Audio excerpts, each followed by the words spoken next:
Hey everyone, welcome to FanFic Canon. Thanks for hitting play.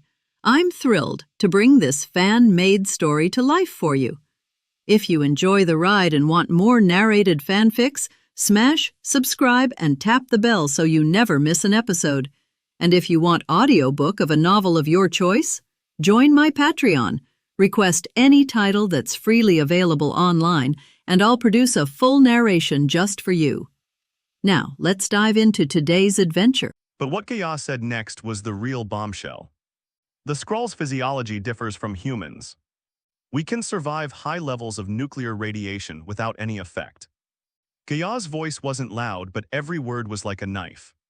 Glavik once proclaimed his ultimate plan, to completely engulf the planet with nuclear radiation, wiping out all vulnerable humanity and truly making Earth our new Scylla. This Timevan President Ellis, who is usually calm and collected, could not remain composed, and a fine layer of cold sweat appeared on his forehead. The high-ranking officials present were all intelligent people. When Gaia uttered the word radiation, a terrifying answer had already formed in everyone's minds. So the Director of Defense asked, his voice trembling slightly. This series of frantic attempts to seize power wasn't just about controlling the government, but also about obtaining the launch codes for all the world's nuclear weapons. They want to send us to hell with our own weapons. If this is true, then humanity won't even have a chance to resist. Humanity will perish in the nuclear winter, and they, on the other hand, will be able to rebuild civilization in the radioactive wasteland. No, it's not that simple. Jessica's voice interrupted the official's wild thoughts. Use your brains. If Glavik simply wanted to destroy humanity with nuclear weapons, he wouldn't have needed to make such a fuss. He only needs to target the leaders of those few major powers that possess nuclear arsenals. Why bother replacing politicians from smaller countries that lack nuclear strike capabilities? Ms. Jones is right, President Ellis rubbed his temples. If it's not to whitewash the nuclear weapons, then what are they all doing this for? I don't know. Jessica shrugged. Maybe they're afraid of someone's retaliation and don't dare to go too far. Or maybe they've suddenly gained some kind of confidence, believing they don't even need to use nuclear weapons to completely crush humanity. Upon hearing about someone's revenge, everyone in the conference room fell silent. The image of that invincible figure draped in the stars and stripes, his eyes blazing with destructive light, simultaneously flashed through their minds. People of the motherland. But this name now seems somewhat ethereal and unreal. He has been missing in deep space for some time now, even though the Vought Corporation keeps claiming that he is about to return. They all know in their hearts that whether he is still alive is still unknown. But with the situation so dire, they have no choice but to turn their attention to Walter. Ms. Jones, President Ellis turned to Jessica. Now that the Vought group has so much intelligence, do you have a viable response plan? The nation needs your strength. I am not responsible for answering this question. Jessica didn't answer immediately, but simply turned her head to look out the door. The specific response plan will be explained in detail by Mr. Daniel Wu, Chief Strategy Officer of the Waters think tank. As soon as he finished speaking, the door to the conference room was pushed open. A tall, upright Asian youth walked confidently to the front of the conference table. As Jessica looked at the man who called himself Daniel, the scene from a few days ago involuntarily flashed through her mind.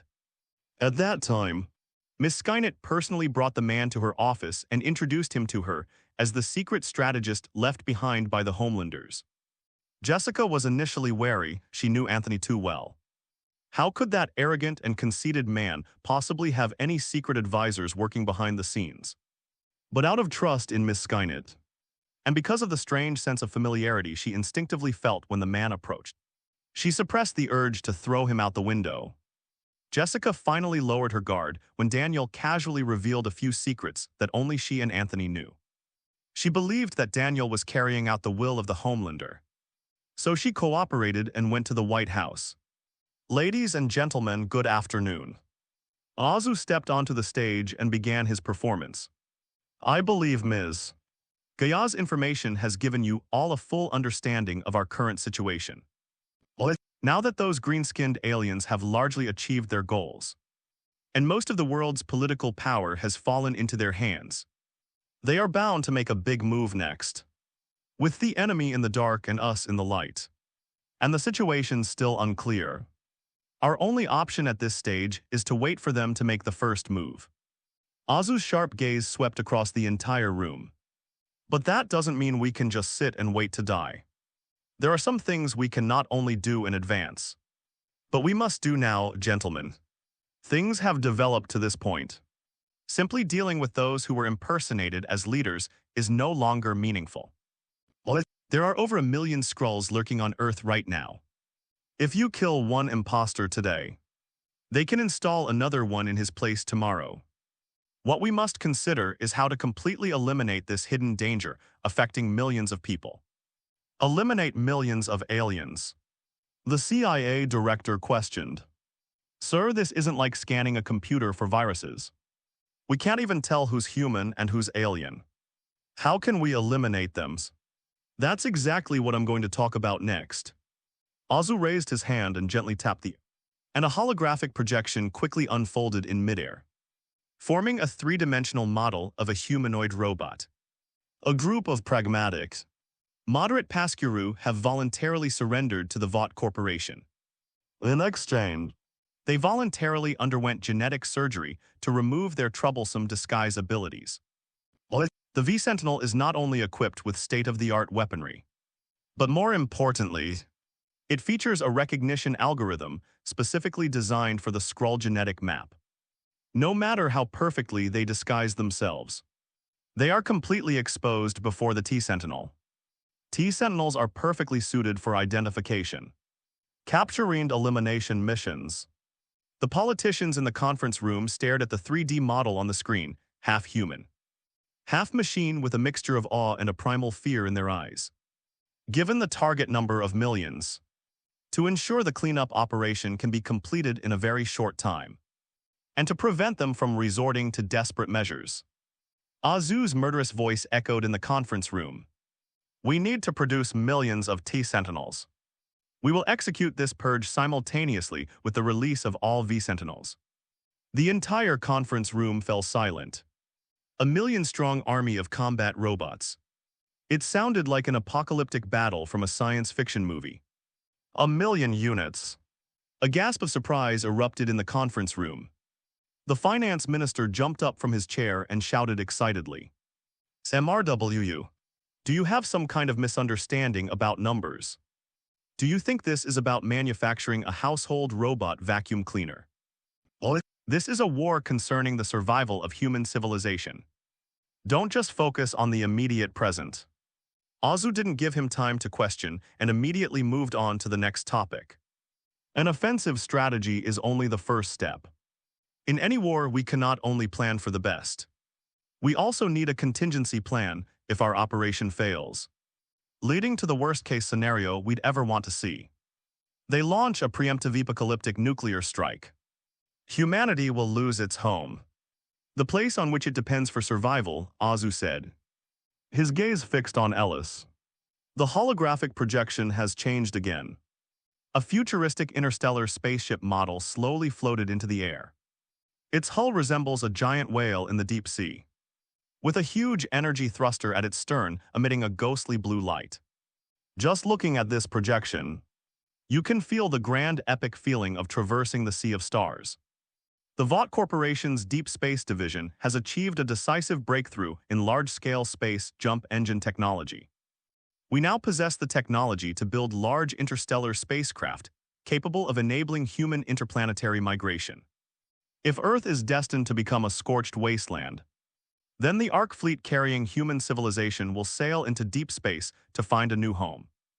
Time is of the essence, gentlemen, these two matters, concerning the very survival of human civilization, must be addressed simultaneously. We have no time for debate nor for hesitation. The many high-ranking officials present were utterly shocked by these two ambitious and insane plans. Manufacturing millions of high-tech hunting robots. building an interstellar arc fleet capable of accommodating human civilization. Either of these is a terrifying project that would drain the resources of an average major power. And it would all require a short period of time to complete. The finance minister screamed hysterically. "This is impossible, this is absolutely impossible." He waved his arms excitedly. "Are you G kidding me? Do you know how much these two projects will cost? The National Treasury simply doesn't have that much money. If we forcefully print money, the American financial system will collapse outright." Ignoring the finance minister's screams, Azu approached President Ellis and gave a cold smile. "The National Treasury is indeed short of money. But that doesn't mean the United States is short of money. America's wealth lies dormant in the offshore accounts of Wall Street vampires, buried on the private islands of financial tycoons, and lost in the enormous dividends of the military-industrial complex. This is a countdown to the survival of humanity." Azu reached out and patted Ellis's stiff shoulder. "We don't have time for lengthy wrangling in Congress. Nor do we have time to wait for those capitalist handouts. It is time for you to make a decision, Mr. President. Activate the Presidential Emergency War Privilege." Azu whispered in Ellis's ear. "Go and implement Ellis's New Deal, Ellis's New Deal." The president turned his head somewhat blankly. Looking at Azu, "Yes, the great act named after you." Azu persuaded patiently. "In the name of national security and the survival of humanity." A supreme executive order was issued, forcibly seizing the core assets of all major conglomerates, tech giants, and financial oligarchs across the United States. All heavy industrial production lines, mineral resources, and energy reserves were taken over. Impose a 95% wartime special property tax on the super-rich. Anyone who dares to obstruct the implementation of this decree or attempts to transfer assets will be arrested on charges of colluding with extraterrestrial forces and committing crimes against humanity. And all assets will be confiscated, hiss. A collective gasp filled the conference room. This is hardly a new policy, it's blatant authoritarianism. This is an attempt to uproot the entire American capitalist class. The finance minister nearly collapsed into his chair in terror. Pointing at Azu, his lips trembled, he stammered, You're staging a coup. This is digging up the roots of capitalism. They'll tear you to pieces, Mr. President. They'll riot, they'll assassinate you, they'll. A riot? Azu glanced coldly at the finance minister. If the earth is gone, are they going to pay the price in hell with those worthless pieces of paper? Think about it, Mr. President. From steelmaking to chip manufacturing, from assembly line workers to engineers, countless jobs will be created for these two initiatives. America's unemployment rate will drop to its lowest point ever. Ordinary people don't care whether Wall Street oligarchs go bankrupt or not. They only care about whether they have jobs and can support their families. As long as we pay them enough, as long as we give them hope for survival, millions of people will stand by our side without hesitation. At that point, those so-called capitalists will dare to incite riots. Azu sneered, his tone chilling. Those are the sinners who hinder humanity's self-salvation. They are accomplices of the aliens. They are damned traitors. The people's anger will tear them apart, and... Azu turned his head and pointed to Jessica sitting to the side. With the military support of the Vought group, all capitalists who attempt to resist are nothing but paper tigers. At this moment, Ellis's hands were clenched into fists on the table, undergoing the most difficult psychological struggle of her life. As a politician, who wouldn't want to leave their mark on history? If this plan succeeds, his name will surpass Lincoln's, surpass Washington's, and even surpass all subsequent presidents. But once he signs, he will offend all the real masters hiding behind this country, and he will be at odds with these interest groups to the death. But if he doesn't do this, humanity might not even have any history anymore, and his presidency will be over. Seeing the hesitation flickering in Ellis's eyes, Azu added the final piece of the bargaining chip. I know this is a difficult decision, Mr. President. Azu pulled out a miniature holographic player and placed it in front of Ellis. Before you make your final decision, please allow me to show you a video. This is a recording of Homelander's previous internal meeting at Vought. Upon hearing the words Homelander, Ellis looked up. Azu pressed the play button. A clear image appeared in midair. In the picture is that long-absent blonde man draped in the stars and stripes. In the video, Homelander appears to be talking to someone sitting opposite him. In this world, I don't trust any politicians who are full of lies. Except for one person.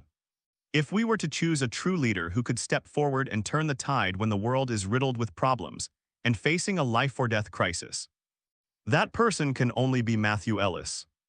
If one day the Earth reaches that point and I'm not there, tell Ellis to let go and do what he believes is right.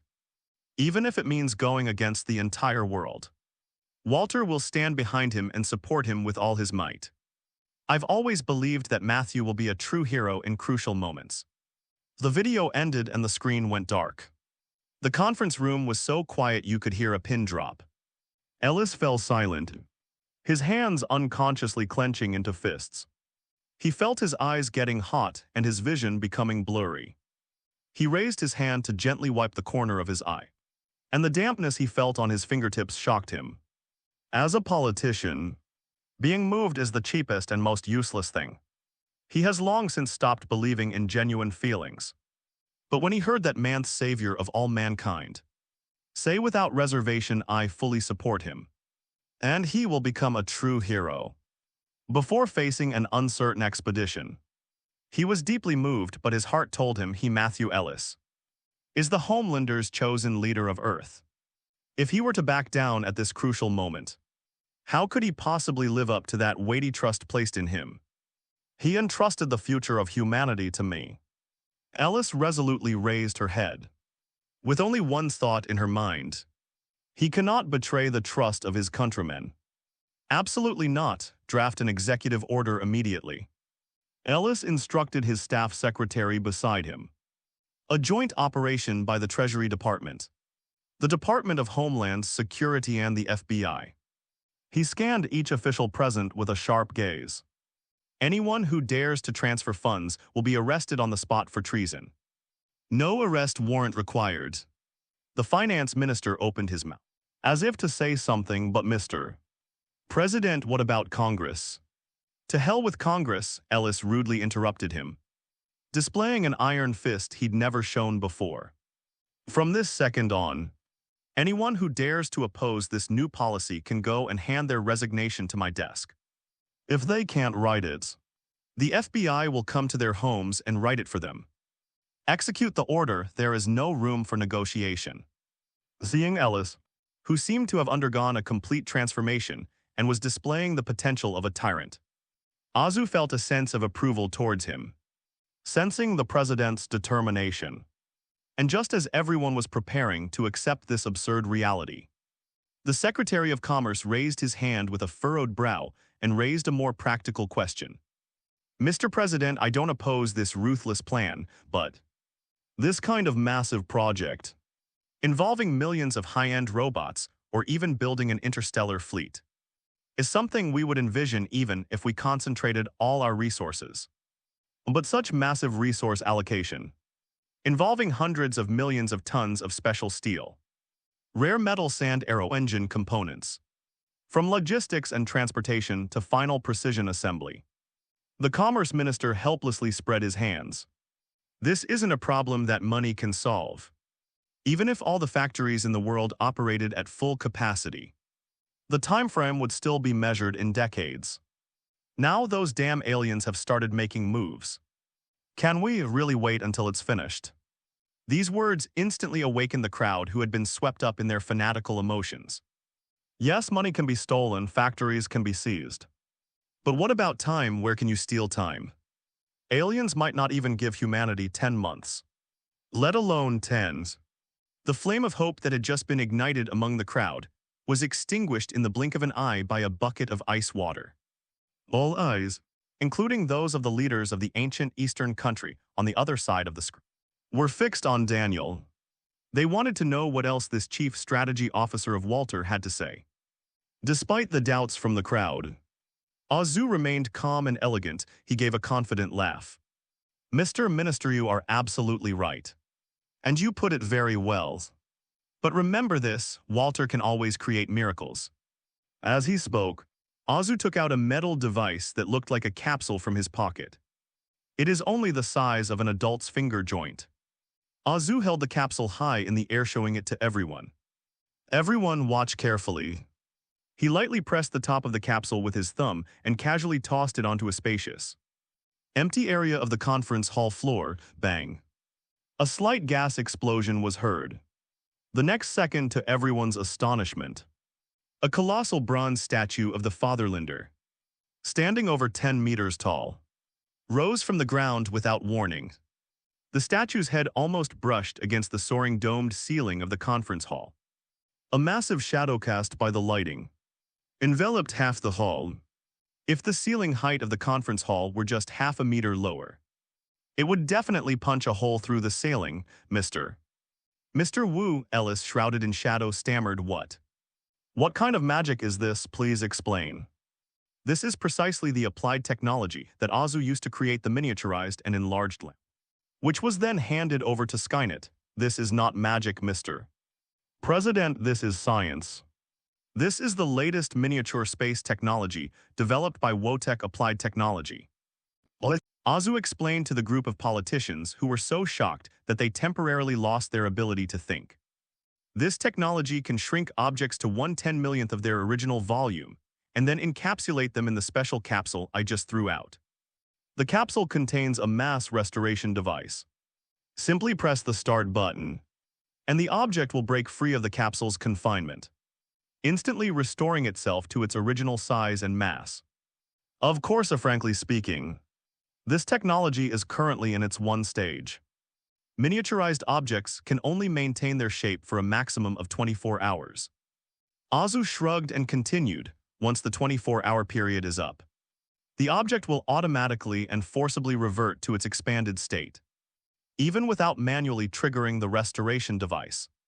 However, Azu smiled confidently. We will soon overcome this small technological barrier. We will subsequently establish a dedicated company, Water Capsule Technology, to completely resolve this issue and make it permanently stable once a civilian version is developed. As Azu finished speaking, the meeting room remained silent. But unlike the atmosphere just now, a fiery spark began to ignite in everyone's eyes. Even if it's just the current 24-hour limited-time version. Azu tapped the table, pulling them back to reality. That's enough to solve all your concerns. The Commerce Minister stood there dumbfounded, his mind racing as an expert in logistics and commerce. He understood better than anyone the terrifying implications of this technology.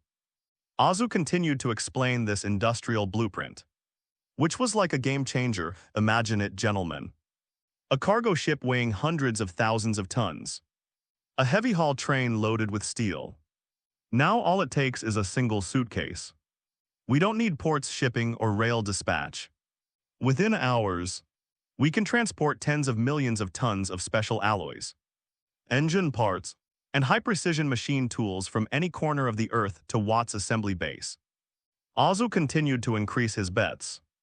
Woody has already prepared thousands of fully automated microassembly production lines. Our robotic arm can perform assembly tasks with greater precision and speed in miniaturized environments. Azu slammed his hands heavily on the conference table, his eyes blazing. I can tell everyone here with absolute certainty. These two massive projects, which seem to require decades to complete in Walters. Not decades, not even 7 or 8 years, just 2 months. All products will be online. Shocking. The conference hall resembled a sculpture gallery. Politicians have had their worldviews reshaped by this groundbreaking technology. The Minister of Commerce was the first to react. My God. His face flushed with excitement. This is not just solving a crisis. This is the ultimate industrial revolution in human history. No more warehousing costs. No more transportation losses. Building skyscrapers only requires carrying a few boxes to the construction site and unloading them. Aircraft carriers can be assembled in a laboratory the size of a swimming pool. This is a miracle. This is an industrial miracle. He was so excited that he danced around, looking at Azu as if he were an angel descended from heaven. With this technology, 2 months. Absolutely enough, absolutely enough. If we overcome this crisis, America, whoever masters this technology will control the world's economic lifeline. So, gentlemen, Azu straightened up, interrupting the Commerce Minister's celebration. Now, besides sparing no effort in implementing the Ellis New Deal and consolidating all resources for Walter's allocation, what you need to do now is, the most important thing is to stall for time. The fact that these Skrulls have chosen to take over quietly indicates that they are not prepared for a full-scale war. They don't want to reveal their true identities. Since they want to play political games, then we'll play alongs. This also gives us an opportunity, Azu instructed. During these crucial 2 months, no matter what those imposters do in the international community, as long as they don't take any actions that directly destroy humanity, we should not interfere, much less obstruct them. Let them think they have complete control of the situation. Let them fall into the arrogance of power. 2 months later, the sentries will be released, and the Ark will take off. After digesting Azu's words, the atmosphere in the meeting room finally eased. The eyes of the dignitaries grew brighter and brighter, as if the dawn of victory had broken through the dark clouds and shone on their faces. Ultimately, the leaders of both countries held discussions and made a decision. The ancient Eastern country stated that it will use national power to completely block the news and fully cooperate with the Wotech group in supplying all raw materials. The next morning, when people have just woken up, picked up their coffee, and habitually turned on the TV and checked their phones, they were completely stunned by the series of bombshell news reports. The international situation, which had calmed down slightly due to leadership changes in several countries, was suddenly hit by an unprecedented tsunami. The New York Times front-page headline, "Pacific Crisis Erupts." America's 7th Fleet engages in fierce armed conflict with the Eastern Kingdom on the high seas. BBC News breaks with an emergency, situation escalates. America accuses Eastern GU of conducting military probes. President Ellis declares the nation on high alert. Reuters breaking news, the Eastern Kingdom responds strongly. It vehemently condemns America's hegemonic actions, and its Red Cliff series missiles are ready for launch, declaring its determination to defend its territorial waters sovereignty to the death. The Wall Street Journal, global stock markets experience a catastrophic meltdown. The fighting in the Pacific may trigger a major crisis. Panic grips capital markets. The Times exclaimed, Eastern Kingdom announces level 1 war alert, concentrating national industrial raw materials in response to the arms race. The television news anchor was shouting himself hoarse in the studio. Just 4 hours ago, the American Navy engaged in a serious armed clash with a H-Force formation from an ancient Eastern nation in the high seas of the Pacific. The two sides exchanged fire for 30 minutes. According to reliable sources, several ships have been damaged currently. The United Nations has convened an Emergency Security Council meeting, but representatives from both sides have engaged in heated verbal exchanges and even physical altercations. That afternoon, the White House held an emergency press conference. President Ellis stood on the podium, his face ashen, and announced news that shocked the entire nation. Given the extremely serious international situation we are in, national security is facing an unprecedented threat. I hereby formally sign this Presidential Emergency Executive Order. A state of wartime emergency is declared nationwide, effective immediately. The Ellis New Deal is activated immediately. To ensure the smooth operation of the national war machine, the federal government will take full control of all large private enterprises, including those in the energy-heavy industry and high-tech sectors, and manage their production scheduling.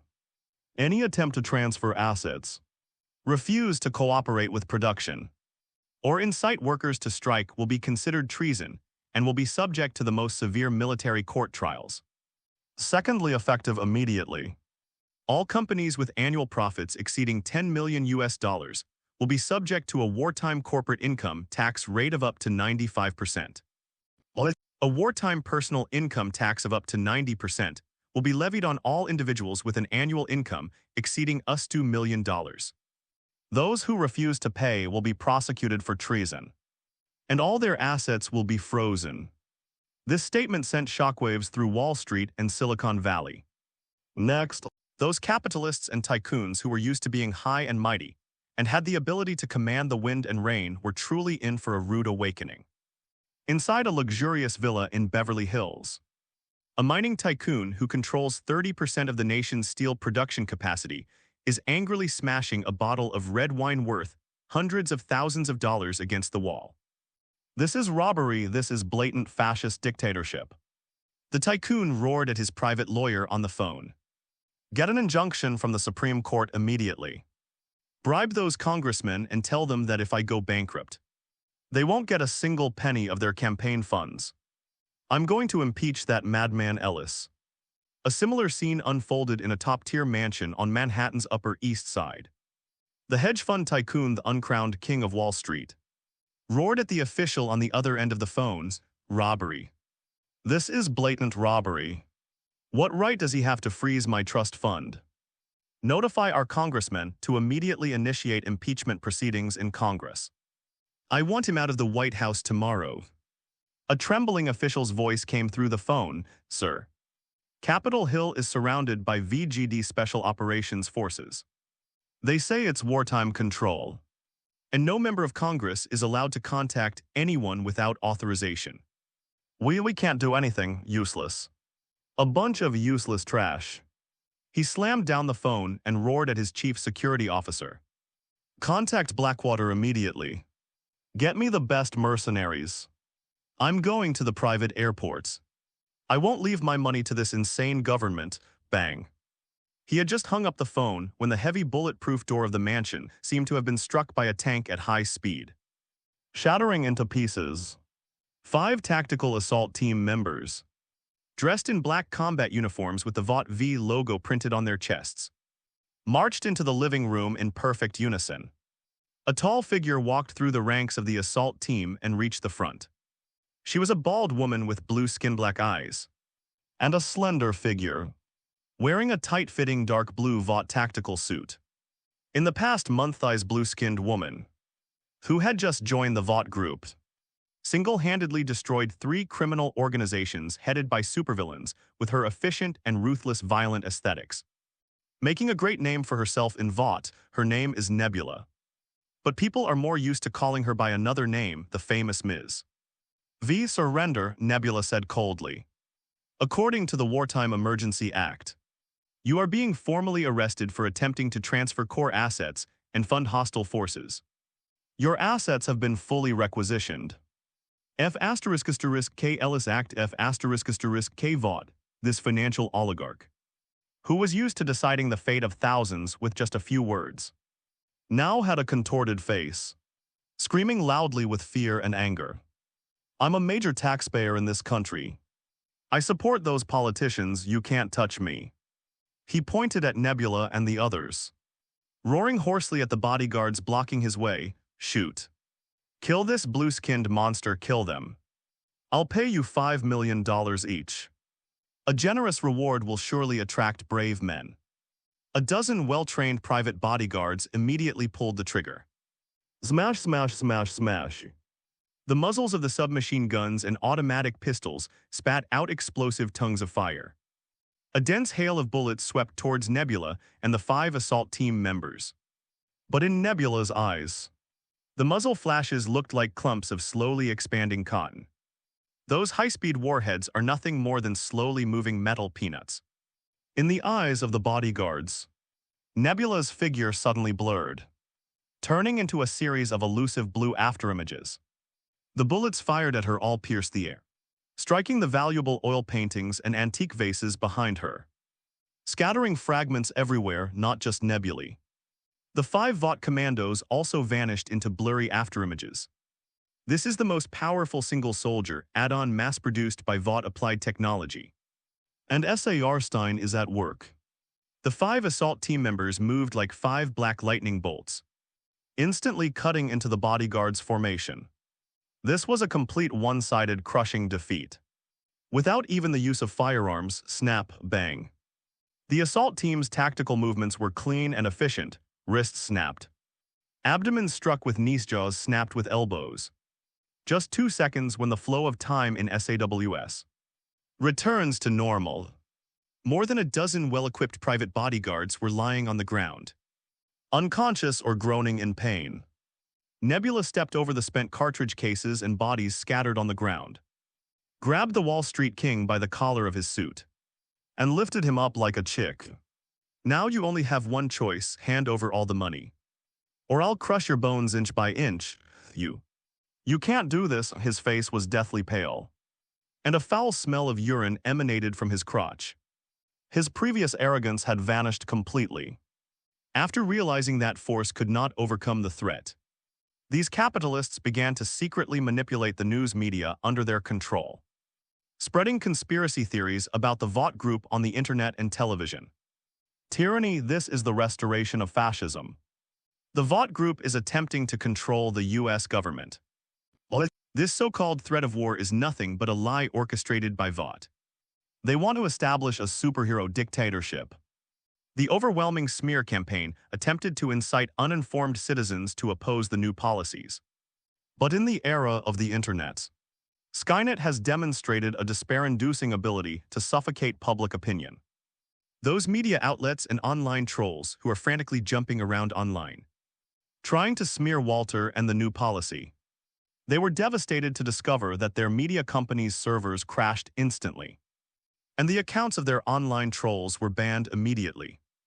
They even donated all the money in their private accounts to government donation boxes, causing their once comfortable lives to plummet to the brink of ruin. Even more painful is that their identities and accounts are blacklisted by the government, and any company that hires them will be subject to hefty fines. Within hours, the previously unknown scandals of the financial magnates who were manipulating things behind the scenes were exposed in a massive uproar. The records of visits to Kayako Island, shocking uncensored videos, and even ledgers showing transactions with XX organizations, etc. Skynet has torn away the fig leaf of these capitalists, exposing their dirtiest and most vile side nakedly to the world. Under the dual blows of violent suppression and media exposure, those once arrogant tycoons were utterly powerless in this purge led by the Vought group. Their enormous wealth accumulated over many years became the best fuel for human advancement. This is completely different from the wailing and howling of capitalists. Ordinary people in the lower and middle classes experienced a kind of jubilation they had never felt before during this upheaval.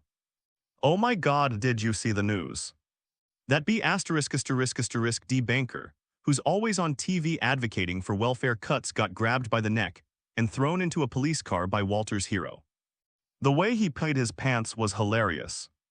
In a working-class bar in Brooklyn, New York, people held up cheap beers, watched the images on the television screen, and erupted in deafening cheers. Well done.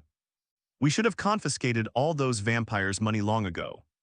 What delighted the public even more was the massive number of job opportunities and extremely generous compensation brought about by the Ellis New Deal. Steel mills, machining plants, and electronic component assembly lines across the United States that were taken over by Vought were hiring like crazy. Outside the factory, tens of thousands of blue-collar workers lined up. They clutched their newly filled-out job application forms, their faces beaming with undisguised excitement. My God, did you see the salary on the job posting? A burly man in a worn-out denim jacket patted the guy in front of him on the shoulder, spitting as he spoke. The hourly wage is 3 times what it used to be, and it includes medical insurance. The people at Water Corporation said that if you can start immediately, you'll get half a month's salary in advance, not just here, but the steel mills in Pittsburgh and the aircraft assembly lines in Seattle are all up and running. The guy in front of me clutched his resume tightly, nodding vigorously.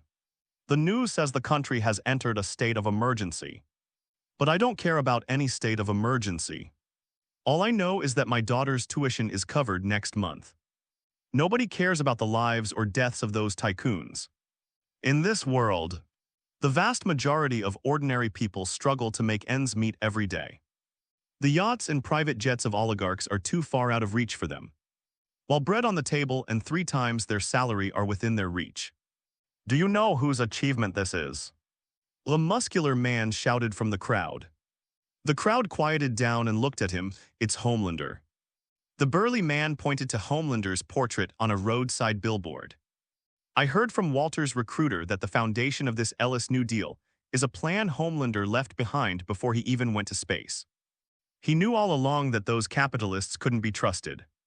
He arranged everything for us. Long live the people of our motherland. A beacon for humanity, God bless our motherland. We're waiting for him to come home on Earth, hint. You have gained 650,520 popularity points, hint. You have gained 781,215 popularity points, hint. You've gained plus 665,821 popularity points. When capitalists fall, the people of the motherland are well fed, haha. This is the correct way to harvest. Azu laughed triumphantly. Chernobyl Novoskurulovsky site. Gravik stood in front of the battle command console, looking at the screen in front of him. The screen was divided into dozens of images, all of which were real-time reports from major news networks about the conflict in the Eastern Pacific and the push for the Ellis New Deal in the United States. In the scene, the fleets of the 2 countries are on the high seas, tense and ready to clash, with the smoke of gunfire billowing across the sea. Within the United States, federal agents or Vought agents kicked down the doors of mansions and pinned the wealthy to the ground. Gravik watched all this, his words dripping with undisguised sarcasm. Look at them, Gravik scoffed. Humans are such pathetic creatures. They are selfish, greedy, and short-sighted. They can start wars for the smallest gain. We don't even need to use force to intervene. They will destroy themselves. Pagan hurried alongside Gravik, a fawning smile on his face. General, your wisdom guides us like the stars in the universe. Pagan loudly flattered. Foolish humans are only fit to grovel before you. He lowered his voice and continued, General. The 2 most powerful military regimes on Earth have completely broken off relations, and they are focusing all their energy on confrontation. This is an opportunity given to us by the Supreme God. We can proceed with the next step of our plan. Gravik looked at his deputy with great interest. Tell me, Pagan.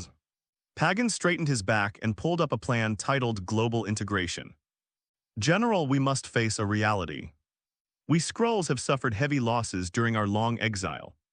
Now, only a little over 1 million of our compatriots remain. Even with the formidable individual combat power of the Super Skrulls, recreating the glory of the Skrulls and rebuilding a great interstellar civilization. Relying solely on a little over 1 million of our compatriots to develop the spark of civilization will be a long and unpredictable process. But you've found a shortcut, haven't you? Gravik seemed to have guessed what he was thinking. Yes, General, we can harness the power of humanity. Utilize their resource, their industrial base, their labor force. Let humanity become the fuel for the revival of our civilization. The cornerstone for expanding into the stars, ha. Good, excellent. Glavik patted Pagan heavily on the shoulder. Sparing no praise, go and prepare Pagan. Let Skrull be great again. Manhattan, United Nations Headquarters Building. Beneath the enormous dome, the spacious assembly hall was filled with representatives from all over the world. The simultaneous interpretation headset was filled with various heated arguments. On either side of the conference table, representatives from the 2 superpowers East and West glared at each other. We demand that you immediately withdraw all your armed forces, issue a public apology for this incident, and punish those responsible. The representative of the Eastern Kingdom declared righteously. It was your radar fire control system that locked onto our patrol aircraft first. We were acting entirely in self-defense. The American representative roared back defiantly.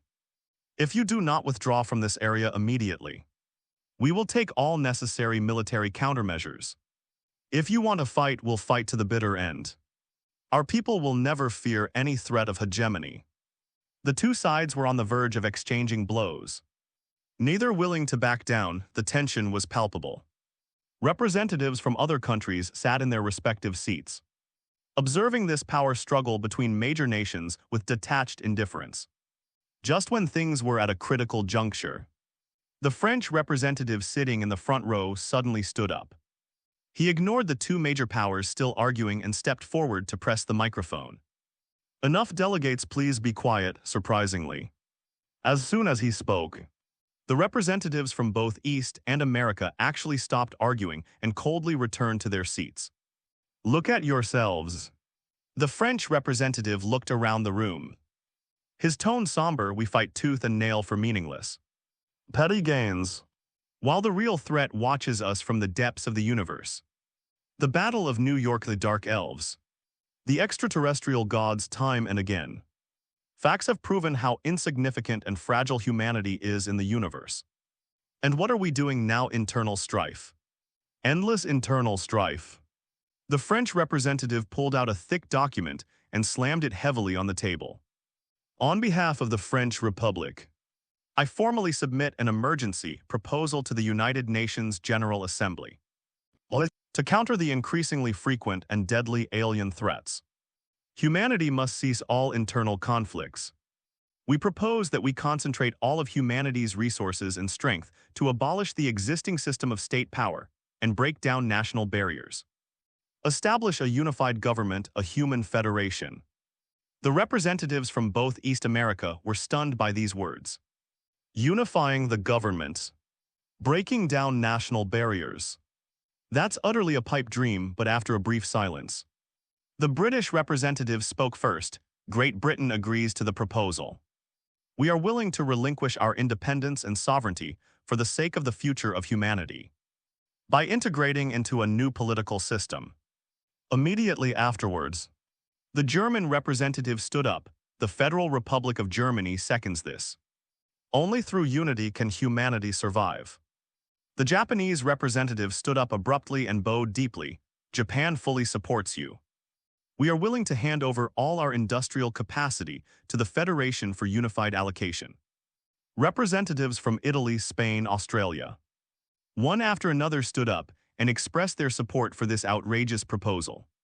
These countries, which are usually extremely concerned with their own interests, have now shown unprecedented selflessness and are even eager to relinquish control of their own countries. The American representative and the representative from the ancient Eastern country exchanged a glance. They both saw the wariness hidden in each other's eyes. They know perfectly well what's going on. What about the future of humanity? These guys sitting across from me, spouting all that morality and righteousness, are nothing but green alien monsters underneath. Although the strategy previously devised by the two countries' leaders was to hold back and delay, without directly exposing the Skrulls' disguise, but now, these monsters actually want to legally establish a global unified government through the United Nations, thus legally swallowing all of humanity's resources. This move is utterly absurd, ridiculously outrageous. We must not let them have their way. But we can't just openly break off relations and pull out a gun to kill them. The American representative cleared his throat, adopting the arrogant demeanor typical of bureaucracy. French representative, your proposal has good intentions and is very imaginative. But that's too impractical, forming a global government. It involves currency unification, military reorganization, and legal system integration. That would require decades to demonstrate, and the American representative suddenly turned his head and glared fiercely at the representative of Dongu. You want us to assimilate with this barbaric nation?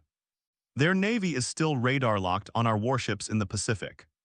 Absolutely not unless they lay down their arms and surrender. No way. The representative from Donggu immediately understood. Slammed his hand on the table, stood up and glared angrily. Put away your arrogant facade. We have absolutely no interest in this so-called human federation. Until you apologize and take action against those responsible, any form of cooperation is meaningless. We will never entrust the fate of our nation to an organization filled with prejudice and hegemony. The two sides argued back and forth, forcibly steer the topic back to the military conflict in the Pacific, attempting to delay the vote on the proposal through this heated argument. However, the Skrull-controlled representatives seem to have anticipated this situation. The French representative's face darkened, and he coldly interrupted the argument between the two countries. We anticipated your short-sightedness and selfishness. At this critical juncture for humanity's survival, you remain fixated on immediate geopolitical interests. Your stubbornness will push all of humanity into the abyss of destruction. The British representative echoed, since you are unwilling to set aside your prejudices and integrate into the historical current of human development, then the world will no longer wait for you. If you exercise your veto power, our country will immediately withdraw from the United Nations framework and, together with all other countries, form our own federal government. The representative of the small days spoke next, his tone revealing arrogance. Furthermore, once the new human federal government is established, any old regime that refuses to join will be considered a stumbling block to human evolution.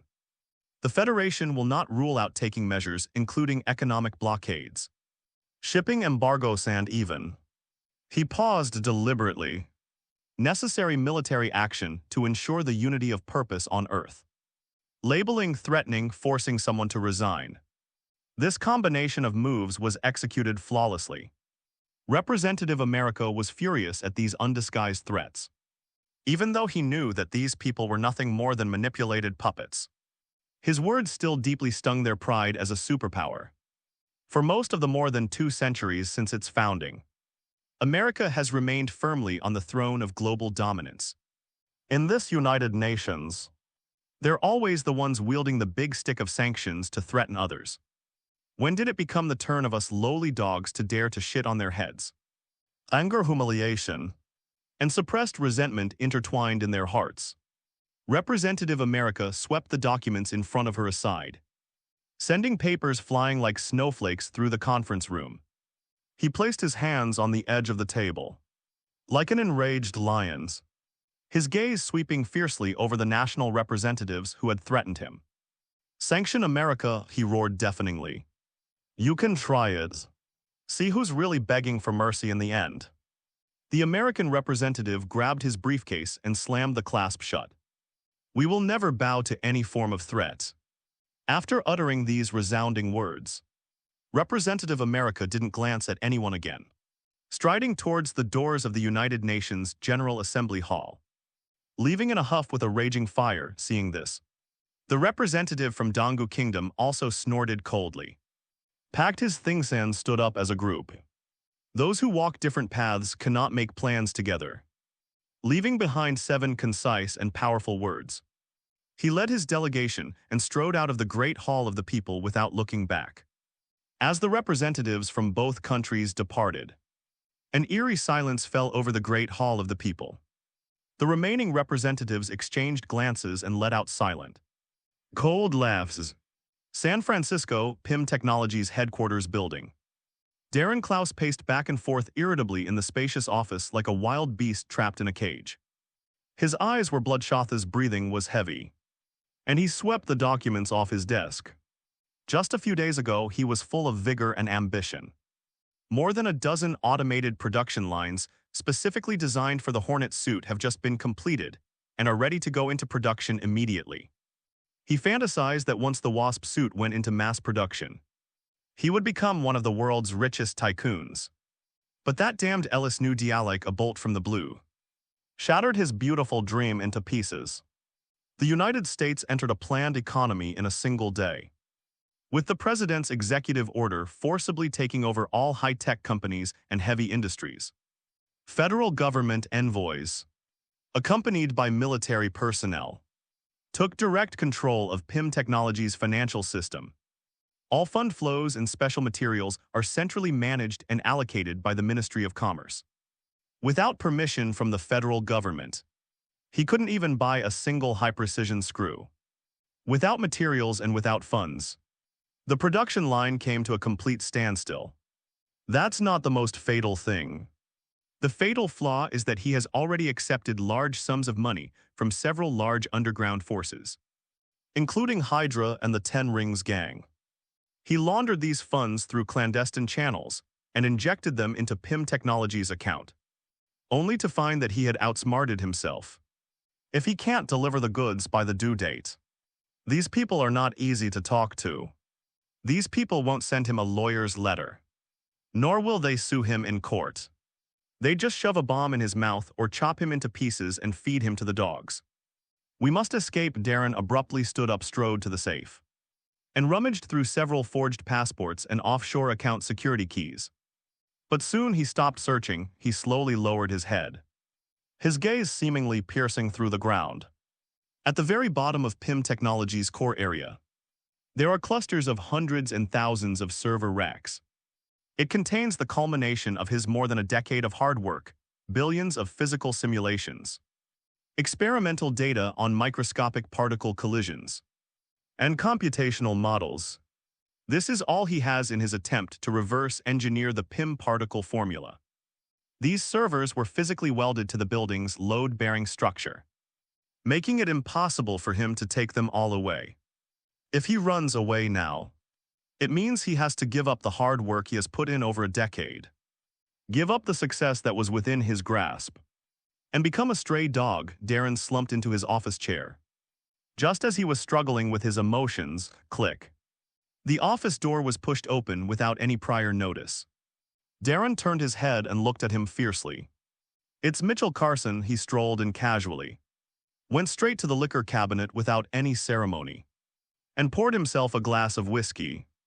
Darren took a quick breath, adjusted his facial muscles, and forced a slightly composed smile. Mr. Carson, you shouldn't have come in without knocking.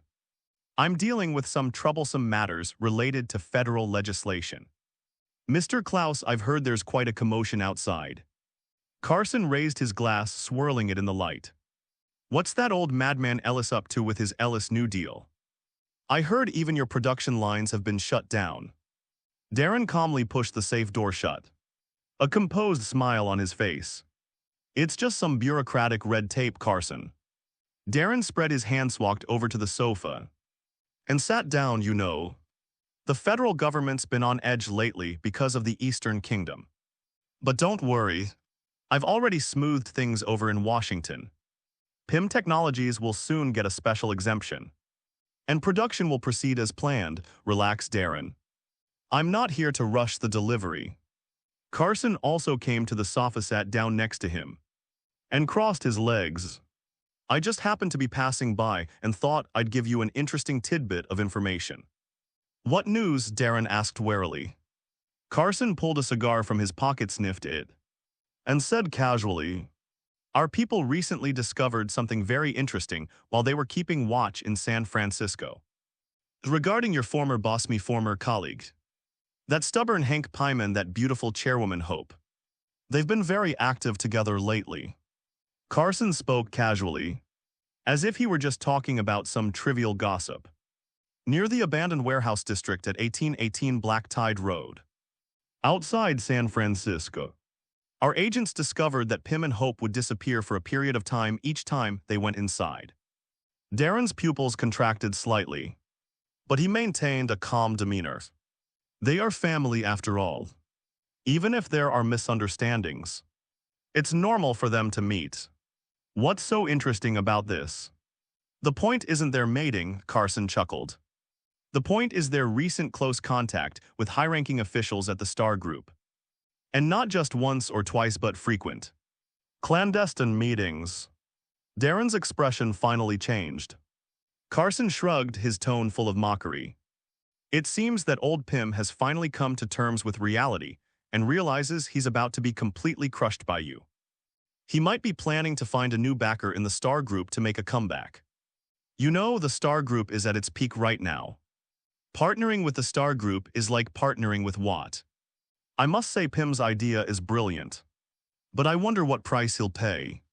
Carson's casual mockery, however, struck Darren like a magnitude 10 earthquake.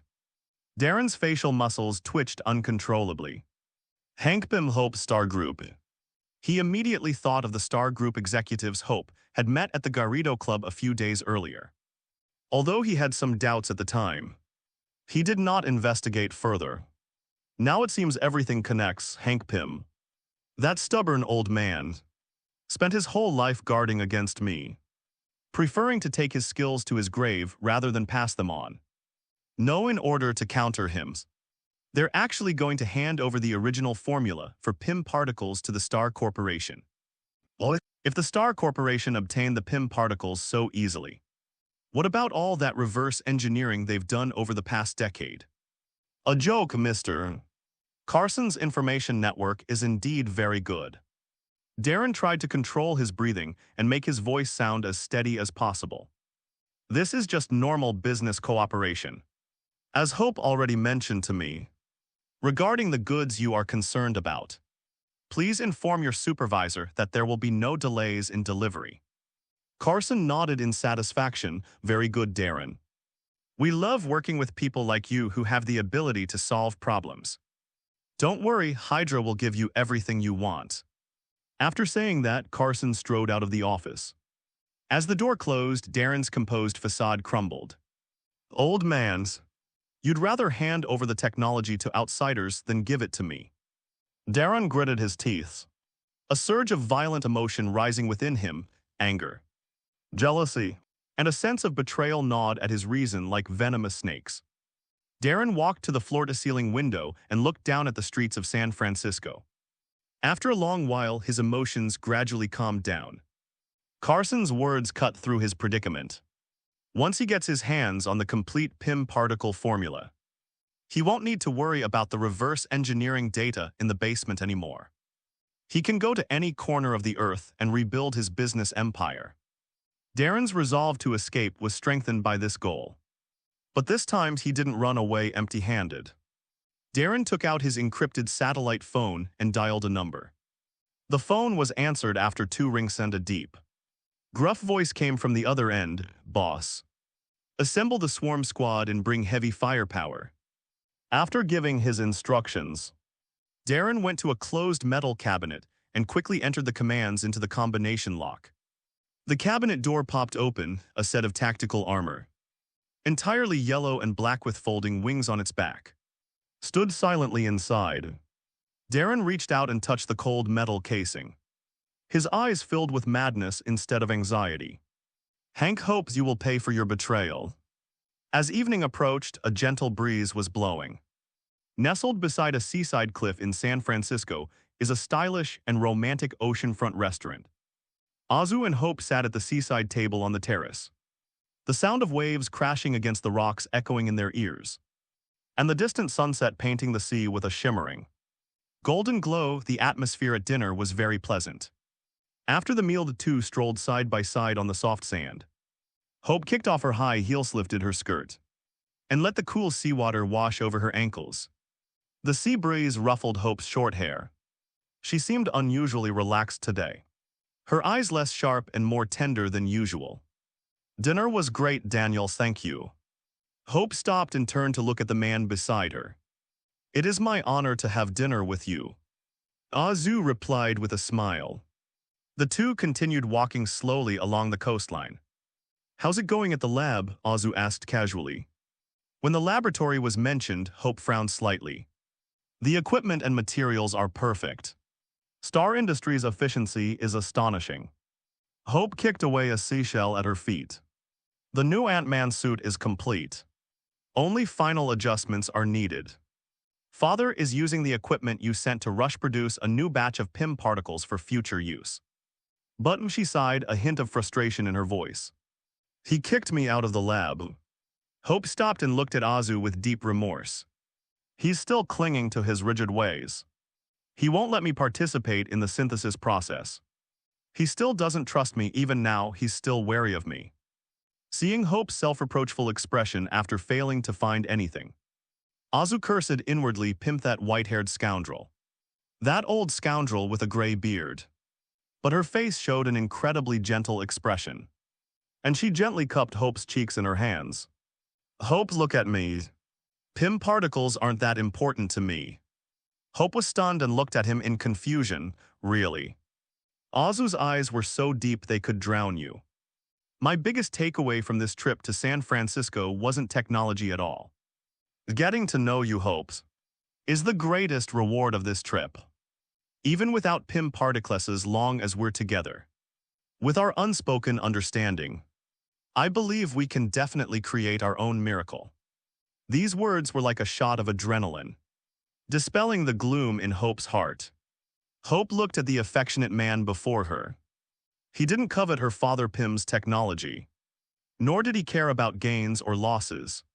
He only cared about her as a person. In this world full of calculation and exchange of interests, this purity was simply irresistible to her. Hope's heart was stirred. All the grievances she had suffered at her father's hands for so long were healed in this moment by Azu's gentleness. "Daniel." Hope's eyes flickered as she looked directly into Azu's eyes. "I don't want to deny my infatuation with you. It's crazy, but I really can't control myself." She took a small step forward, shortening the already negligible distance between them. "I want to know you better, Daniels. To know everything about you, can you tell me your story?" She tilted her head slightly, her eyes filled with a curious longing. Upon hearing this request, Azu knew that he was just one step away from securing the deal.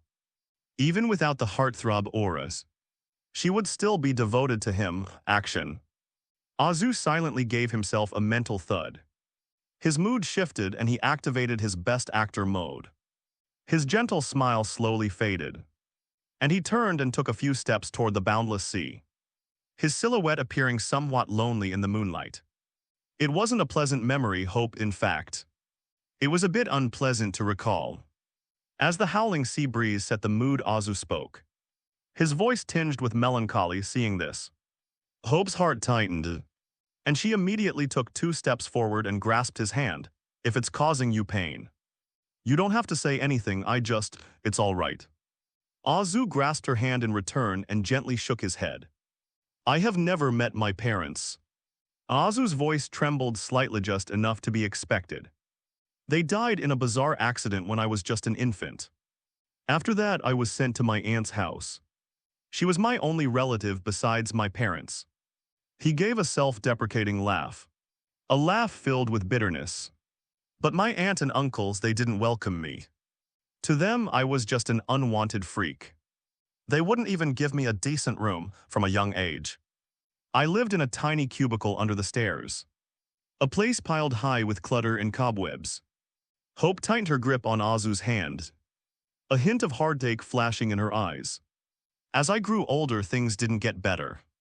My cousin was a spoiled fat boy, and his greatest pleasure was bullying me. He'd kick me around like a soccer ball and punch me like a punching bag. And my aunt and uncle turned a blind eye. They dumped all the housework on me. If I did anything slightly wrong, I would be subjected to endless verbal abuse and food deductions. I've never had any friends since I was a child. Every day I ask myself, why was I born? Why doesn't anyone love me?" Azu's shoulders trembled slightly, as if he were overcome with grief. Hope was heartbroken. She couldn't imagine that this confident, debonair man had endured such inhuman torment in his childhood. She thought her childhood, marked by the loss of her mother, was unfortunate enough, but compared to Daniel, her suffering was insignificant. "Until my 11th birthday, I received a letter. An acceptance letter from a private boarding school founded by the Star Group. That letter changed my life. It pulled me out of the darkness." Azu described the moment that gave him a new lease on life. "I couldn't believe it at the time. It wasn't until a professor from the college knocked on my aunt's door on a rainy day and forcibly took me away that I learned my parents had also been among the school's top students. The college's foundation had been secretly watching over me all along. There I gained knowledge, regained my dignity, and gradually rose to where I am today." Hope listened intently. "You're incredibly strong, Daniel," Hope encouraged. "You pulled yourself out of that abyss on your own." "No, Hope, I didn't come out alone." Azu looked at Hope with a solemn expression. "In my life, there is someone who has given me the greatest help and is also my best friend for life." "Who is it?" Hope asked curiously. "Antonista." Azu slowly uttered the name, or "You're more familiar with his other name, Homelander." Upon hearing the name, Hope gasped. "Homelander? That great hero who fought desperately against alien enemies in space to save all mankind, and whose whereabouts remain unknown to this day." "It's him." Hope looked at Azu in shock. "Yes." Azu nodded, his tone full of nostalgia. "He wasn't condescending, even personally taught me, financially supported me, and gave me everything I needed to grow." Azu solemnly said to Hope, "Hope, believe me, he's a truly good person. A good person who would give anything for his friends and for the weak. You can trust him completely." Hope was deeply moved by the man she admired's heartfelt defense of his Homelanders. She nodded emphatically. "I believe you, Daniel. He's a great hero, I've always thought so. And I am truly grateful for all the help she has given you in your life. Hint, you've gained a special popularity bonus of plus 5,000. From Hope Van Dynes. The time is right, Azu thought to himself. He lowered his head slightly. As if he had let down all his guard, softer he disappeared.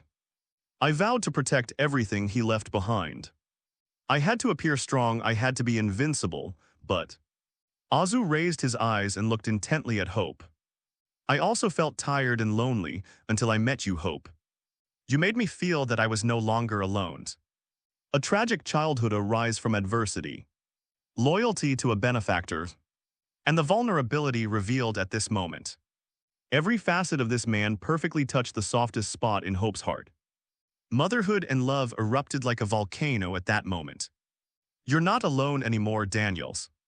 Hope, with tears in her eyes, held Azu tightly in her arms.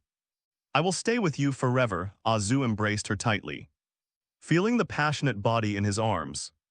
Hope stood on tiptoe and kissed him without hesitation. It was a passionate, lingering kiss full of demands. The salty taste of the sea breeze mingled with the lingering aroma of red wine on their lips. Azu's hands roamed over Hope's back. Hope's breathing became rapid, her body began to heat up, and she almost collapsed into his arms. Just as the two were lost in their passionate, and Azu was preparing for a deeper exchange. Buzz, buzz, buzz. Hope's phone vibrated at an inopportune moment. The annoying buzzing sound was particularly jarring on the quiet beach. Hope's body stiffened slightly, and her dazed eyes regained some clarity. She ignored the vibration of her phone and stared intently at Azu. "Daniel, I don't want to play those boring games of adults testing each other. I like you, know I love you." Hope's confession was direct, passionate, and carried the assertiveness typical of California girls. "From the first moment I saw you, I knew I wanted you by my side. I want to confirm our relationship. What about you? What's your answer?" Hope looked at Azu nervously, not missing a single change in his expression. This aligns perfectly with the independent spirit of Hope. Once she understands her own heart, she acts without hesitation. "That's what I wanted to say too, Hope." Azu looked firmly into her eyes. "You are the most beautiful thing I, Daniel, have ever encountered in this world. From this moment on, I belong to you." Upon hearing this affirmative answer, Hope's face broke into a bright smile, as if a huge weight had been lifted off her shoulders. Buzz, buzz. The phone in my bag kept vibrating incessantly. Hope frowned slightly, annoyed, and checked her phone. The contact name flashing on the screen was Father. "I have to answer this call." She sighed helplessly and reluctantly stepped out of Azu's arms. "Hope," Hank Bim's slightly tired voice came through the receiver. "The work is done, come to the lab immediately. We need to discuss the next steps, I'll be right there." Hope hung up the phone decisively. She turned and casually took Azu's arm. Leaning naturally against him, "Everything's finished. Let's go, Daniel, let's go see my father's masterpiece." Azu smiled and nodded, letting Hope take his arm, and the two walked side by side toward the Aston Martin parked by the roadside. Inside the car, Hope, sitting in the passenger seat, made no attempt to hide his gaze on Azu's profile as he gripped the steering wheel. After confirming their relationship, she no longer hid her feelings. Her fingers gently rested on Azu's thigh, her fingertips idly tracing circles. The sports car engine let out a deep roar, tearing through the San Francisco night as it sped away. Warehouse No. 7-1818 Black Tide Road, outside San Francisco. This place was once a fish cannery and naval supply depot during the Cold War. It is now abandoned. The red brick wall was covered with dark green ivy, and the rusty iron gate was tightly closed, exuding an air of desolation and decay. The Aston Martin's engine went out in front of the warehouse door. Hope skillfully walked to an inconspicuous little door on the side of the warehouse and entered a password in the recess of the door frame. The concealed metal door slid open silently inward. The two entered the warehouse. The interior of the warehouse is quite different from its dilapidated exterior. Hank Pym has transformed it into a high-tech secret laboratory. The shadowless lamps illuminated the entire space as bright as day. Various sophisticated instruments were arranged in an orderly fashion, and indicator lights flashed with colorful lights to facilitate easy packing and evacuation. Old Pym extensively used enlarged Lego bricks in the structural support of the laboratory, thus maximizing the stability of the building structure when shrinking or enlarging. The giant red, yellow, and blue building blocks added a touch of absurdity to this serious laboratory. Hank Pym was standing in front of the workbench, giving a final check on a brand new Ant-Man suit. Hearing footsteps approaching, Old Pym looked up. When he saw Hope linking arms with Azu, the two of them pressed close together without any attempt to hide it. As someone who's been through it all, he knows his daughter's current state all too well. That oblivious intimacy and the way she looks at Daniel. Hope is already deeply involved, and there's no turning back. Old Pym sighed inwardly. What's done is done, never mind. Old Pym silently consoled himself. At least he's a brilliant scientist, not a spoiled brat full of lies. He put down his work and forced himself to adjust his mindset. When he looked at Azu again, there was less hostility in his eyes and more of the scrutiny of a father-in-law examining his future son-in-law. You've arrived. Old Pym cleared his throat, trying to keep his tone calm. Please make yourselves at home. Time is short, let's get straight to the point. Azu pulled Hope to sit down on a sofa, their posture relaxed. In fact, not long after he entered, a faint, high-frequency vibration reached Azu's ears. Along with the vibration there were 4 faint heartbeats. Azu's gaze seemingly casually swept across the corner of the laboratory. Under his superhuman vision, nothing can hide. 4 tiny black dots no bigger than ants were clinging to the edge of the metal louvers in the laboratory's ventilation duct. They wore yellow and black tactical armor, with 4 sharp mechanical tentacles protruding from their backs. It was Darren Cross and his swarm of wasps at this moment. These 4 assassins know in miniature are silently infiltrating the area. He didn't make a sound, and his expression didn't change at all. He picked up the coffee Hope had poured for him, took a small sip, and continued to play the role of an ordinary person who knew nothing about the crisis. At that moment, Darren made a hand gesture. One of the wasp soldiers broke away from the group, flapping its tiny wings, and flew towards the offline server in the center of the laboratory. They pulled out hacking devices from their waists, plugged them into the server interface, and began stealing data from inside. He, along with 2 other wasp warriors, began searching for something at his workbench. Old Pym spread out a 3D structural diagram of the Pym Technology Building. Now let's talk about the infiltration plan. Old Pym pointed to a spot on the map. Darren stores all the data from his cross-particle research in a separate server room on the 3rd basement level.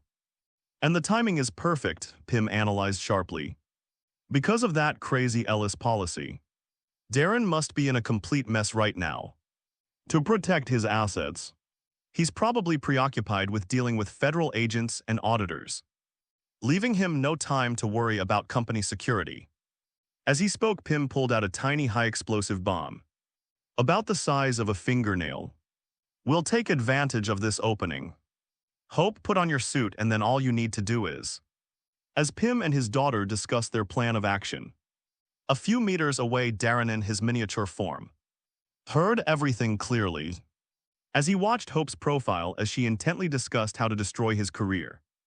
Darren's last shred of affection for her vanished. ***ch. You're just like this old man, you're both using me. Betraying me, boss. A subordinate's voice came through the communication channel.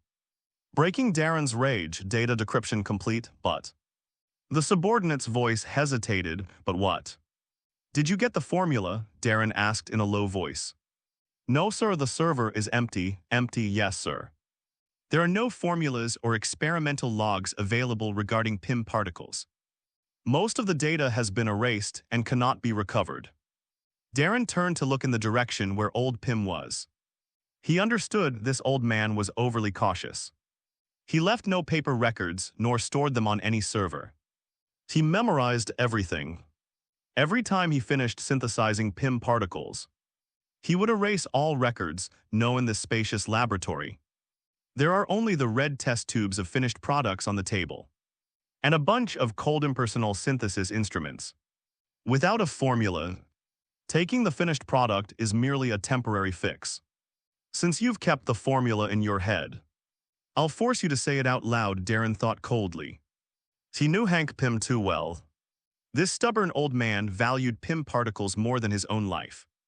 And even under torture would never utter a single word. However, old Pym has a fatal weakness. Darren's gaze locked onto Hope. You old B********D. Aren't you the one who cares most about your daughter? Let's see if you can bear to watch her suffer. Darren raised his right arm and made a tactical gesture to his 3 men behind him. Prepare to appear number 1, number 2. Lock onto the old man and the Asian man. Number 3, keep watch on the surroundings. Hope, leave him to me upon receiving the command.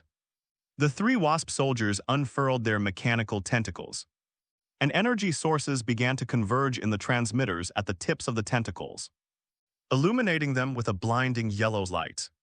While old Pym was still pointing at the blueprints and analyzing the building's ventilation duct layout with Hope.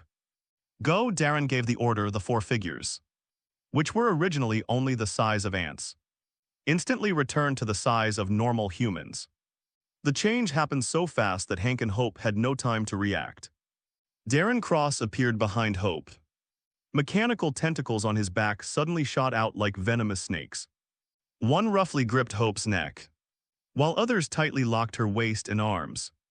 At the same time, 2 other soldiers pounced on Hank Pym from the left and right, ruthlessly pinning the elderly scientist to the lab table. The last soldier appeared behind Azu, and a mechanical arm locked Azu's shoulders and arms, firmly controlling him. Let her go. Old Pym roared angrily, his cheek pressed against the cold tabletop. Darren's helmet visor snapped back up with a hiss, and he looked at Pym with a mocking expression. Good evening, teacher, Darren said with a forced smile. That was a brilliant tactical meeting. I almost applauded your meticulous planning. His mechanical tentacles tightened slightly. Ugh. Hope let out a painful groan. Darren, you madman. Let Hope go. This was all my idea. It has nothing to do with her. Old Pym struggled desperately, but his aged body was no match for the strength of the Wasp warrior. Unrelated, Darren sneered. Hank, you're always so hypocritical. Just now, I overheard her planning how to blow up my servers. She's more malicious than you. Let her go, Cross. At this moment, Azu, standing to the side, also displayed the anger that a devoted boyfriend should have. He glared at Darren with eyes blazing with fury and roared. If you dare to harm a single hair on her head, I guarantee the Star Corporation will use all its resources to hunt you down to every corner of the world. Darren glanced at Azu and curled his lip in disdain. Give me a break with my own people gone. Do you think I'd be afraid of the Star Corporation? Once I get my hands on the Pym particles, you won't even be able to catch a glimpse of me. Darren's gaze returned to Pym, his eyes flashing with malice. Listen, old man. My patience is running out. Write down the formula for synthesizing PIM particles. Now immediately, don't even think about it, Darren. You're a cold-blooded monster. Giving you the formula would be tantamount to pushing the world to its doom. I'd rather take this secret to hell. I know you're not afraid of deaths. Darren slowly turned around, controlling the mechanical tentacles to bring hope, who was in midair closer to him, but what about her? Darren stared coldly at old Pym. I know you, Hank. Janet's death was the biggest nightmare of your life. But if you don't write out the formulas, right in front of you I'll slowly bit by bit break her neck. I'll let you experience again what it feels like to lose the most precious thing in your life. No, you dare. Hank Pym's eyes were bloodshot, his gaze almost bursting.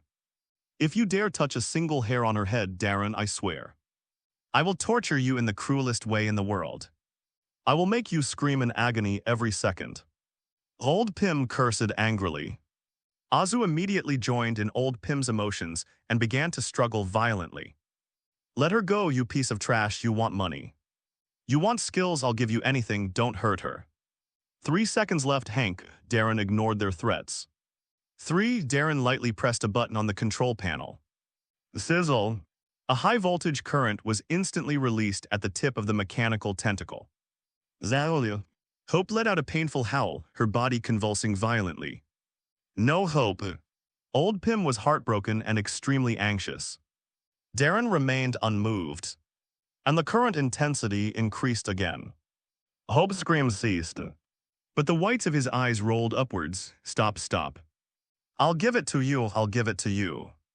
Seeing his daughter suffer such inhuman torture, Hank Pym's mental defenses finally crumbled. He could sacrifice himself to protect the world, but he could never stand by and watch his only daughter die in front of him. That's the answer I've been looking for, Hank. Upon hearing this, Darren cut off the power with satisfaction. Azu secretly applauded Darren's move. Well done, Baldy. That's it, force him to write it down. Everything is going according to Azu's plan. As soon as Hank Pym writes down the formula, Darren takes the item and turns to live. The Skynet agents lying in ambush outside will immediately take action, taking the formula along with Darren's life. In this way, he would not only get the formulas, but Hope would also be extremely grateful to him. Another win-win situation, get him paper and a pen. Overjoyed that his long-cherished wish was about to be fulfilled, Darren's mind momentarily relaxed. Hope's seemingly limp hands stealthily reached into a concealed pocket at her waist, where a tiny electronic pulse generator, about the size of a button, was hidden.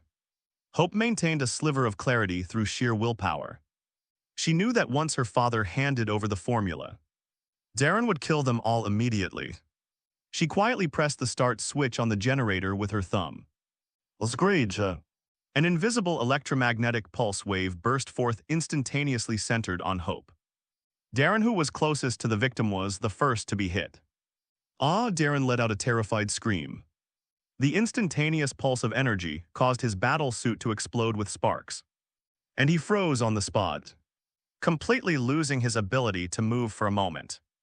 The mechanical tentacles that had been locking Hope also released themselves automatically. Thanks to his years of special agent training, Hope didn't hesitate for a moment after escaping and rushed straight towards the 2 henchmen who were controlling old Pym. Kill her, one of the henchmen shouted quickly. Seeing that his boss was being attacked, he released control of one of Azu's robotic arms, and the laser emitter on the robotic arm began to charge. They locked onto Hope, who was sprinting forward. Damn it. Azu cursed inwardly, almost there. That old man Pym was just about to put pen to paper. Couldn't this woman just wait a little while? Now look what happened.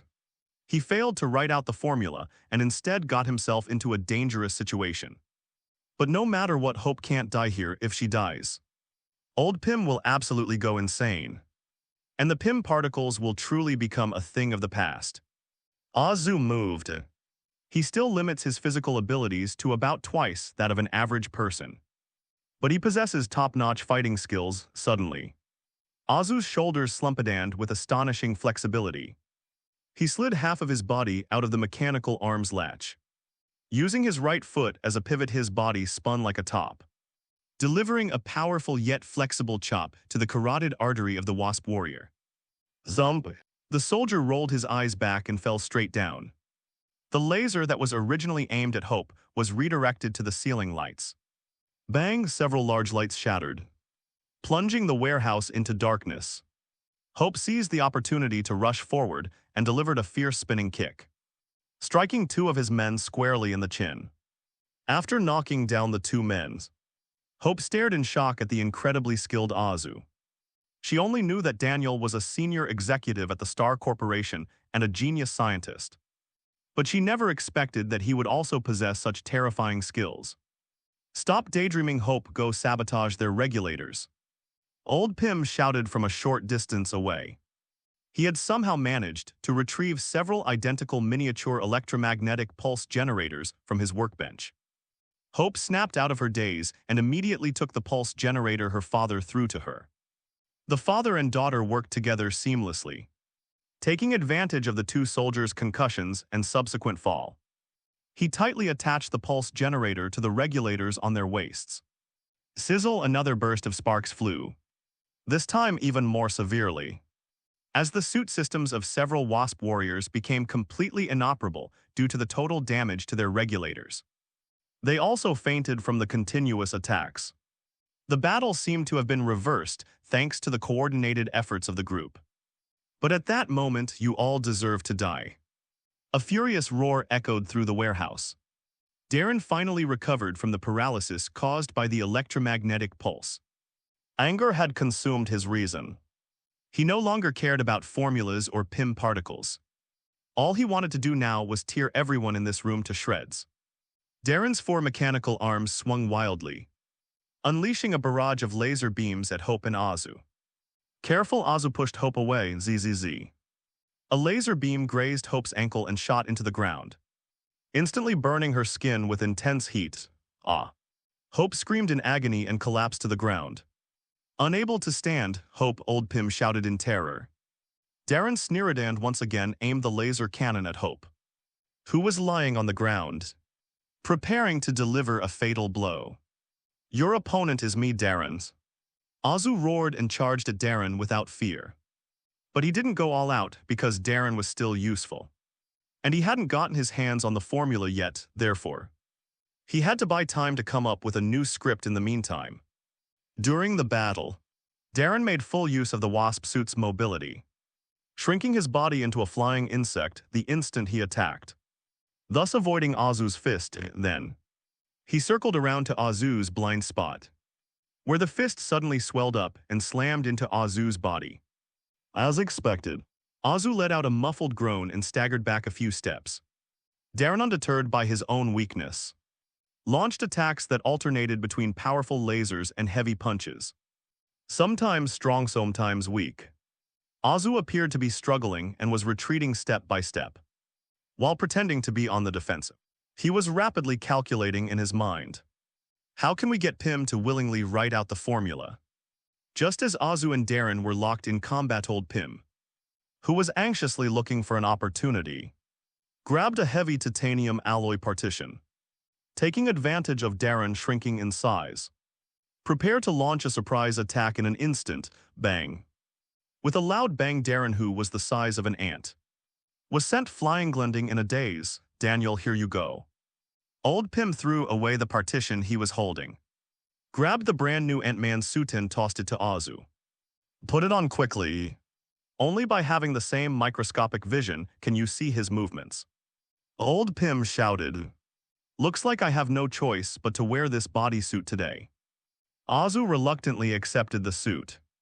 This new suit is designed with great ergonomics in mind, featuring a very spacious surface. Azu didn't even need to take off his coat. He simply slipped it over his legs and arms. "Press the red button on your chest," Old Pym instructed. Azu did as instructed and pressed down. Sizzle. The miniature air pump inside the suit starts. The originally loose battle suit quickly shrank. Clinging tightly to Azu's body, the mask fell down. Within the field of view, various data streams rapidly scroll across the HUD display. PIM particle concentration test, normal. Life support system startup, normal. Space conversion regulator, standby. Just as he put on his battle suit, Azu suddenly had a flash of inspiration.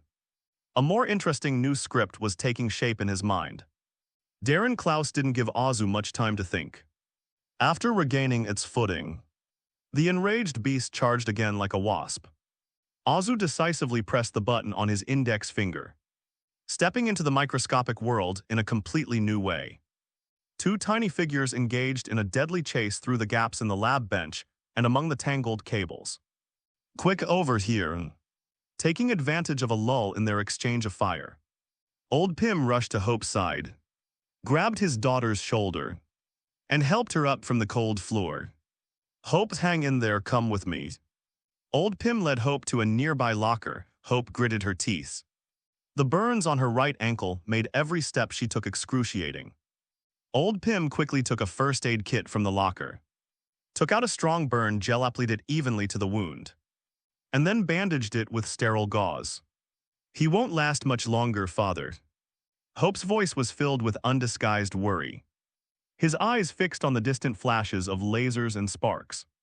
He hasn't been trained in micro-combat, we have to help him. That suit performs flawlessly. Old Pim lowered his head, continuing to secure the edges of the gauze. He's smarter than we thought. We can only trust him now, he can handle it. On the micro-battlefields, Darren's attacks became increasingly frantic. All you do is run away, you lackey of the Star Group. Darren unleashed a furious barrage of firepower from midair. Azu rolled repeatedly and landed on the edge of a huge glass vessel. He glanced back at the device behind him, a quantum centrifuge that Hank Pym used to refine unstable compounds, filled with extremely unstable high-energy particles. This is it, Azu gave a cold laugh. He stopped and deliberately revealed a flaw. Die. Darren roared, and all four mechanical arms lit up with blue light, unleashing a full-power laser beam. Azu used his legs to propel himself forward. Leaping forward, the laser beam precisely struck the storage tube containing the high-energy particles. Boom! A deafening explosion resounded inside the warehouse. A massive orange-red fireball shot into the air, its violent shockwave sweeping across the entire space. At the epicenter of the explosion, the massive blast wave directly shattered the brick wall on the side of the warehouse. In their miniature form, Azu and Darren were swept up by the terrifying shockwave and sent flying through the shattered wall. Outside the warehouse, the night wind was biting. The two fell heavily onto the muddy ground overgrown with weeds. Cough, cough, and tofu. Darren deminiaturized and scrambled to his feet from the rubble. Panting heavily, come out, don't hide like a rat. Darren looked around, his eyes searching for Azu's figure in the dust. 10 meters away, the red battle suit rapidly magnified. Azu stood steadily in the moonlight, patting the dust off his shoulders. His movements were as composed as if he were attending a high-class banquet, showing no signs of the disarray he had just experienced in the explosion. You think you can beat me with some clever tricks? Darren's voice came through the mask, carrying a chilling, killing intent. Azu turned his head slightly and glanced at the warehouse wall behind him that had been blasted with a large hole. The distance was far enough and the angle was perfect. From their current position, Pym and his daughter couldn't see what was happening outside. Game over, Daniel, Darren slowly approached, his mechanical tentacles bearing their claws behind him. It's definitely over, Azu removed his mask, revealing a somewhat creepy smile to him. Darren was stunned for a moment. He sensed that the other person's aura had undergone a dramatic change in an instant. Before he could react, Azu's figure suddenly vanished from the spot. The next second, a huge hand like an iron clamp gripped his neck tightly. Darren didn't even see how the other person crossed the distance of more than 10 meters before he was forcibly lifted into the air. Let me go, Darren managed to squeeze out a few words, as the four mechanical tentacles on his back frantically stabbed towards Azu's face and chest. A blue laser beam struck Azu's face at point-blank range. However, the expected scene of carnage did not occur. The man in front of him ignored his frenzied attack. The laser beam struck the man's face, but didn't even burn a single hair. You. What kind of monster are you? Darren's breathing became increasingly difficult, and his voice began to hoarse. In response to Darren's question, Azu smiled slightly, his pretense fading away to reveal the face that truly belonged to his homeland. By the pale moonlight, Darren could see the face in front of him clearly. Her golden hair was combed back, her deep blue eyes were icy, and she wore that signature smile. Darren's brain felt as if it had been struck by a heavy hammer. All his thoughts froze at that moment. You. Darren trembled violently, a fear that came from the depths of his soul. There is no one in this world who doesn't recognize this face. The strongest man on earth, people of the motherland. You know nothing about true power, Azu smiled slightly, not giving Darren a chance to beg for mercy, and gently twisted the right hand that was gripping his neck. Click. Darren's body suddenly convulsed. His eyes rolled back and his limbs fell limply to his sides. This ambitious man, who sought to control the microscopic world, ended his sinful life before he could even leave a final utterance. Azu coldly carried Darren's body, his body rising from the ground and disappearing into the night sky. A few minutes later, Azu landed on the rooftop helipad of the Vought San Francisco office building. Miss Skynet had been waiting for quite some time. Behind her stood two factory-installed T-1050T Terminators. Sir, your order is ready, Tianwang stepped forward, his gaze calmly sweeping over the corpse Azu was carrying. Azu threw Darren's body on the floor like trash, then took off his Ant-Man suit and tossed it aside. Take off these clothes and put them on them. Azu pointed to Darren on the ground, then to the Ant-Man suit. Skynet immediately directed two Terminators to step forward and don the Ant-Man suit and the Wasp suit. Respectively, the two Terminators, now clad in their suits, began to pulsate with liquid metal from their outer layers. In just a few seconds, they transformed into the likenesses of Daniel Wu and Darren Klaus. From facial expressions to the lines around the eyes, there was not a single flaw. Azu saw this and nodded in satisfaction. Have all the scripts been entered? Azu looked at the Skynet. It's already written, sir. They will perfectly reproduce the emotional thresholds and action details you need. Miss Skynet replied respectfully, very good. I'll take them to the set now to begin the next scene. Inside the warehouse laboratory, time ticked by. The night wind kept blowing in from the destroyed wall, gradually dispersing the thick smoke from the explosion. Hank Pym stood by Hope's side, his brow furrowed. Hope's gaze never left the broken hole in the wall for even a second. He'll be all right, won't he? Hope murmured softly, as if asking her father, or perhaps trying to reassure herself. Pym sighed, patted his daughter on the back and tried to comfort her. Be patient, Hope. No news is often the best news. Despite saying that, old Pym was just as anxious inside. He didn't create the Ant-Man suit for killing, so it wasn't equipped with any additional weapon systems, putting him at a disadvantage against Darren's Wasp suit. The father and daughter waited in a suffocating silence. Suddenly, a strange noise came from outside the hole in the wall. Hope and Pym tensed instantly, looking nervously in the direction the sound came from. The next second, a figure wearing yellow and black armor appeared out of thin air, growing larger from a distance of 5 meters. The moment they saw who it was, the two felt as if they had fallen into an ice cellar. It's Darren Cross. Darren's mask slowly rose, revealing the face that Hope found utterly repulsive. His gaze swept calmly over the father and daughter hiding behind the cover. It was a tough battle, Darren said with a smug smile. I have to admit, Hank, this young man you found is much more tenacious than I imagined. Where's Daniel? What did you do to him? Hope's breathing quickened as she stared intently at Darren. Darren sighed softly, shook his head, and feigned regret. It is with great regret that I tell you that he fought to the very last moment to protect you. His courage is admirable, but courage cannot compensate for a lack of strength. He's dead, Hope, dead in the wilderness. He spread his hands, pronouncing this cruel verdict. No. You're lying. Tears welled up in Hope's eyes. She struggled to her feet, but fell again due to the sharp pain in her ankle. She desperately tried to rush out again, but Pym held her down firmly. Calm down, Hope. There's no point in acting impulsively, Pym said, his face filled with self-reproach and guilt. Accept reality, Hope. Darren took a step forward. Right now, no one can protect you. But I'm not one to forget the past. He opened his arms, making a gesture of tolerance. Hank, you're old, your era is over. But Hope, you're young, you have limitless potential. Darren looked directly into Hope's hateful eyes. Come back to me, Hope, if you're willing to humble yourself. There's still a place for you at Pym Technologies. We can change the world together, you're dreaming.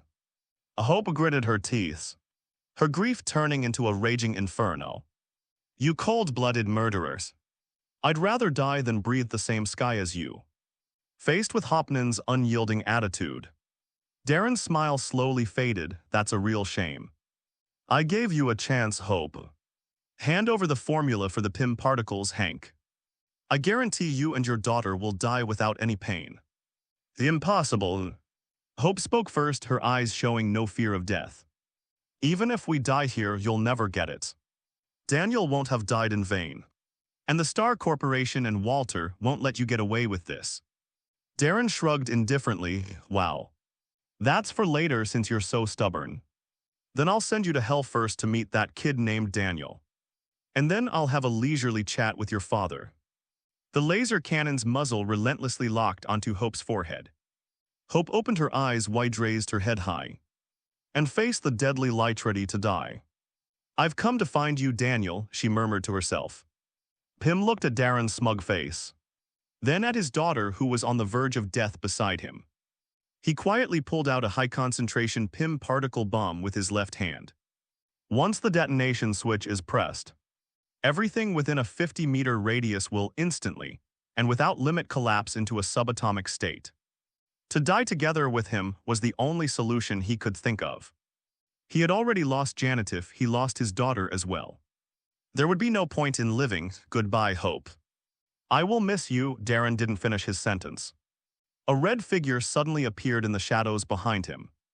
Before Darren could react, a pair of arms tightly gripped his neck, pulling him violently backward. Chirped.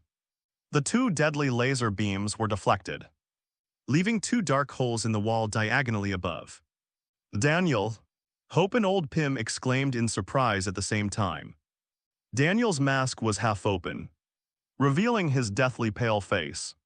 Blood was seeping from his forehead, and his battle suit was covered with charred cracks, clearly indicating serious injuries. Let me go.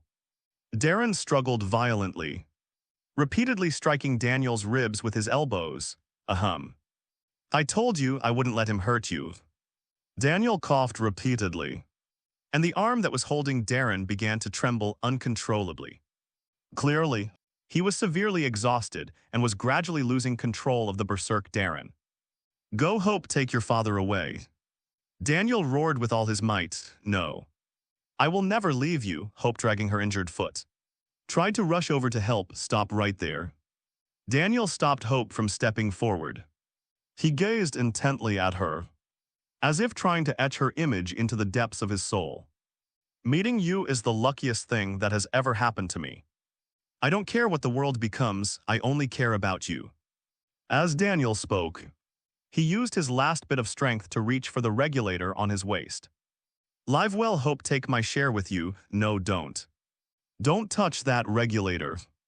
Pym saw through his intention and shouted in terror. Once the restrictions are lifted, you will shrink infinitely to the subatomic level, and you will never be able to come back. No, Daniel. What are you doing? Hope rushed forward in alarm to stop him, but at this moment, Darren finally broke free from Daniel's grasp and threw a punch at Daniel with his backhand. Goodbye, my girls. Daniel released the regulator's safety restrictions without hesitation and shrunk to the limit. It went inside Darren's suit by following his fist. After Daniel disappeared, Darren turned around, and the laser emitter was once again aimed at Hope, who was struggling to rush towards him. Just moments before the laser was fired, A violent burst of electrical sparks suddenly erupted inside the wasp suit. The tentacles, which were preparing to fire lasers, suddenly went silent, bursting into puffs of black smoke. What is he doing?" Darren exclaimed in horror, patting his battle suit. Then, even stronger sparks erupted, disrupting the suit's scaling function and causing irregular physical collapse. "No, stop, Darren screamed in extreme fear. His body began to collapse unevenly under the influence of the out-of-control PIM particles. The Hansvitan torso were like air-squeezed soda cans, twisting and folding inwards. Snap PFFT, Finally, amidst Darren's piercing screams, it transformed into a tiny speck of light and vanished completely into the air. The laboratory returned to silence. Only a few broken wires were still making faint sparking sounds. Hope sat kneeling on the ground, stunned. She stared blankly at the spot where Darren had disappeared. "Where only emptiness remained, Daniel." Hope called softly into the air, her voice trembling slightly. No one responded. Nothing happened. She suddenly understood a feeling. The feeling her father had when he lost her mother, Janet. The pain of watching your loved one disappear before your eyes, and being powerless to stop it. The man who had kissed her in the sea breeze just hours before, telling her, "I belong to you," is gone forever. No. Hope covered her face with her hands, her shoulders trembling violently, and her suppressed sobs slowly turned into heart-wrenching cries. With tears in his eyes, Pim staggered to his daughter's side and embraced the heartbroken Hope tightly. This stubborn old man, who had been defiant his whole life, was now filled with indescribable guilt. He was wrong, terribly wrong, for the first time. He realized how foolish his intuition had been. He shouldn't have been so wary of this young man named Daniel. That young man not only possessed extraordinary talent, but also proved his love for Hope and his nobility with his own life. His narrow-minded prejudice indirectly led to this tragedy. "I'm sorry, Hope, I'm so sorry." Pim choked back tears as he stroked his daughter's hair. He was a true hero, he was a good man. The father and daughter embraced and wept amidst the ruins, an overwhelming sense of sorrow permeating the air. Hint: you've gained a special popularity bonus of +35000. From Hope Van Dyne. Hint: you've gained a special popularity bonus of +15000. From Hank Pim Azu, who shrunk himself with a shrinking lamp and hid to watch the show, received a message that his popularity points had been credited to his account.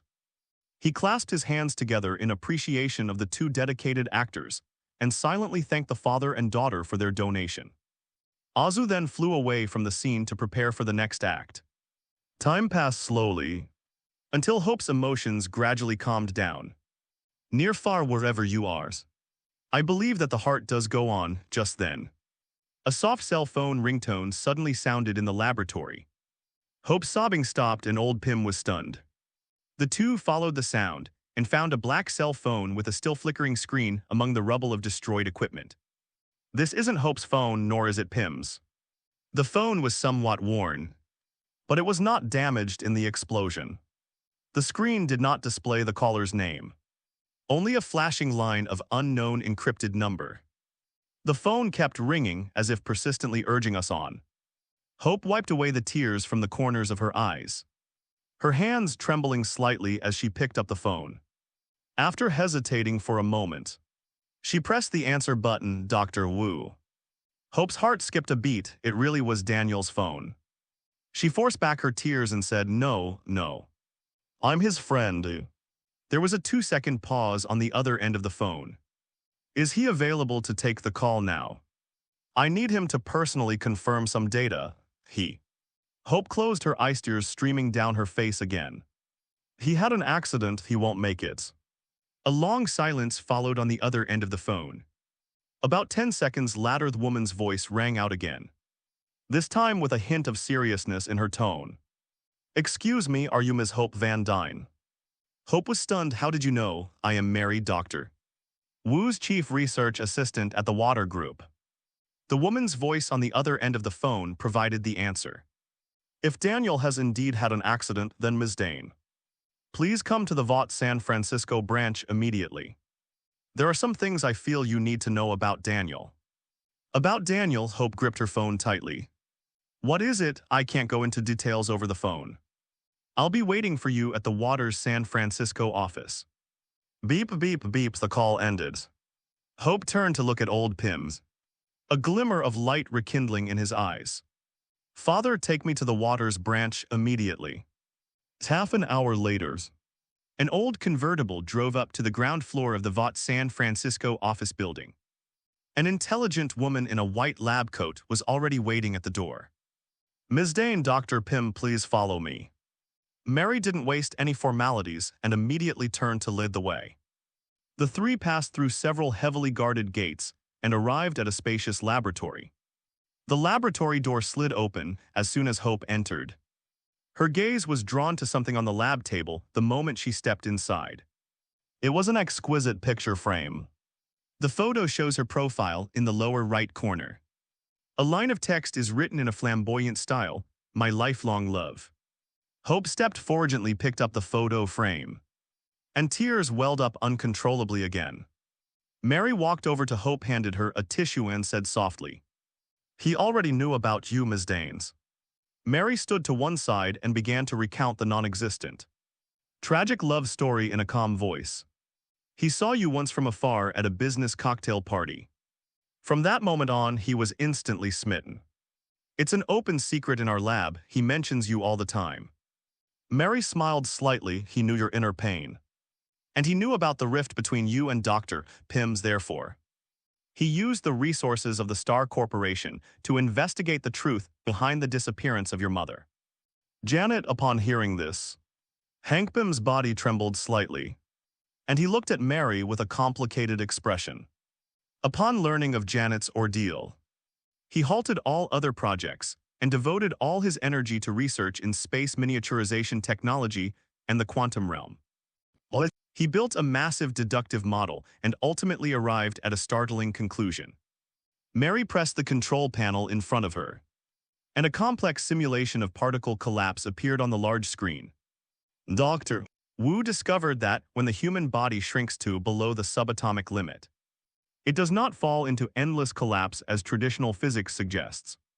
Instead, it penetrates a dimensional barrier existing outside our perception, entering a completely new dimensional space, namely the quantum realm. Furthermore, through repeated simulations and detections using microscopic rays, DRWU discovered, deep within that microscopic dimension, there exists a stable energy field, which most likely possesses an environment suitable for carbon-based life.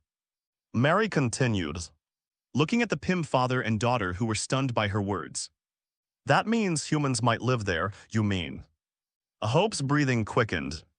That Daniel might still be alive, Pym was also startled, his lips trembling for a long time before he finally managed to utter a weak sound. "This means Janet, my Janet. She might still be alive." At the thought of this possibility, tears welled up in old Pym's eyes. For over 20 years, he has been tormented by self-blame, believing his wife to be long dead, but now, someone is telling him that she might be waiting for him in another dimension. Theoretically, yes, Ms. Dane, if Dr. Wu, as you say, uses Pym particles to shrink infinitely, then the situation is the same as Ms. Janet's entering the quantum realm. Mary's words brought Hope to tears of joy. Then how do we save him? How do we get into the quantum realm? Hope asked anxiously. This is also a question that Dr. Wu has been researching. Mary slid her finger across the control panel, and the holographic projection switched to a design drawing of a device that looked like a tunnel. To verify this theory, Dr. Wu devoted himself entirely to building this portal capable of traveling to and from the quantum realm, working day and night. He named this project the Gulliver's Tunnel. Mary looked at Hope, her voice filled with deep emotion. DRWU spent countless days and nights in the lab, and one phrase he often repeated was, "My only wish is to one day personally dig this tunnel and bring back the lost Janet, so that Hope can regain the love of a complete family." These words struck Hope and Pym hard. Hope covered her mouth and burst into tears. It turns out that everything he did was for her. To untie the knot in her heart, fulfill her greatest wish. He silently sacrificed so much behind the scenes. Hank Pym was overcome with emotion, tears streaming down his face. He finally understood that Daniel wasn't after the technology, nor was he after any business gain. He simply wanted to save his Janet. How ridiculous and despicable my previous suspicions about this young man were. Pym wanted to slap himself twice right now. Hint. You've gained a special popularity bonus of plus 20000. From Hope Van Dyne. Hint. You've gained a special popularity bonus of plus 22000. From Hank Pym. The notification sounded in Azu's ear as she sipped milk in the hotel's presidential suite. Looks like the script is progressing smoothly. He swirled his white milk glass, his smile widening. Miss Skynet is practically flawless, except for not contributing any popularity points. Has Gulliver's Passage been completed yet? Hope wiped away her tears, a new hope igniting in her eyes. It didn't go well, Mary replied. To ensure the accuracy of the channel, Dr. Wu even risked his life during this period, quantum anchoring his own biomagnetic field to the Gulliver channel. His original plan was to wait until everything was ready, then personally go into the tunnel to bring Ms. Janet back. Mary paused, her tone becoming heavy. But this plan has a fatal flaw. During the Gulliver's tunnel, just like the shrinking lamp, the mass of objects shrinks synchronously. This means that when a person shrinks to the quantum realm, they become incredibly fragile. Even the slightest disturbance could tear the traveler apart. Upon hearing the term quantum anchoring, Hope's eyes lit up. She immediately grasped the key point. Now that Daniel and the channel have established a quantum anchor, it means that as long as the channel is activated, we can precisely locate his position in the quantum realm and bring him back. We must get it done, we must get him out, Hope said firmly. How can I improve this channel? This is precisely the bottleneck that Dr. Wu has been researching all along.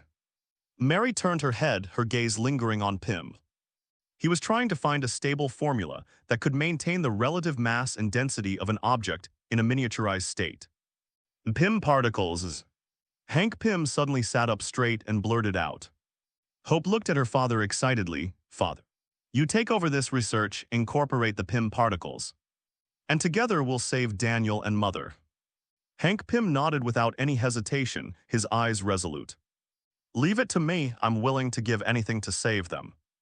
Old Pym walked towards the terminal console, ready to immediately begin his investigation. I'm sorry, Dr. Pym. Mary suddenly stepped forward and reached out to stop Pym.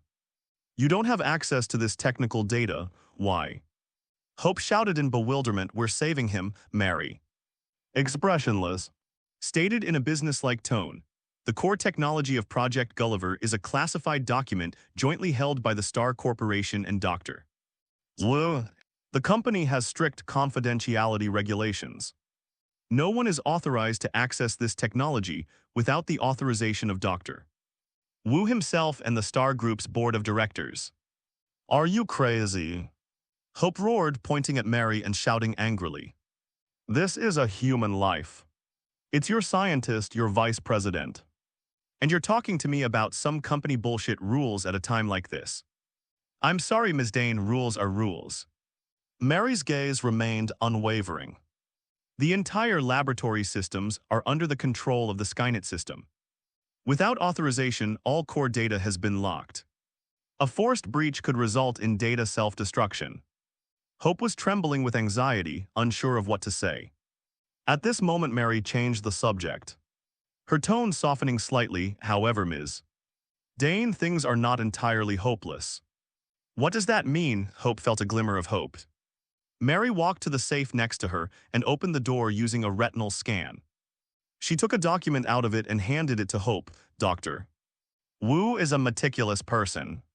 A month before conducting this dangerous experiment, he had already drawn up this legally binding succession agreement. In the event that Daniel Wu suffers an accident or goes missing during experiments or other unforeseen circumstances, his personal assets, as well as his personal rights to scientific and technological resources, entirely inherited by Ms. Hope Van Dyne. Hope stared blankly at the document handed to him. She reached out her hand, her fingertips touching the cold file folder. Yet she seemed to feel the man's burning heart. He gave her his life and all his heart and soul without reservation because he loved her. I understand. Hope took a deep breath and turned to look at Hank Pym. Father, give me the formula for the Pym particle. Hank Pym was startled. He looked at his daughter's resolute face. He understood that this was not a discussion, but an ultimatum. This daughter, who seemed to have transformed overnight, was like a younger version of Janet. If he were to utter a single no today, he would forever and completely lose the only family member in the world he has ever had. His life was already full of regrets. He couldn't bear to lose his only daughter as well. Besides, he couldn't resist the temptation that might bring his wife home. He sighed deeply, reached out his aged hand, and gently patted his daughter's shoulder. Originally, I also planned to find a suitable opportunity to hand all of this over to you. I just didn't expect it to be like this. I was too stubborn, Hope. If I had trusted that young man sooner, perhaps everything would have been different. Hope clutched the inheritance decree tightly. She didn't utter a word of reproach towards her father. Nothing she said now could bring back the man who had lost his way to protect her. Mary stepped forward at the opportune moment, glanced at Hope's bleeding ankle and asked with concern, Ms. Dane, grief cannot open the Gulliver's Tunnel. Your injuries require immediate treatment. An infection would severely impact your future work. Go back and rest first once your wounds have healed. Return here with the Pym particle formula. Complete all the formalities, and you'll be able to take over Dr. Wu's lab completely. Thank you for reminding me, Mary. Hope nodded, her eyes regaining their resolve. She agreed with Mary. They couldn't let anything affect the progress of rescuing Daniel. The next morning, Hope had arrived downstairs at the Waters branch. She pushed open the car door. Leaning on a lightweight carbon fiber cane and stepped out. Her ankle had been retreated and wrapped in gel bandages. Although she still walked with a slight limp, the pain had been greatly reduced. Go do what you think is right, Hope. Bring him back. And bring Janet back too. Pym called after Hope as she walked away. Hope turned to look at her father's aged and guilty face and nodded vigorously. I will, Father, I swear. Good morning, Ms. Dane. You look much better than last night. Mary was waiting in the hall early. Good morning, Mary. Hope nodded. Let's get started, with Mary present. The series of tedious document signings proceeded exceptionally smoothly. With the final document completed, Hope officially became the head of the Star Group's high-energy physics laboratory. The formalities are complete, Ms. Dane, from now on. All resources in this laboratory are at your disposal. Mary handed Hope an access card. Hope took the card and strode towards the laboratory door. The verification passed down the heavy, airtight door slid open to both sides. In stark contrast to the quietness of last night, the laboratory today is bustling with nearly 20 researchers in white lab coats, each working at their respective workstations. Hope was slightly taken aback. She had assumed that this top-secret project would only involve a handful of people. As soon as Hope walked in, all the researchers stopped what they were doing and turned their attention to her. She cleared her throat, preparing to project the authoritative aura of a seasoned chairperson. Introduce herself and establish her leadership position. Good morning, everyone. I'm Hope Dane, and from today onwards. Before she could finish speaking, the researcher closest to her immediately stopped what he was doing and a warm, bright smile spread across his face. Oh my God, it's Ms. Danes, you've finally arrived. We've been waiting for you for so long. Another female researcher quickly stepped forward, pulled over an ergonomic swivel chair, and thoughtfully placed it next to Hope. You need to avoid putting pressure on your ankle. Please sit here, you have full access to the lab. We are ready to execute your next instructions. The other researchers also stopped what they were doing and cast friendly, enthusiastic and even ingratiating glances at Hope.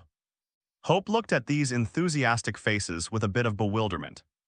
Taking over a research team led by a top genius. She originally thought she would encounter some academic arrogance or distrust. She was prepared to establish her authority through forceful means. But they didn't show the slightest resistance to my arrival. On the contrary, they welcomed me as if I were a long-lost old friend. You know me? Hope looked around in confusion. Of course, Ms. Dane, a researcher, smiled, spreading his palms and gesturing towards the lab. Because in the past few months, the person Dr. Wu has mentioned most often in this lab is you, in our hearts. You've long been the mistress of this laboratory. Upon hearing these words, Hope felt a lump in her throat, a mix of sweetness and sorrow welling up inside her. Daniel, he really loves me so much. Even the people around him are touched by his love. Hope tilted her head back, forcing back her tears. She can't cry, now is not the time to be weak. I won't let him down. Hope secretly vowed to transform all her sadness and emotion into motivation for her work. Listen up, everyone. Hope clapped his hands and gave the order in a loud voice to the entire laboratory. Immediately retrieve the blueprints for the energy stabilization valve in the Gulliver Tunnel. I've brought a completely new calculation formula. Let's work together to bring DRWU back. Yes, Ms. Dane. The T-1050 researchers in the lab responded in unison. Meanwhile, inside the presidential suite of the Fairmont Hotel. Beep, the suite door clicked softly, and Mary pushed it open and came in. As the door closed, ripples of light emanated from her body. In a mere second, she transformed back into the tall and slender Miss Skynet. Azu was wearing a loose bathrobe and sitting on the sofa waiting. Is Hope settled in? Everything is progressing smoothly. Sir, Skynet reported respectfully, MS. Dane is currently fully immersed in the research and development of the fusion of PIM particles and Gulliver technology. Driven by love, her work efficiency is astonishing. Having accomplished a long-planned major task, Azu was in high spirits. Now that the important business is done, it's time to relax and celebrate with a couple of rounds.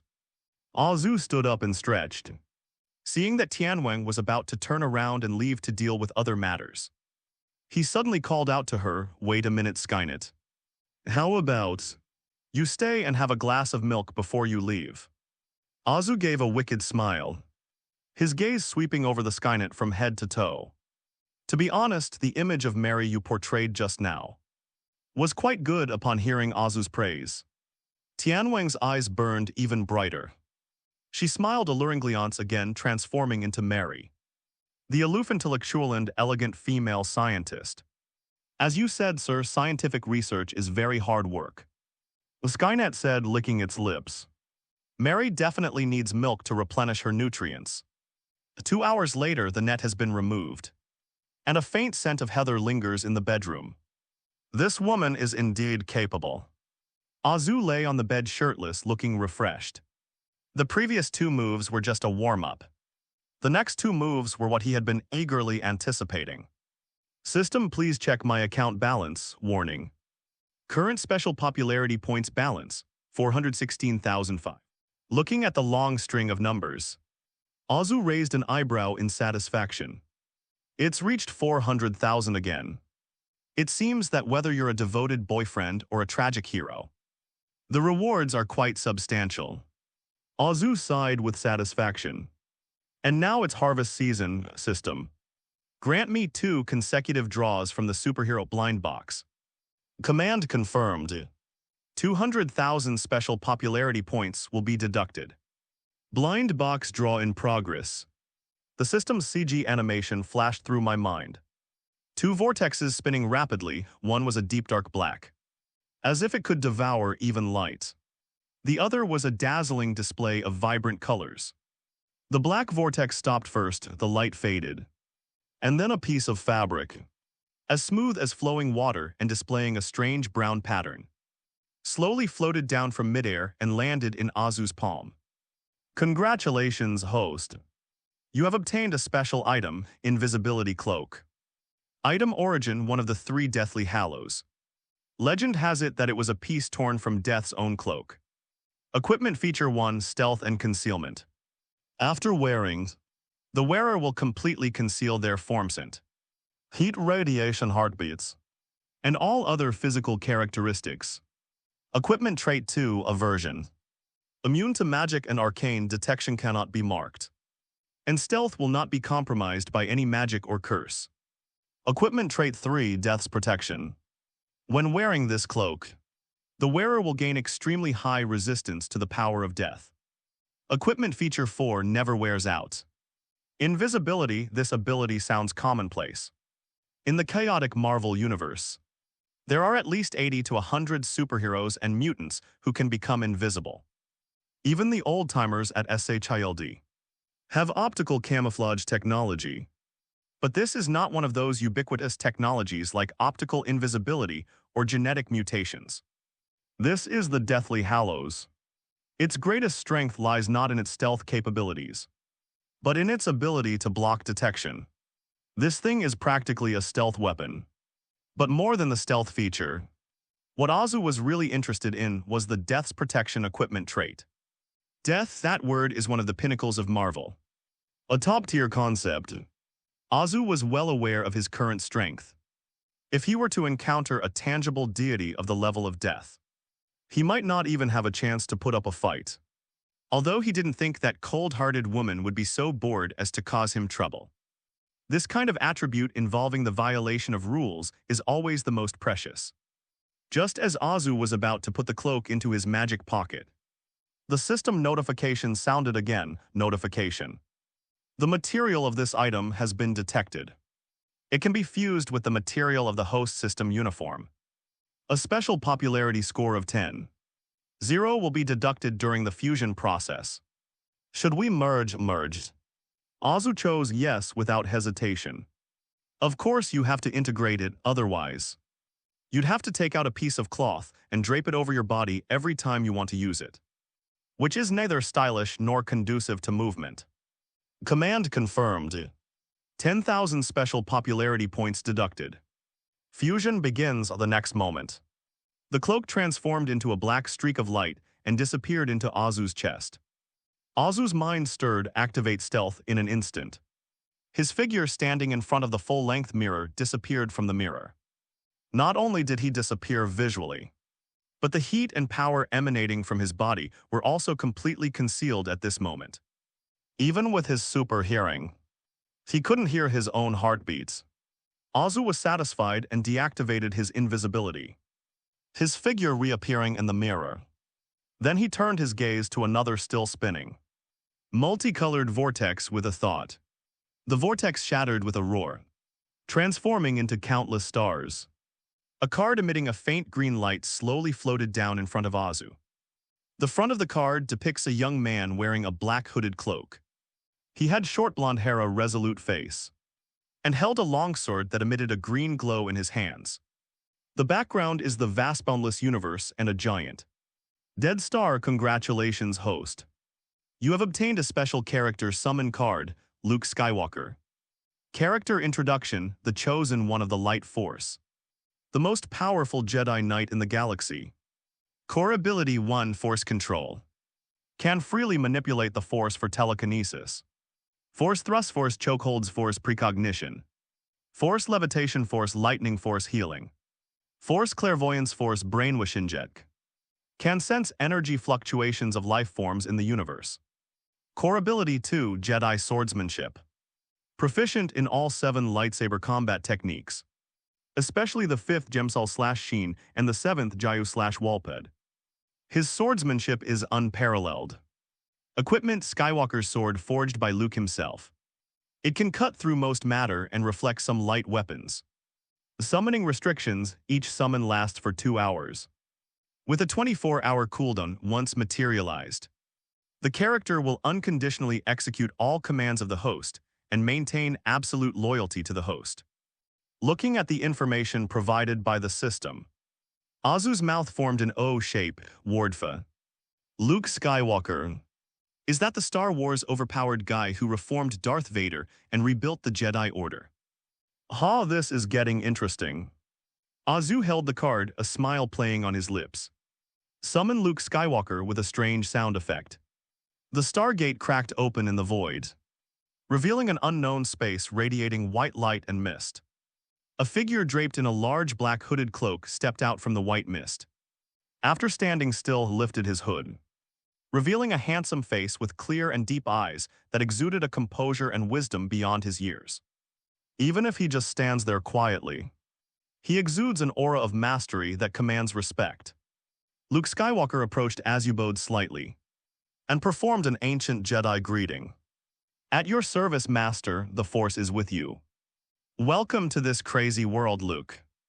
Azu walked to the bar counter, took out 2 crystal glasses, and poured himself a glass of whiskey. He turned to look at Luke. Would you like a drink? The drinks here are pretty good, thank you, Master. Luke shook his head, declining gently. Alcohol interferes with my Force perception. I must remain sober at all times. Unless it's your order, he added, no need for that. Azu didn't insist and took a sip of his wine. How does it feel to be in this completely new universe? Azu asked with great interest. Luke closed his eyes and felt it for a moment. The life energy in this universe is very active, Master. Luke said calmly, I can sense that many powerful life forms lurk on this planet, as well as some malevolent undercurrents.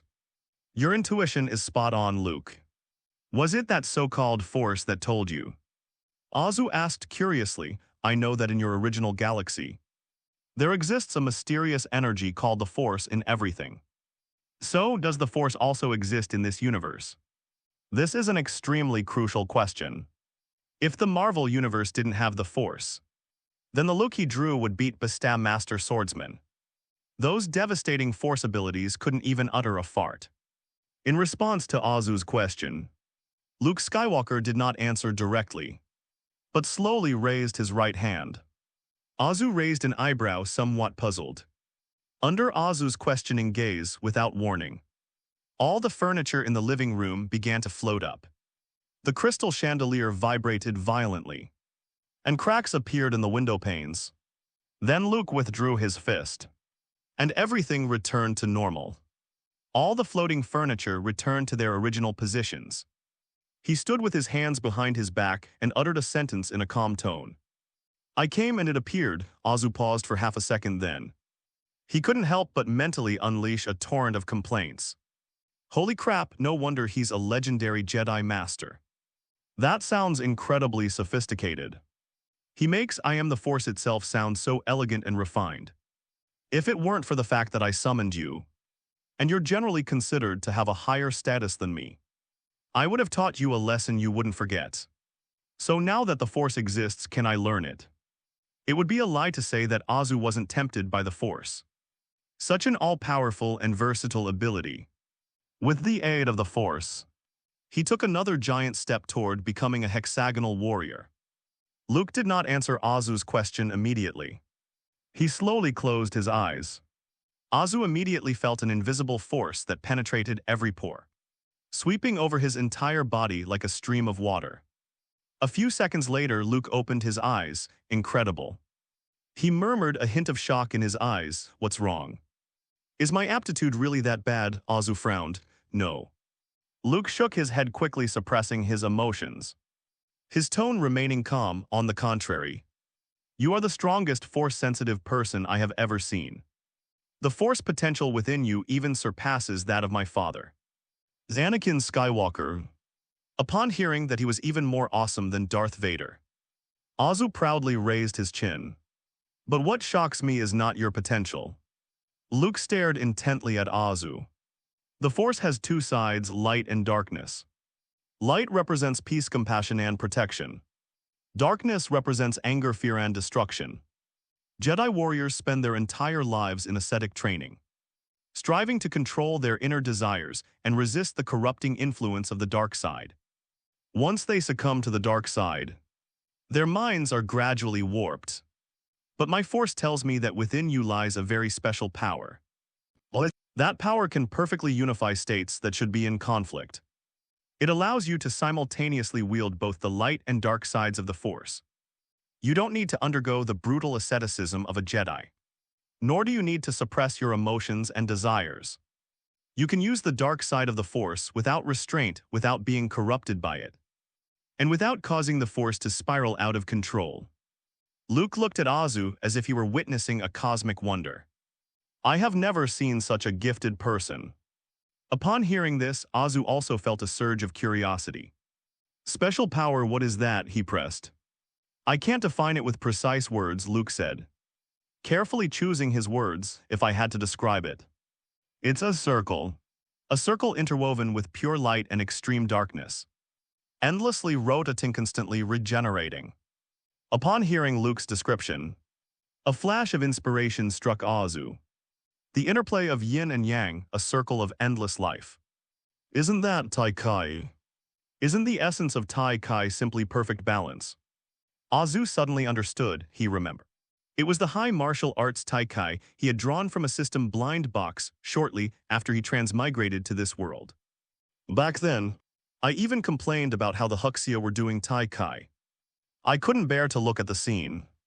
Thinking back to those days when I held Jessica's waist in Walter's arms and personally taught her Tai Kai. I really miss those days. System products are always top-notch, no duds expected.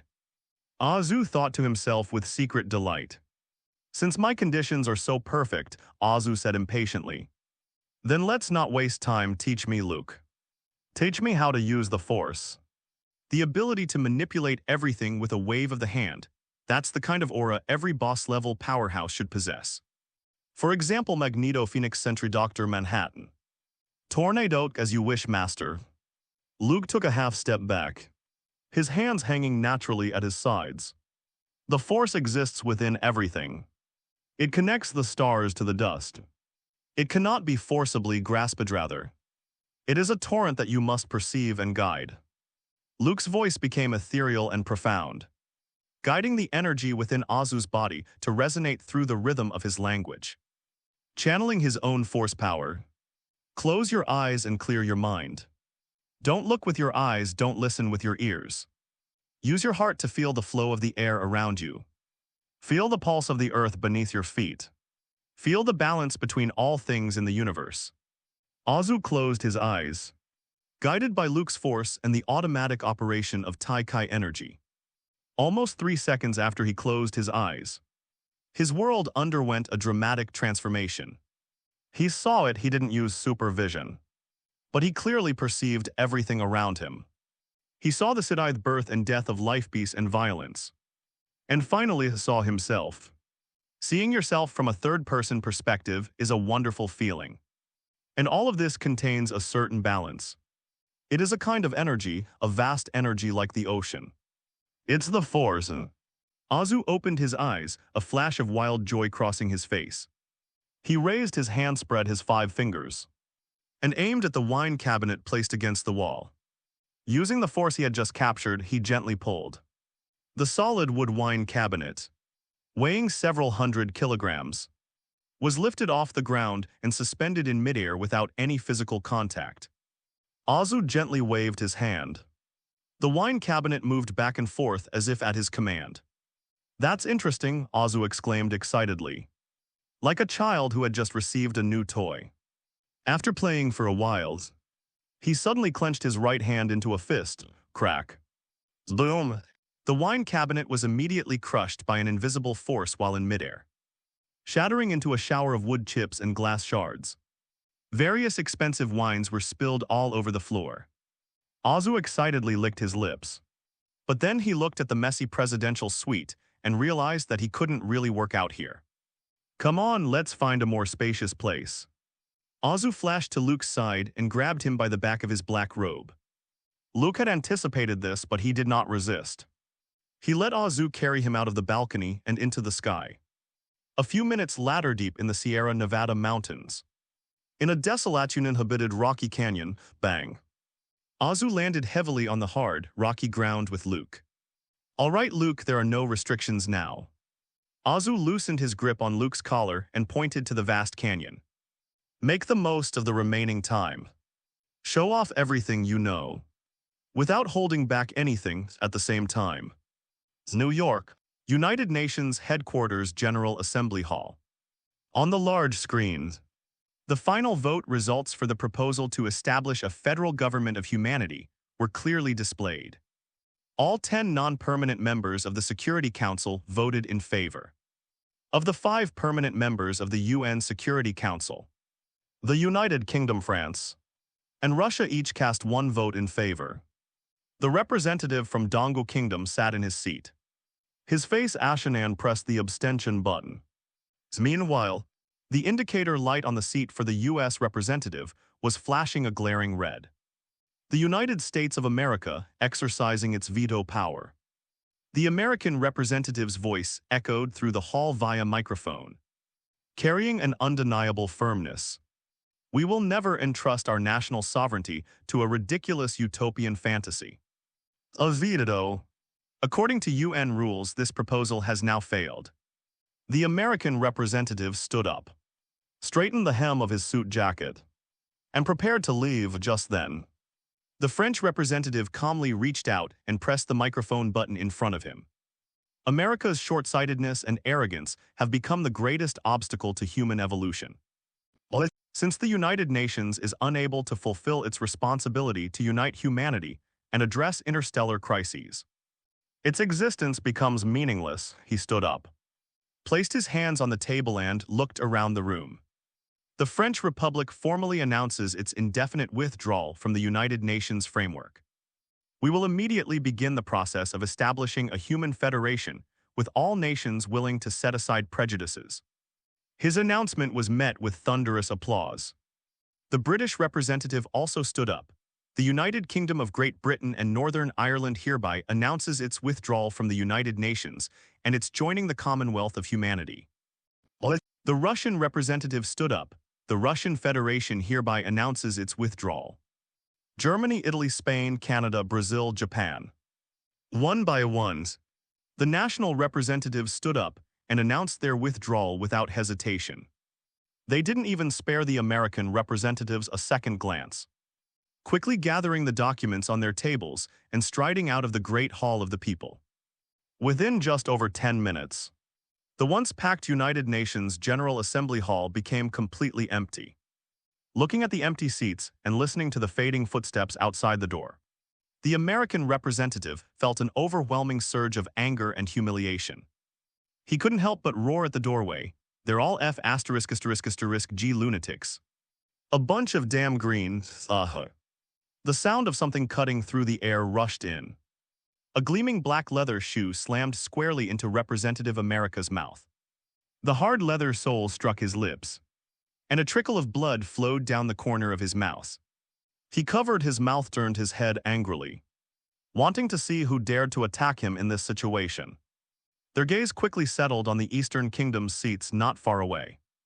The representative from Dongo Kingdom stood on one leg, still in the throwing posture, staring coldly at the representative from America.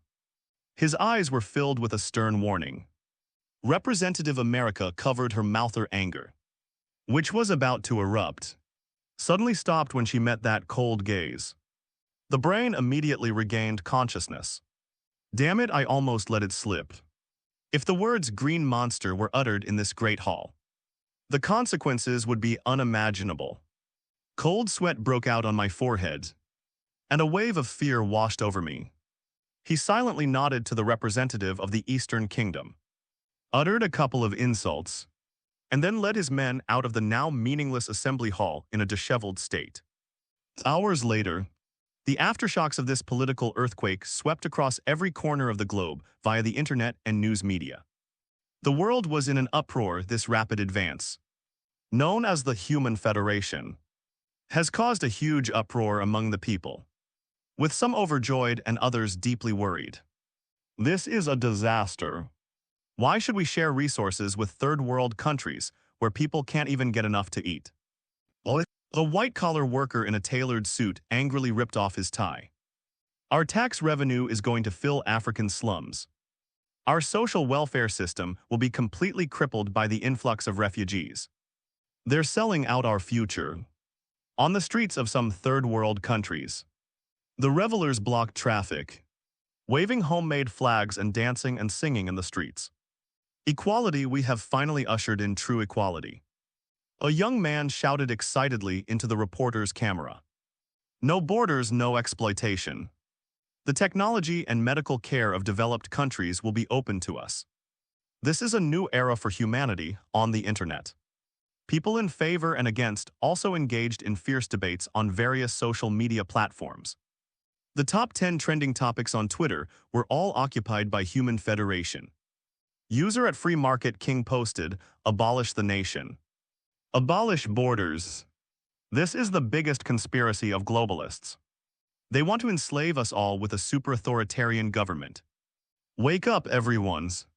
User at One Planet One Future immediately retorted, "Still clinging to your pathetic nationalism. Look outside, aliens could attack at any moment.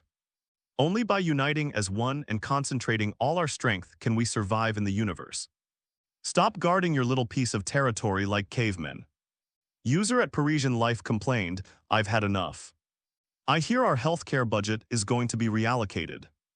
I don't want to lower my quality of life for people on the other side of the world." User at Yours Mind sarcastically commented, "The arrogant developed countries are finally bowing their heads. The earth belongs to everyone. Why should you monopolize its resources?" Despite the heated debates online, the vast majority of political analysts, economists, and ordinary citizens believe that even if governments reach a consensus, truly integrating more than 100 countries into a unified federal government would require at least several years, or even more than a decade, of lengthy negotiations and adjustments. Because politics has always been synonymous with compromise, wrangling and the exchange of interests. However, how things unfolded proved everyone wrong. To everyone's surprise, the Human Federation's organizational structure merged at a breathtaking speed. The day after announcing its withdrawal from the United Nations, the former headquarters of the European Union in Brussels, Belgium, was swiftly established as the new administrative center of the Human Federation. Outside the headquarters building, the Human Federation's starry sky flag, featuring the Earth's latitude and longitude lines, was hung overnight. What happened next defied thousands of years of common sense about politics. On the first day, the Human Federation Transitional Council announced that it would hold elections for the first federal president. The following day, a list of candidates nominated by hundreds of member states was released, with former French President Pierre Carson at the top of the list.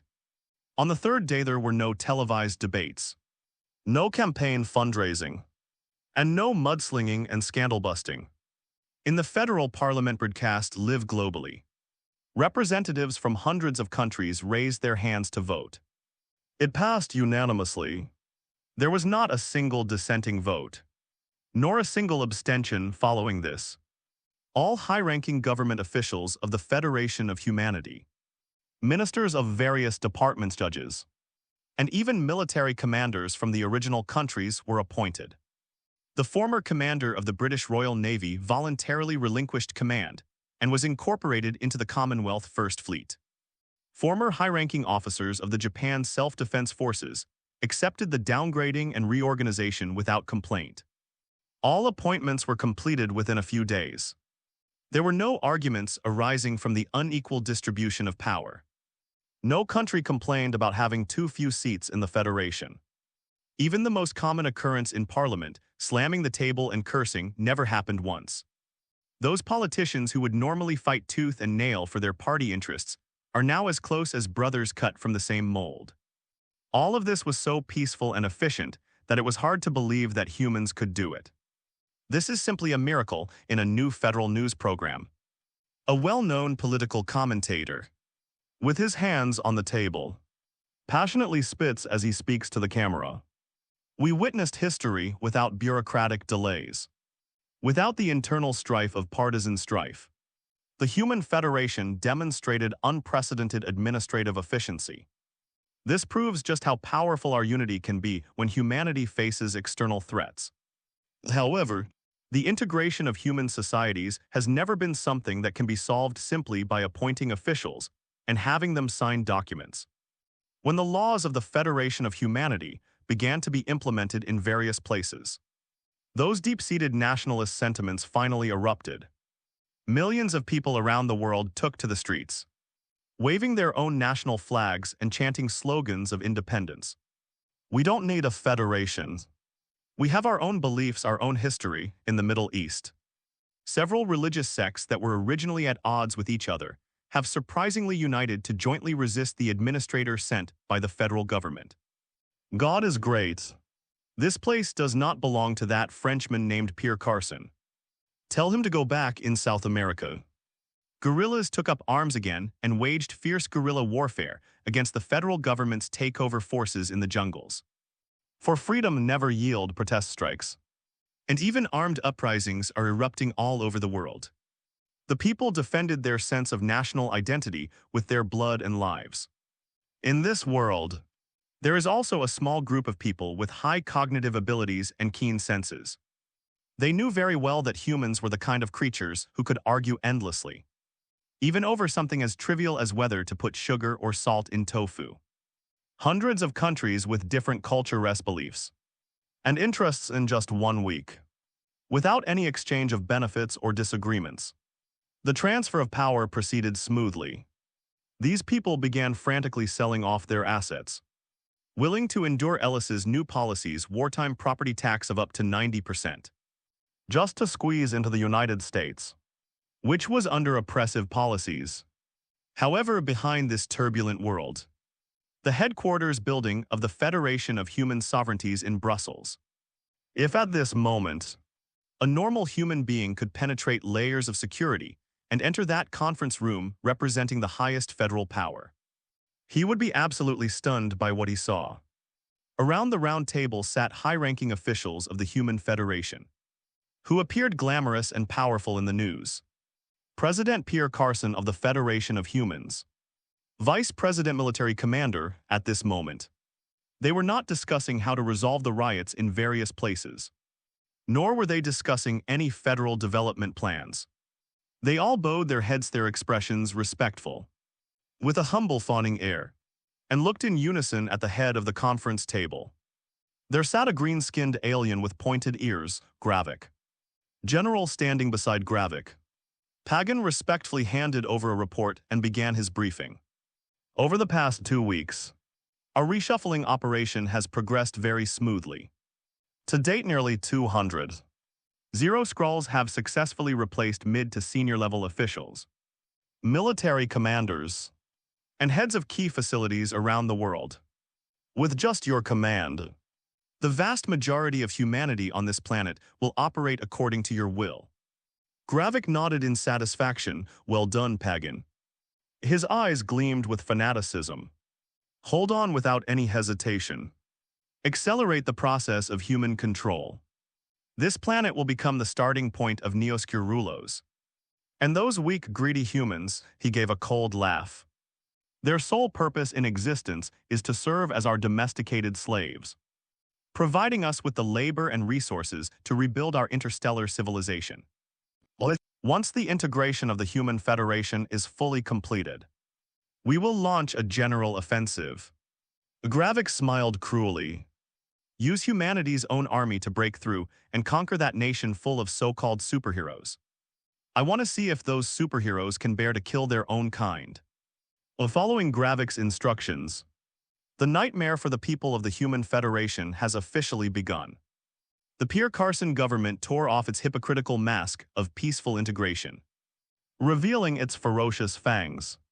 In response to the national independence movements and protests across the country, the federal government has not engaged in any further negotiations or attempts to appease the situation. All that exists is absolute, iron-fisted brutality and violence. Fully armed troops marched into the city. Riot shields were replaced by heavy armored vehicles, and tear gas was replaced by live ammunition. Anyone who dared to take to the streets, waving the old flag, was met with ruthless repression. Blood stained the squares of Tel Aviv and washed over the streets of Tokyo. Subsequently, citing the imminent threat of extraterrestrial invasion, the federal parliament enacted the most stringent wartime control law in history. The decree announced the complete abolition of private ownership. The Federation of Humanity will collect all bank deposits, real estate, and means of production from individuals and businesses worldwide, and transfer them to the Federation without compensation. Food and daily necessities are subject to a strict real-time rationing system. Every mornings, ordinary citizens have to stand in long lines for hours with their federally issued digital identity cards to receive a ration that is barely enough to sustain their lives. Immediately afterwards, the federal president announced a crazy construction plan on a global broadcast. In order to build an interstellar fleet and space station capable of resisting alien invasion, the Federation will select sites around the world to build 100 heavy-duty super military-industrial complex factories. The law stipulates that all male and female citizens worldwide aged between 18 and 60 must be compelled to comply with labor assignments. People were stripped of their jobs and lives and transported like livestock to those super factories that were springing up everywhere. They perform up to 16 hours of intense physical labor every day, with no holidays, no salary, and only the bare minimum rations to survive. This move caused a global uproar. This isn't about forming a human federation. It's about throwing billions of people into a slave society. People finally realized the seriousness of the situation. This is not a change of regime at all. It is a one-sided enslavement getaway. This was the only thought in everyone's mind. Countless refugees with their families in tow flocked to airports and border crossings. Their only destination was America. Despite implementing a new oppressive policy, at least did not deprive the people of their hope for survival. But now it's all too late. The Human Federation government has ordered a complete blockade of all outbound routes, an indefinite suspension of all international civil aviation flights, and the impounding of all civilian vessels. Leaving the country is prohibited for anyone. Those who attempt to leave by force will be intercepted using lethal force. The cold, impersonal announcements played on a loop at various border crossings. Cargo ships laden with refugees, attempting to cross the Atlantic under cover of darkness, were all obliterated by federal missiles. Firelight illuminated the night sky, and wreckage and corpses floated on the waves. The federal government used the most extreme means of force to announce the ban to the world. Everyone was prohibited from leaving the country. Anyone who forcibly left would be killed without exception. All armed forces are now firmly in the hands of the Skrulls, causing all rebels to tremble with fear. Those unofficial organizations that once possessed armed forces, and those religious leaders who were usually high and mighty, all chose to remain silent and even demanded that their followers submit to the rule of the Federation. Under the inaction of leaders and the federal government's brutality, the old social beliefs and institutional system were forcibly overthrown. In just 1 month, the human social system under the Federation of Humans miraculously completed a top-down structural reconstruction. Countless ordinary people dressed in gray work clothes lined up in long queues and numbly walked into those towering megafactories under the watchful eyes of soldiers with guns. They have to do 16 hours of intense physical labor every day, and all they get in return is a hard, dry synthetic protein biscuit and a glass of murky water. Any slight delay would result in a merciless beating from the overseer. The land was filled with cries of despair, and the people were living in misery. On the other side of the earth, the people of the ancient Eastern country and America saw the devastation in the outside world through those videos that were circulated. People watched the video of pale-faced civilians collapsing from exhaustion after strenuous work, trying to escape but being shot dead in the street. Everyone felt a chill run down their spine. My God. Those people are being slaughtered. An American netizen posted on Twitter, along with a photo of corpses strewn across the streets of Paris. Look at the stuff they eat every day. Even my dog wouldn't eat that. This is terrifying. What kind of monsters are making up that human federation? How could they be so cruel to their own people? Thank you, President Ellis. Thank you, Walter. A bankrupt Wall Street executive, dressed in brand new overalls, was munching on a steaming hot hamburger in Walter's assembly plant. Although they confiscated my villa and yacht, At least I can still eat steak every day and come home from get off work to hug my children. Well, that's right. Look at the world outside. What does money matter? As long as you can live, as long as you're not a slave. The New Deal is the greatest blessing. They were filled with rage at the atrocities committed by the Federation of Humanity. And they cursed the inhuman dictators, on the other hand. They felt incredibly fortunate, grateful that they were standing on this land protected by Walter. Even the wealthy who had been levied hefty taxes suddenly found President Ellis, with his tough methods to be much more endearing. Just as the people of the Federation were struggling in the abyss of despair, uttering cries of anguish, a silent digital storm suddenly swept across the global internet. One day at noons, people's cell phones suddenly lit up uncontrollably in their pockets. The outdoor electronic screens along the streets that used to display federal propaganda slogans, the TV walls in shopping malls, and even the tactical terminals on the federal guards who supervised people working in factories. It was as if the entire group had been hacked. All the screens spontaneously played a high-definition video at the same time. People stopped what they were doing in shock. And even the soldiers patrolling the street looked at the screen in confusion. Because in the video footage, everyone saw those familiar faces who issue orders on television every day. There was President Pierre Carson of the Federation of Humans, the highest-ranking officer who commanded countless armies, the religious leader who called on believers to accept suffering, and the heads of various important departments. These are the powerful figures who stand at the very top of the federal power pyramid, deciding the lives and deaths of billions of people. At that moment, they all knelt down in unison before one person, and then the camera slowly pans to focus on the person sitting in a high-backed chair, receiving the worship of a human leader. At that moment, everyone felt their hearts stop. Because the person sitting in the first seat doesn't seem human at all. He had rough green skin, goblin-like pointed ears, and was a complete freak. The world was in uproar. Is this an alien? Our president kneels before aliens. Countless people gasped in surprise. However, the video did not end. The final segment of the video contains something even more horrifying. Something that could even shatter human sanity. Under the intense gaze of billions of people, the new federal president Pierre Carson, kneeling on the ground, rippled all over his body like melting wax. Less than 2 seconds, that debonair French politician has disappeared. The one kneeling on the spot transformed into a green-skinned, pointy-eared monster that looked exactly like the freak in the main seat.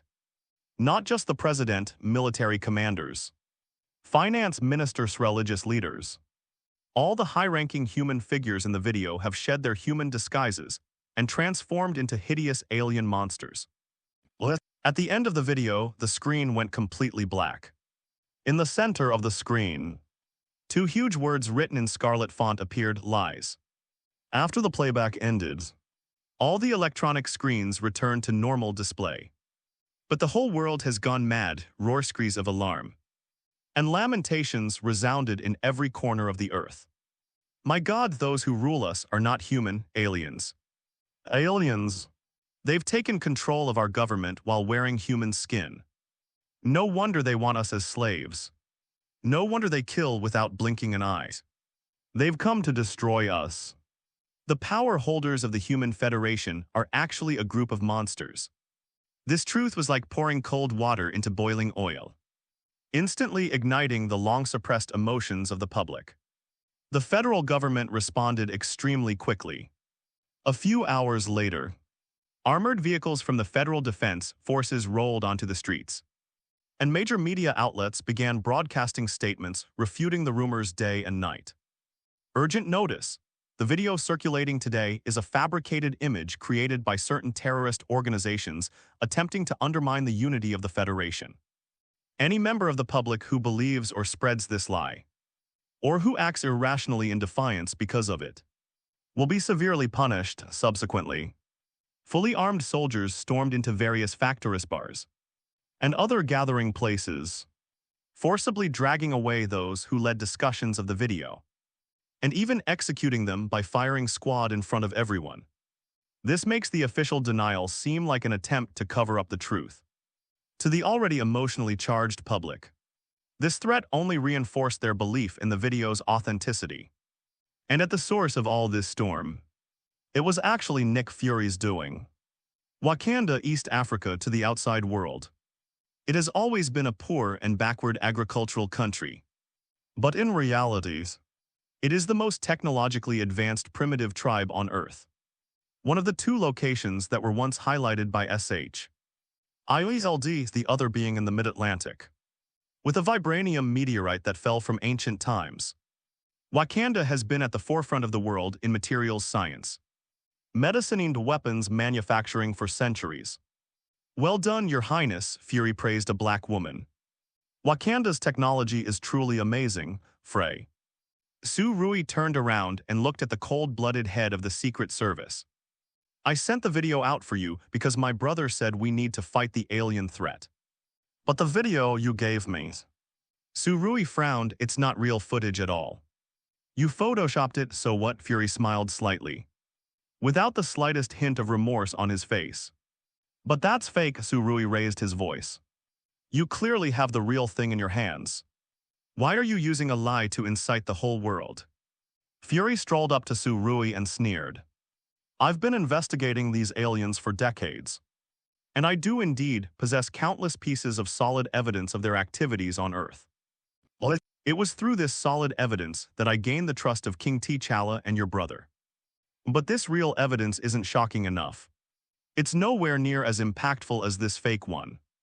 It fails to ignite the deepest anger in people's hearts. Anyway, it's a fact that these people were replaced by aliens. As long as we overthrow Skrull rule, what does it matter if someone eventually discovers that the video is fake? Fury said nonchalantly, he already saved the world. But your approach is too direct, many people will die. Su Rui slammed his hand on the table, many civilians, driven only by patriotic fervor, will be slaughtered by fully armed troops. This is the price, Your Highness. Fury remained completely unmoved. War is never without bloodshed. When a malignant tumor grows inside the body, removing it will inevitably cause bleeding, and will also cut away a portion of healthy flesh. Those who sacrificed their lives in the streets were a necessary price to pay for saving the world. We couldn't avoid it. Using the sacrifice of a few to awaken the rebellious spirit of all humanity, that's a worthwhile trade. Fury stood before the enormous floor-to-ceiling window, looking down upon Wakanda's city of the future. Do you think I'd willingly resort to such dirty tricks? Fury sighed, go see the world. That ancient Eastern kingdom. They're only concerned with their own geopolitical interests, coldly watching as most of the world falls. Fury snorted coldly, and the United States, that so-called President Ellis, is nothing but a yes-man of Vought. As for Walter, Fury said sarcastically, ever since that Stars and Stripes boy disappeared into space, Walter has lost their leader. Jessica Jones is a capable woman, but she's ultimately just a street urchin. Without Homelander's support, Walter is now just timid and hesitant. Fury looked at Su Rui again, no on Earth. The only nation that possesses the military strength to counter Skrull technology and hasn't been infiltrated from within is Wakanda. Fury fell silent. Fury was right about one thing, Wakanda could not remain unaffected. So when do you plan to make your move? Su Rui asked. Wait a little longer, Fury said coldly. Wait until this fire burns even brighter. Until the people's anger reaches its peak. That's when I can deliver the fatal blow. San Francisco, far across the ocean. Azu has just finished his force training for today. After these days of training, I must say that Luke Skywalker's high praise for his force talent is no exaggeration. His mastery of the force has progressed by leaps and bounds. Aside from a lack of practical combat experience, he is now on par with Luke in terms of sheer force power output. What surprised him even more was that he discovered that when he activated Team Rally, the bonus effects stacked on him also applied to his force. As expected of a system product, it says it provides a boost to all attributes. And it truly does, Azu clenched his fist with satisfaction.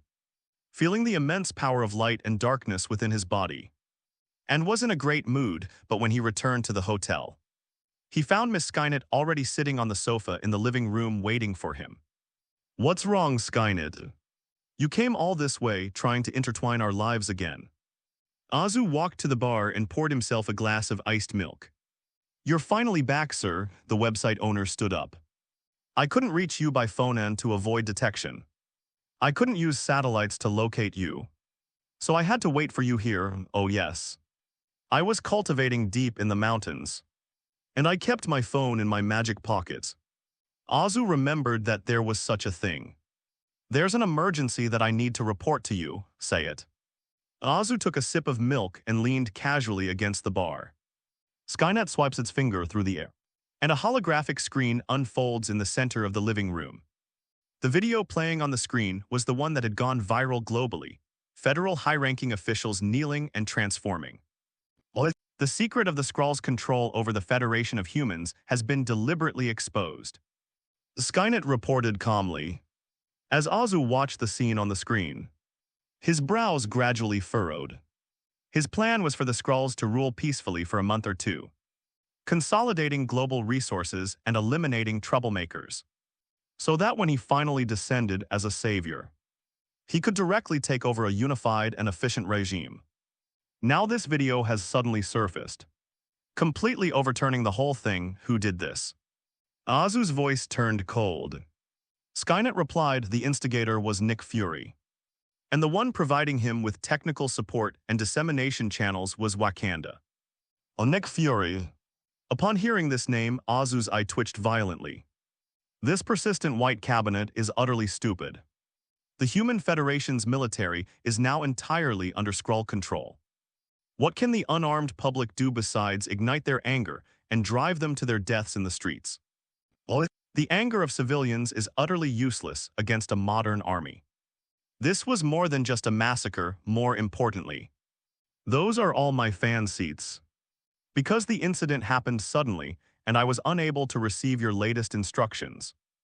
And in order not to disrupt any other plans you might have in place, I did not take the initiative to stop the situation from escalating. Skynet stated truthfully, "It's not your fault, Skynet. Don't act rashly without knowing the facts." Azu suppressed his anger. "The fault lies with that damned one-eyed B**************. Azu paced back and forth in the living room, his brow furrowed. Skynet returned to VJD headquarters immediately.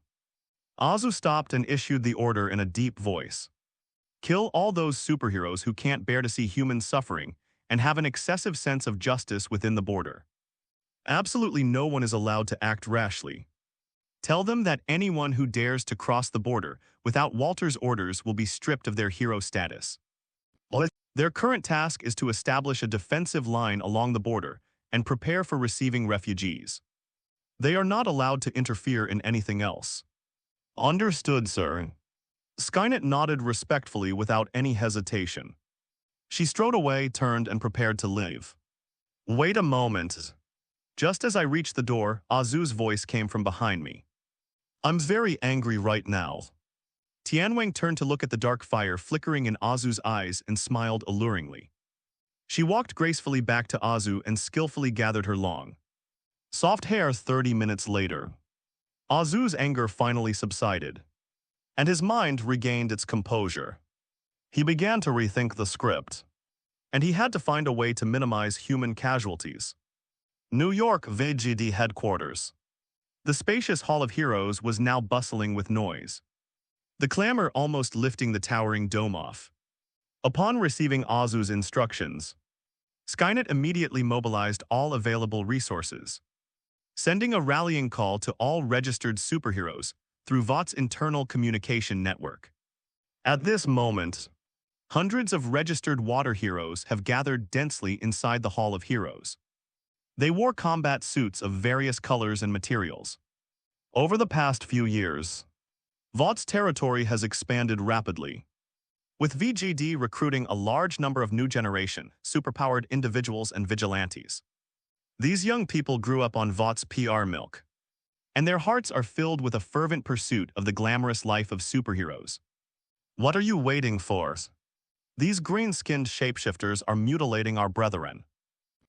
A young hero with a broom-like hairstyle and arms wrapped around a high-voltage arc shouted loudly. We're superheroes. Vought gave us powers and suits. Just so we could stand here and watch TV, that's right.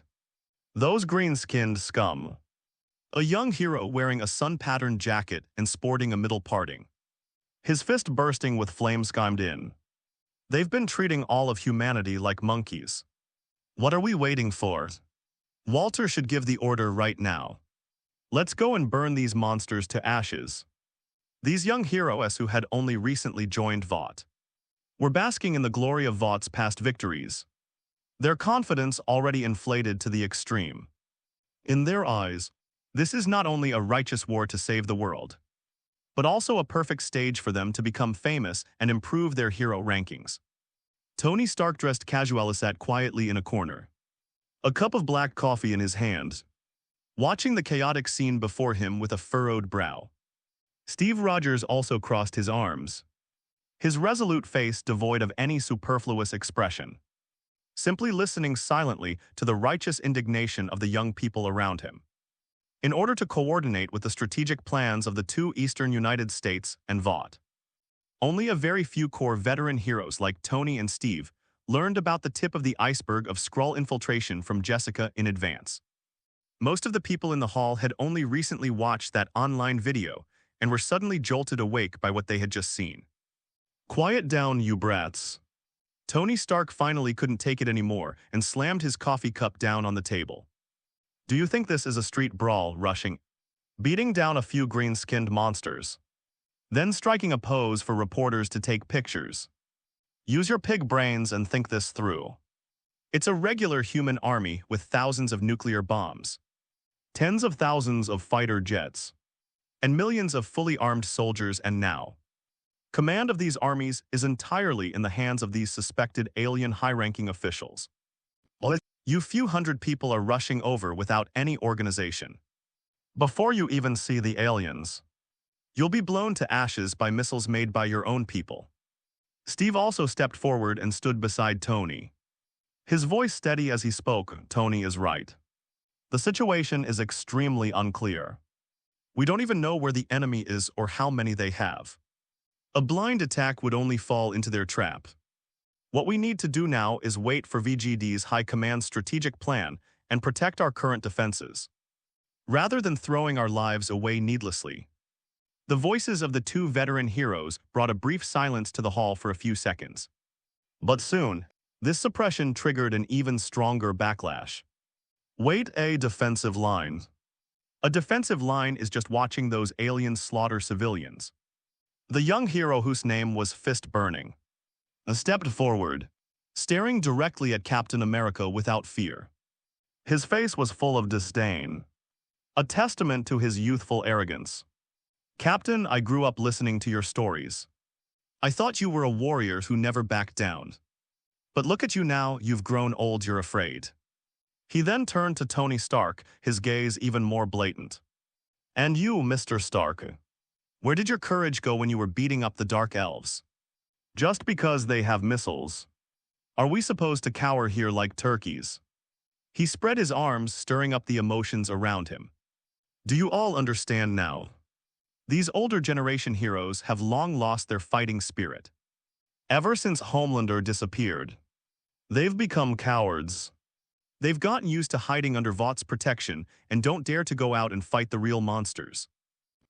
These highly provocative words instantly ignited the anger of another group of people in the hall.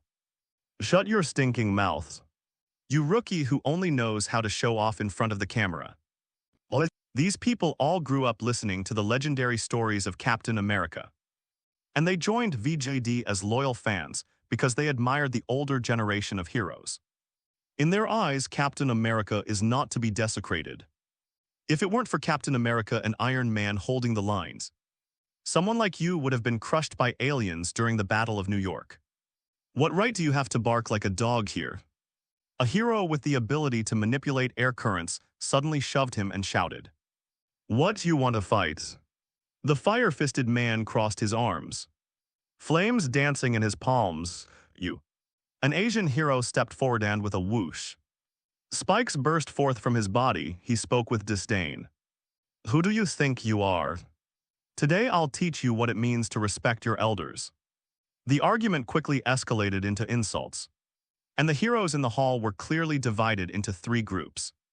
Two groups were exchanging insults, while the other group watched the spectacle. Have you had enough? Tony roared, his armor instantly covering his body, and his palm cannons began to charge. Sudden, a sharp, high-frequency sound wave suddenly exploded in the communication headsets of every superhero. Ah, damn it, my ears. 1 second the superheroes were pushing and shoving each other.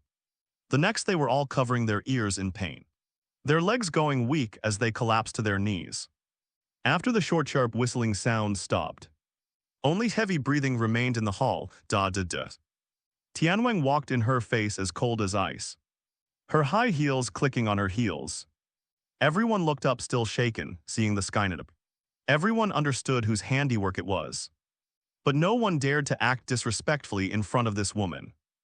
It seems that the half-hour of free discussion did not improve anyone's understanding at all. Skynet's voice was gentle and moving, but no one dared to underestimate the authority in her words. In today's VJD, Skynet's prestige is second only to Lost Homelander. She controls the entire VGD system. Everyone's performance, evaluation, salary distribution, rewards and punishments must be assessed and allocated by her. The smart terminal on each hero is her intelligent clone. Moreover, many young heroes, after experiencing trauma, have regained their direction under the meticulous psychological guidance of Skynet. In their eyes, Skynet is not only their superior, but also their mentor and parent. Miss Skynet's gaze swept over the young heroes who were causing the most trouble, as if it were a tangible presence. This is Vought Global Defense, not a fraternity club for you to vent your personal heroism. Every suit you wear, every penny in your account, belongs to Vought, you guys. Skynet was pointing at those troublemakers. Tomorrow, report to Instructor Steve Rogers at Training Ground 5 for a 2-week intensive tactical discipline training assessment. Skynet's words leave no room for negotiation. Those who fail the assessment will have their hero status revoked immediately, and will be stripped of all resources and privileges granted by the Vought group. Go back to where you came from. The hall was completely silent. Those troublemakers who had just been clamoring to cross the Atlantic were now as deflated as punctured balloons. Revoking your hero status, that means losing your high salary mentions and turning into a street freak again. No one dared to voice their opposition, because they knew that Skynet never joked around. They approached Steve dejectedly, heads drooping, looking just like criminals awaiting punishment. Once the hall had completely fallen silent, Skynet continued to announce its instructions. I know you've all seen the videos online, seen the atrocities committed by the Federation of Humanity. But VGD's core strategy is not to launch a meaningless charge, but to safeguard the survival of all human civilization. Skynet brought up a holographic screen, displaying a huge map of North America in front of everyone. From this moment forward, all registered heroes of VGD are incorporated into the Border Defense Force. President Ellis has issued an executive order that the United States will open all ports of entry along its northern and southern borders and east and west coasts to unconditionally accept refugees fleeing the Federation of Humanity. Skynet's finger slammed down on the map. Your mission is to go to the border. Establish a border defense. Protect innocent civilians who cross the border from being hunted down. Any human federal armed force attempting to cross the U.S. border will be killed on the spot without warning. She looked around the room and began to imitate Azu's tone and mannerisms. The outside world is already hell. What we need to do is make this place a paradise on this planet. Here, Walter is humanity's last line of defense. Redemption proves your worth far more than mere killing. Go and prove to the world that the heroes of Walter are their last hope. These words reignited a different kind of sense of honor in the young people whose initial enthusiasm had just been dampened. Tony Stark looked at Skynet standing on the high platform. his eyes narrowing slightly. He turned and exchanged a glance with Steve. The tragic state of the human federation is used to highlight the greatness of Vought. This pure land. The way Skynet thinks is exactly the same as that of the missing blonde megalomaniac. Instructions issued. The entire VGD system began operating at an alarming rate. Hundreds of superheroes quickly boarded Nightingale fighters bound for various locations, the roar of their engines echoing through the night sky. The fighter jet formation like a swarm of bees sped towards the U.S. border. Meanwhile, within the territory of the Federation of Humans, the situation was exactly as Nick Fury had predicted. Fueled by the video, the flames of rebellion were spreading like wildfire across the globe. Countless people, carrying homemade Molotov cocktails and improvised weapons, stormed the federal government office building. On the streets, workers overturned federal transport trucks loaded with supplies and used shipping containers to build high barricades. The people roared and howled, charging with their flesh and blood against the defenses made of steel and guns. However, reality is cruel. In front of a defensive line on the outskirts of Paris, Federal Army armored vehicles lined up in a row. Their heavy machine guns pointed at the surging crowd ahead. A human lieutenant stood beside the command vehicle, looking at his fellow countrymen holding banners and filled with rage. His hand holding the walkie-talkie trembling slightly. "Sir," the lieutenant glanced at a major beside him. "That's Facker writes that video. Our government can't be aliens." The major turned around and said sternly, "Of course it's fake, Lieutenant." His words were devoid of emotion. That was a fabricated video by America to split the Union. Those people have been brainwashed. They are thugs. They are rebels. The laws of the Union cannot be trampled upon. But they don't have heavy weapons. Execute the order, Lieutenant. Or do you want your wife and mother to go to Siberia to burn stones tomorrow? The major coldly revealed his trump card. The lieutenant shuddered, remembering his mother who suffered from asthma. According to federal policy, as long as he serves in the military, his immediate family members are exempt from compulsory labor and receive additional rations. He had no other choice. The lieutenant closed his eyes, took a deep breath, and when he opened them again, the struggle in his eyes had been replaced by the instinct for survival. He picked up the walkie-talkie. "All personnel, fire." Gunfire erupted. The dense hail of bullets felled the civilians charging at the forefront like wheat being harvested. Blood spread across their faces, and screams drowned out the shouts. Similar scenes are playing out all over the world. A small number of conscious human soldiers, condemned by their conscienceros to defect, but were quickly and mercilessly shot down by the Skrull officers and their detachments. The vast majority of soldiers, either unaware of the truth or in order to protect their families, had no choice but to grit their teeth and point their guns at their fellow countrymen. Such brutal bloodshed occurred frequently in various cities of the Human Federation. Under the shadow of fear, countless people chose to take the risk, attempting to cross the blockade and reach the country protected by superheroes. In Texas and the U.S.-Mexico border, the scorching sun beats down on the cracked earth. At this moment, this desert is densely packed with refugees from all over South America, bringing their families with them behind them. An armed convoy painted with the insignia of the Federation of Humanities was kicking up clouds of dust as it pursued them relentlessly. The heavy machine guns on the armored vehicles had already begun spitting fire, bullets kicking up plumes of smoke on the sand beneath the refugees' feet. "Mommy, I can't run anymore." A little girl of 7 or 8 years old fell down in the sand, crying out. Her mother desperately shielded her with her body, watching the armored vehicle approach, and closed her eyes to await death. Boom, suddenly. A streak of fireball light plummeted from the sky from north to south, crashing heavily in front of the armored vehicle. Angela, the fiery red woman, stood like an ancient fire god, miraculously blocking the little girl's path. "You've crossed the line, die." Angela let out a cold shout and pushed her hands forward. A jet of intense heat over 2 meters in diameter erupted from his palm and struck the armored vehicle directly. Under temperatures exceeding 1,000 degrees Celsius. The alloy armor along with the Federation soldiers inside was visibly melted into a pool of boiling steel. This breathtaking scene stopped the fleeing refugees from screaming, leaving them stunned as they stared at the hero who had descended from the sky. At the same time, dozens of figures descended from the sky in succession. They charged into the Federal Army's armored formation like tigers among sheep. In just 5 minutes, the Federal Pursuit Force, which attempted to massacre refugees, was utterly annihilated by Vought's heroes. The battle is over. Angela turned and walked over to the little girl who was sitting blankly on the ground. She extinguished the flames on her body, and using the standard posture she had been trained countless times at Walter, she knelt on one knee and hugged the little girl.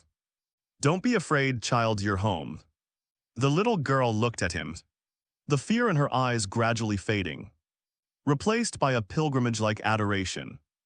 Thousands of refugees watched those superheroes standing amidst the smoke and fire, finally realizing they had escaped hell. It's unclear who started it, but the refugees all knelt down on the yellow earth, burying their faces in their hands and weeping bitterly. "Thank God, thank Walter, you are true angels. You saved us," cries of gratitude echoed across the border. All of this was meticulously recorded by cameras from major U.S. media outlets deployed along the border, and broadcast live globally in real time. Inside the Fairmont Hotel in San Francisco, a series of notifications about the popularity points gained flashed through Azu's mind again. Although it wasn't much compared to before, every little bit helps, and Azu didn't mind at all, however. Border rescue efforts have always been few and far between. Bloody images of federal troops massacring civilians in the streets and suppressing riots filled every channel.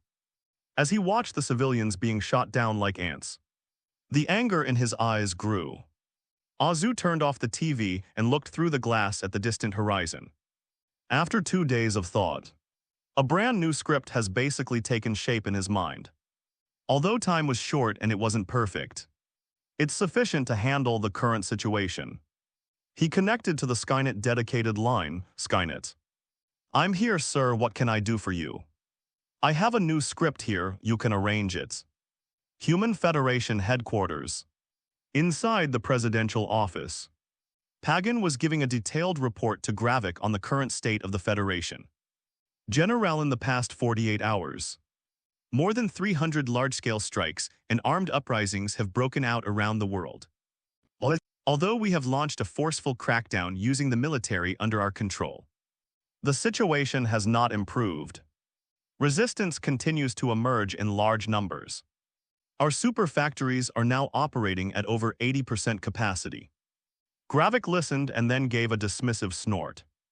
"They're nothing but a bunch of inferior beings unable to accept reality, wreaking havoc in incompetence. It doesn't matter how many humans die. If one batch dies, just catch the next. This planet has no shortage of these kinds of animals."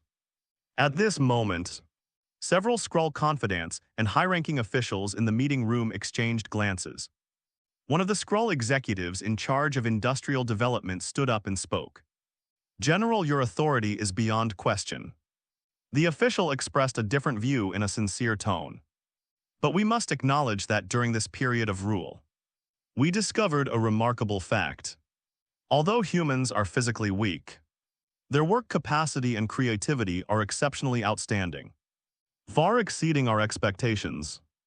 As long as we continue to enslave them through relatively stable, high-pressure policies making them work for us, our interstellar warships and space stations will soon be completed, and the Skrull civilization's resurgence will be imminent, perhaps even more powerful than before." Another senior executive in charge of logistics echoed this sentiment. "Yes, General, but if this unrestrained bloodshed continues, the human population will drastically decline, and there will be a severe labor shortage. This would be extremely detrimental to our grand plans." Pagan picked up the conversation at just the right moment, expressing his agreement. "General, I think they have a point," Pagan analyzed solemnly. Simply relying on bloodshed to suppress the unrest may resolve the immediate riots, but it won't destroy the deep-seated will to resist within humanity. This prolonged internal strife will significantly slow down the Skrull Empire's rise. We need a solution that will solve the problem once and for all. The other Skrull leaders nodded in agreement, unanimously agreeing with Pagan's statement. Gravik's gaze swept across the faces of his capable subordinates. Looking at these subordinates who were offering advice and strategies for the rise of the Skrull Empire, Gravik was very pleased. A permanent solution. What are your thoughts, Pagan? He smiled slightly at Pagan, encouraging him to continue. My idea is simple, General, but it's also absolutely the most effective. Despite our vehement claims that the video was a deepfake, we all know in our hearts that the vast majority of humanity has already accepted the fact that we have replaced their power structure. The reason they are still resisting is because they still harbor a glimmer of hope. They believe we seized power through intrigue and trickery. And they believe that with enough numbers, they can overthrow us. Pagan emphasized his words and waved his arms forcefully. Since that's the case, let's just show our cards. General, you now possess power surpassing that of the Fatherland. You are the most powerful being on this planet. In front of billions of people in the most shocking way. Shatter all their confidence. Pagoda became more and more excited as he spoke. Gesturing wildly, let them see the difference with their own eyes. Let them realize in their despair that before absolute power any resistance is a joke. It will only lead to more utter destruction. Kneeling down and surrendering is their only way out. Upon hearing Pagan's words, Gravik tapped his fingers lightly on the armrest of his chair. Lost in thought seeing this, the other Skrull high-ranking officials in the meeting room all echoed Pagan's proposal. Lieutenant Pagan is right. General, it's time to show these insects what a true god is. If you break their spines, they'll obediently go back to work for us like docile livestock. General, we Skrulls are a noble race. We don't need to live in lies forever. Show your power and utterly crush the hopes of these Earthlings. Seeing that his trusted subordinates were once again acting in unison and united in purpose, he was deeply moved. They didn't engage in the kind of infighting and backstabbing that human politicians do, all for a pitiful amount of power. Everyone is working towards the same goal. A surge of intense pride welled up within Gravik. Indeed, we Skrulls are a superior species. Humans are merely products of inferior genes. Gravik arrogantly judged in his heart. I agree to your proposal, Pagan. Gravik made his decision. It's time for this planet to feel a real tremor, so what should we do? How can we stage this drama of despair for humanity in front of the whole world? Pagan bowed slightly, his smile deepening. General, first we need East Africa, South Sudan. Inside an abandoned warehouse. The air was thick with the stench of sweat and excrement. Bang, the rusty iron gate was kicked open. Frank the Punisher, carrying a heavy assault rifle, strode into the warehouse. Nick Fury followed behind him, his cold gaze sweeping across the warehouse interior. In the center of the warehouse, thick iron chains bound 20 or 30 people. Some were dressed in suits, while others wore standard federal officer uniforms. At this moment, these people, their faces filled with terror and covered in dust, looked at Frank and Fury as they walked in, and began to sob and beg for mercy. Frank looked at Fury and asked, "Are you sure they're all those green-skinned monsters in disguise?" "I'm not sure," Fury replied expressionlessly. "What?" Frank's face darkened. "I truly cannot discern their authenticity." Fury strode towards the chained individuals. "But one thing I am certain of. Even if some of them are not Skrulls, their hands must be stained with the blood of innocent people." Frank frowned slightly and stared at Fury for a few seconds. But he didn't say much. Silently took a step back and gave up his seat. Fury walked past Frank and toward the group of prisoners. The next second, his skin began to glow red. And orange flames erupted from his eye sockets, nostrils, and mouth. Then a skull burning with hellfire was exposed to the air. "Ghost Rider has appeared. Your sins have overflowed your souls. Look into my eyes, no help, devil, you are the devil. As Fury gave the approval, screams echoed through the empty warehouse, but quickly ceased. All that remained were charred remains, their souls harvested as the flames subsided. Nick Fury returned to his human form. He felt the fire of revenge within him growing slightly. Nodded at first, then shook his head, somewhat unsatisfied. What, not full? Frank walked over and looked at the charred remains on the ground. Far from enough, Fury said in a deep voice. I need more power to fight evils. Stop complaining, old man. This is just a F***G tiny, sparsely populated African country. It's pretty impressive that I was able to find these people in such a short time. If you want to do wholesale, you'll have to find another place. Frank responded coldly, right, Frank. Fury nodded. Things in Africa are all taken care of now. We're going to a densely populated place, filled with sinful souls, where? Frank slung his gun over his back. Japan, Tokyo. Mentioning this place, Fury suddenly missed his old subordinate, Hawkeye Clint Bartons. He remembered Clint saying something to him when they were drinking together. Boss, if I hadn't joined SHILD back then, I'd most likely be a ruthless vigilante on the streets of Tokyo. Why? Fury asked him at the time. Because that's the place with the highest density of scum I've ever seen. Clint sneered. 3 days later, on another bloody morning. But this day may be recorded in one of the darkest chapters of human history. Without warnings, the violent suppression across the Federation of Humanities miraculously ceased temporarily at the same time. Whether on the streets of London or in the desolate hills of Egypt, all Union troops received orders to remain on standby.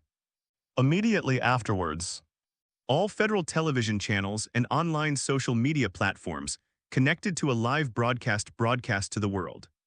As the camera lights up, the first thing that catches the eye is the group of people who were the main characters in the video that was released a few days ago. Dozens of people who hold supreme power over the fate of the Federation of Humanity. But at this moment, they were not sitting at the conference table issuing orders. Instead, they stood like a group of humble servants, neatly and respectfully behind a tall figure. And standing at the very front is the same green-skinned monster from the previously leaked video, exactly the same. It's confirmed the video is real, my God. Aliens really have taken over us. They're not even willing to pretend anymore. On the global internet, netizens exclaimed in surprise. In the footage, Gravik coldly looks down at the camera.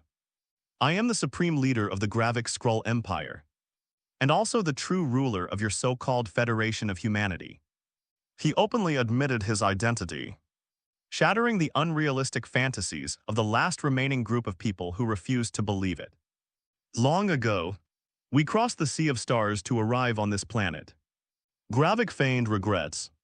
We originally came with the sincerity of peace, and with the grand vision of common development and prosperity for humanity. We could have helped you advance your technology and led you to interstellar civilization. Unfortunately, Gravik's eyes gradually turned cold. You humans are too narrow-minded, too foolish. You cannot understand our greatness. You repay our blessings with riots and suspicion. Since your minds cannot comprehend the goodwill we bring, then I will have no choice but to use the only language you can understand, the purest form of power, to make you comprehend. What insurmountable chasm exists between you inferior beings and the great civilization of Skrulls? Gravik stepped to the front of the camera, a wide grin spreading across his face, revealing an extremely arrogant smile. Don't you like playing the hero? Well, I'll give you a chance, humans, listen up. I want to play a game with you. He raised his hand and pointed to the billions of viewers outside the screen. You can call it the Skrull game. I chose a nice spot on that separate continent in the southern hemisphere. Australia, the Nullarbor Plains. It's vast enough to serve as a graveyard for all humanity's hopes. Gravik's voice was flippant and arrogant. I built a ring there. The rules of the game are very simple. I'll be waiting for you in that arena. You may try to kill me in any way you wish. Send your most elite troops, use your deadliest weapons. Or he deliberately drew out his words, his tone dripping with sarcasm. Send out those superheroes you're so proud of. Whether it's 100 or 1,000, you can send out the whole force. I'm here alone, waiting for all of you on this stage. But every game has its punishment. Gravik held up one finger every time you fail. I will launch a fatal attack on a human city. And there are only two ways to end this game. First, kill me if you can do that. The Skrulls will immediately withdraw from this planet and return Earth to you intact.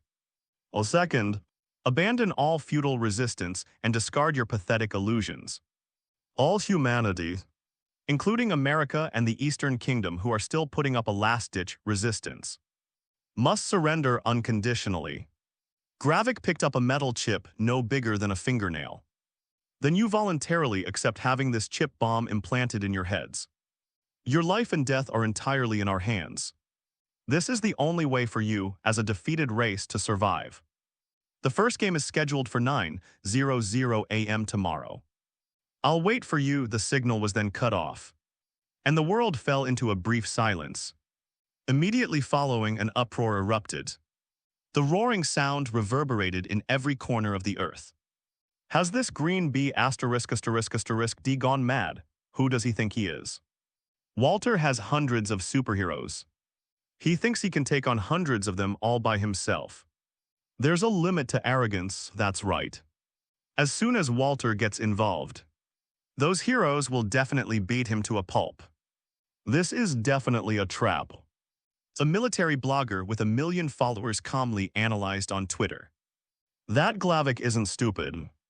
The fact that he dared to stand alone on an open plain and challenge all of humanity means he was absolutely prepared.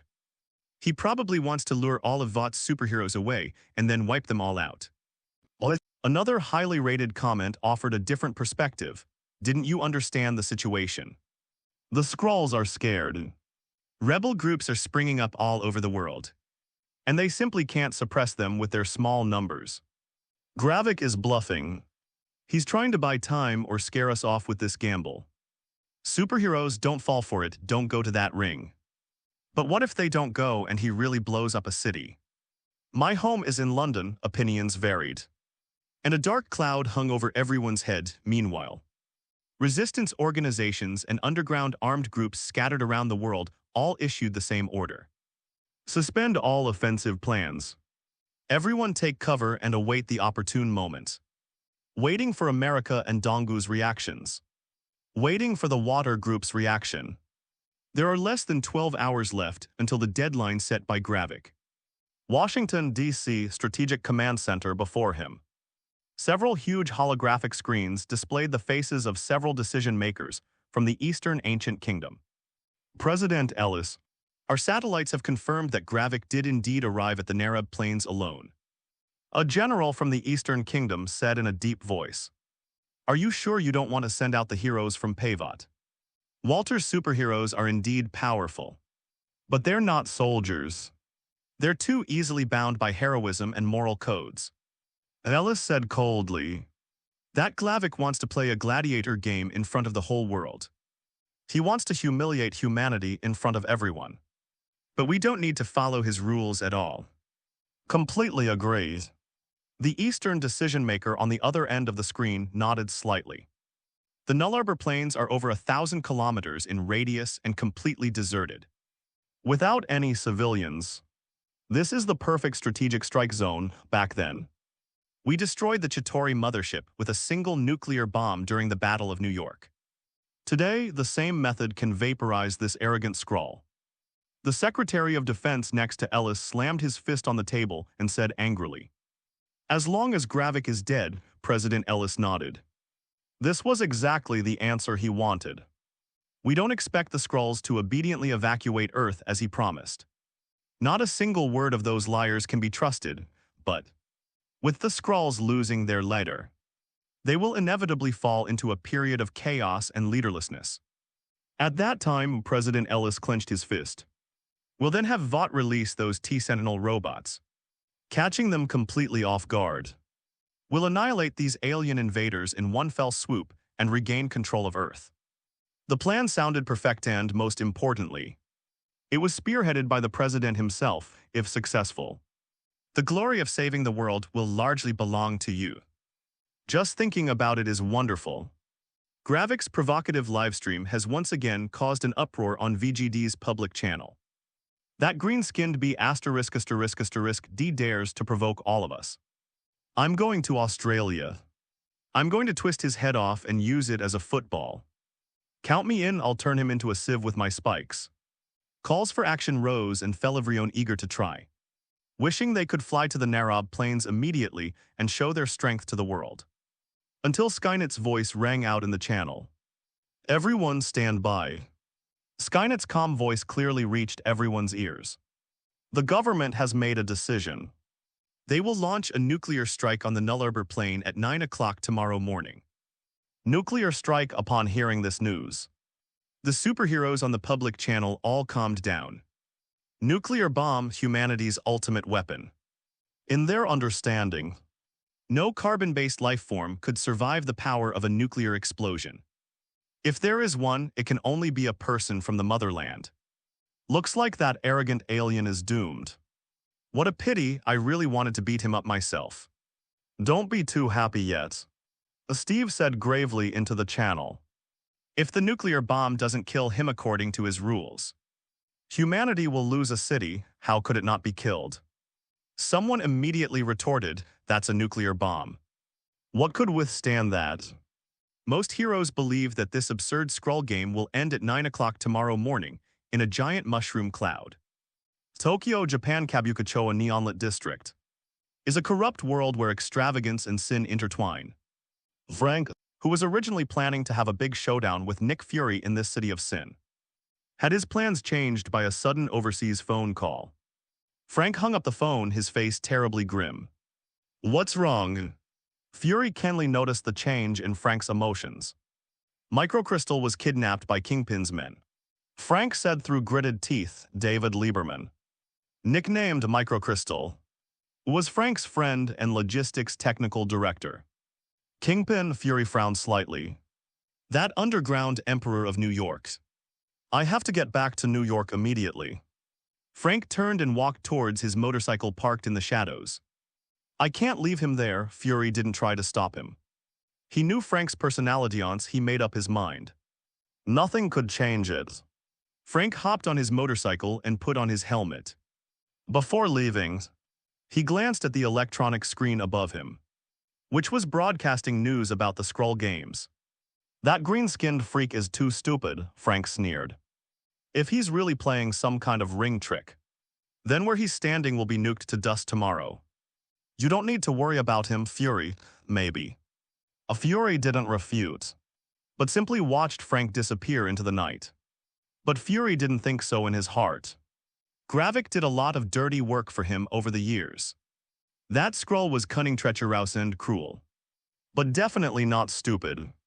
He dares to provoke the world so arrogantly, even revealing his location without any hesitation, which shows he is absolutely fearless.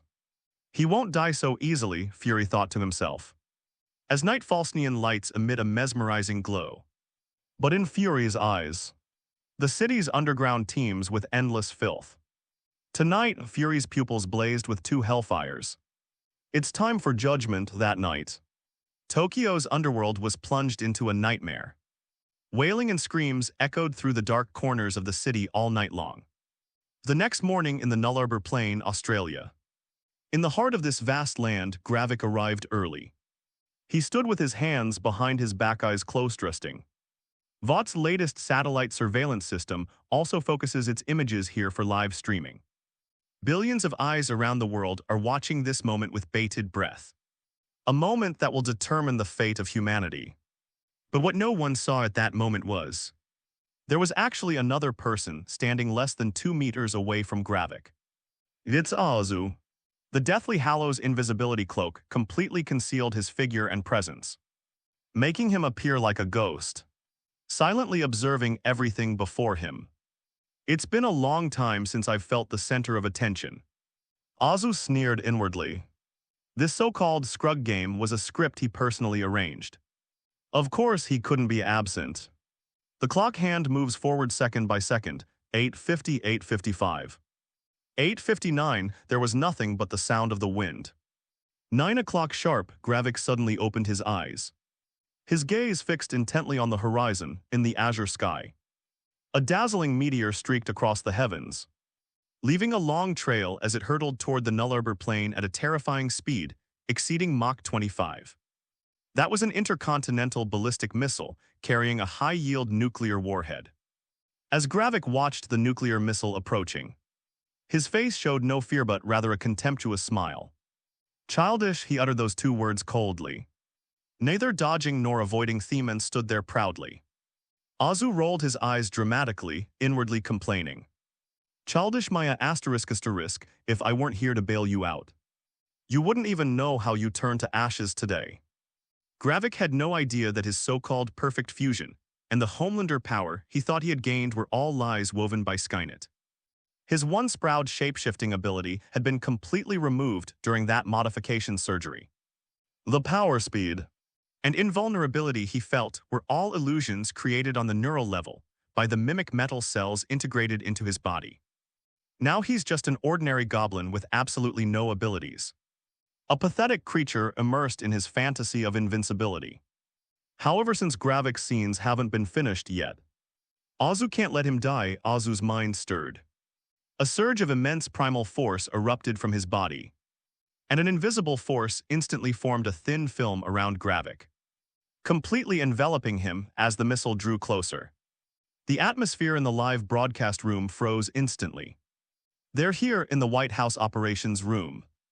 Ellis clenched his fists tightly, his eyes fixed on the screen. The next second, boom. An intense, blinding light instantly engulfed the Nullarbor Plain. The live stream screen turned completely white at that moment, and all sound was silenced.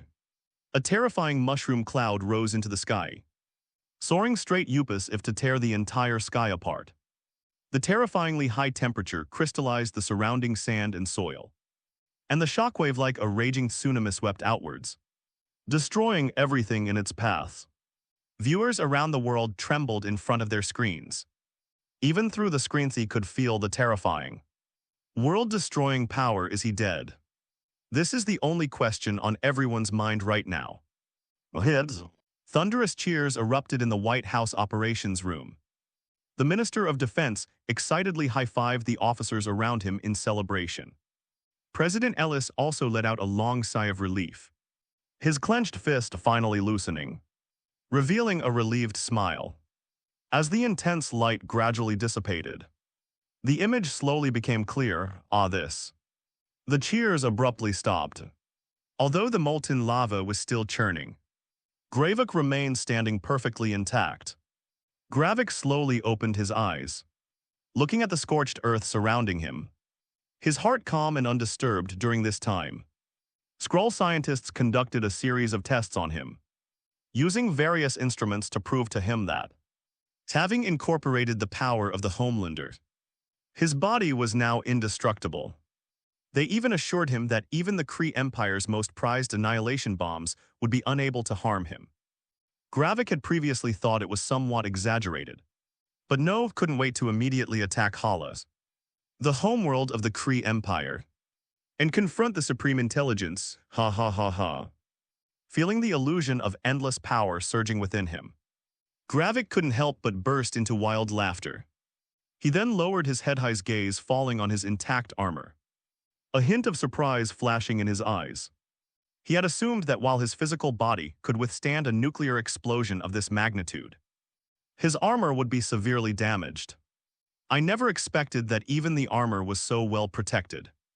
It seems that the energy within my body is too powerful, and it unconsciously overflows to the surface of my body, forming an invisible energy protective layer.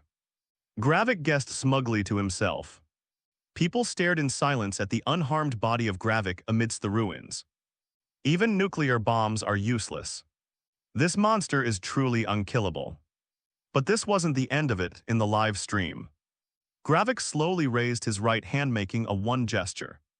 The sight of it made people's hearts sink, as if a dark cloud was hanging over their heads. They clearly understood what the gesture meant. One failure a city. Gravik raised his hand and pressed a button near the collar of his armor. His voice was clearly heard in live streams around the world. Then it's time to pay the price. No sooner had he finished speaking than people saw Gravy suddenly and inexplicably jump upwards from the spot. Immediately afterwards raised his chin high. His pupils turned silver-white. His arms were pressed against his sides, and his whole body began to sway slowly from side to side in place. When Aza, who was standing in front of him, saw this scene, he almost couldn't help but burst out laughing. Wow, they're playing VR Flight here. Azu immediately saw through Gravik's condition. Without his powers, Gravik couldn't fly at all. His current posture was entirely due to the mimicry metal system cutting off his sensory feedback, making him mistakenly believe that he had soared into the sky and was flying high in the air. Looking at Gravik, who was swaying back and forth like an idiot, Azu sighed silently. I'll have to be your designated driver. Azu activated his force, grabbed Gravik's body, and with a whoosh, lifted the idiot who thought he was flying into the sky, instantly disappearing into the horizon. When Gravik disappeared from the live stream, panic erupted worldwide. Everyone knew that this monster was about to fulfill his promise to destroy a city.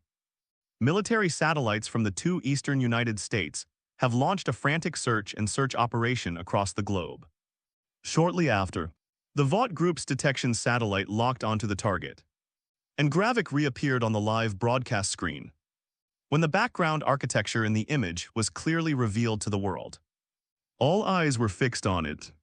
Gravik was currently positioned directly above Tokyo. Below, you can see the iconic Tokyo Tower and a dense cluster of bustling buildings. Those who saw the live stream were instantly devastated. Countless days echoed with mournful cries. The dense text almost bursting off the screen, "Why us? Why Tokyo, great God of heaven, save us?" This is like a real-life version of Disaster Report Run. He's going to kill us all. They all leaned out of the window, staring in horror at the sky. What methods will this monster use to destroy them? Under the horrified gaze of the crowd, Gravik, hovering above Tokyo, slowly spoke. Tokyo is the first destination. You're just unlucky. These were randomly selected by my loyal subordinates. However, in order to demonstrate to you the benevolence of our advanced civilization, I will repay you in the same way you attacked me.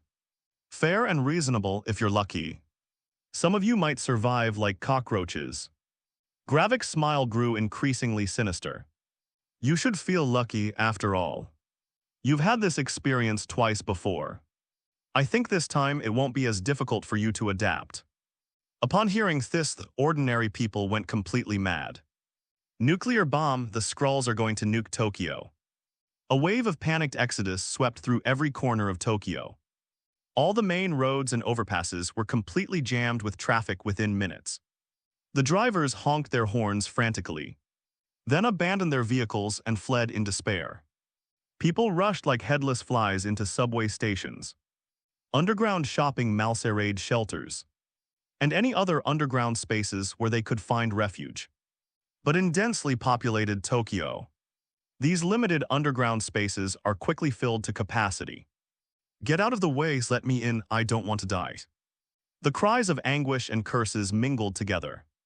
A stampede occurred due to the irrational crowd, with countless people pushed to the ground and mercilessly trampled to death by countless feet, their blood staining the subway station steps. Those who couldn't squeeze into the underground space had no choice but to run frantically out of the city on foot. The streets were teeming with people, a dense mass of refugees huddled together like a gray torrent. Yet they were so congested that they could barely move. Despair, fear, and hysteria enveloped this once prosperous metropolis. Even before the Skrull Games began, Tokyo had already been designated as one of the primary targets for attack. All the high-ranking Skrull officers who had infiltrated the city had already used their authority to destroy all air defense systems around Tokyo and evacuate in advance. Therefore, countless ordinary lives abandoned in the city could only helplessly await their fate of destruction.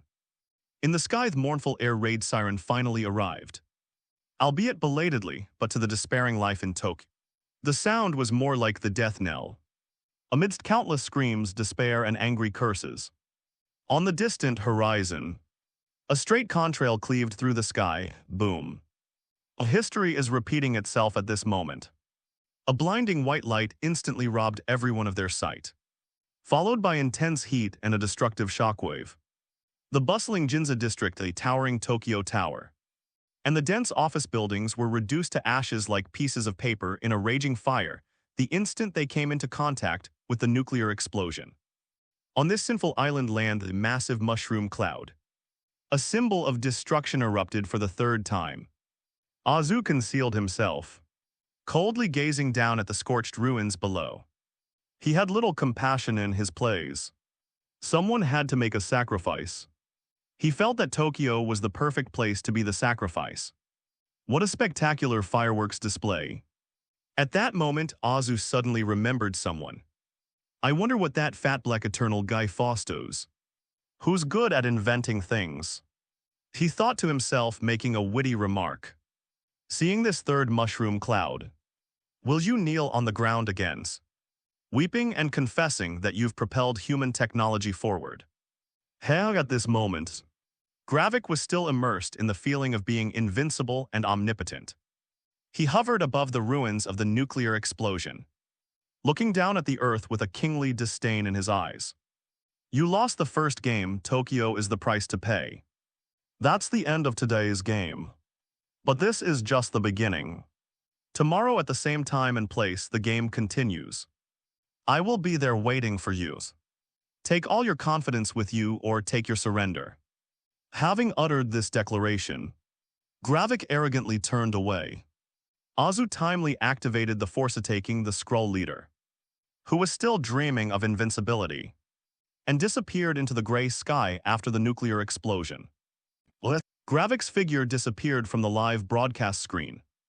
An unprecedented psychological tsunami has swept across the entire human society.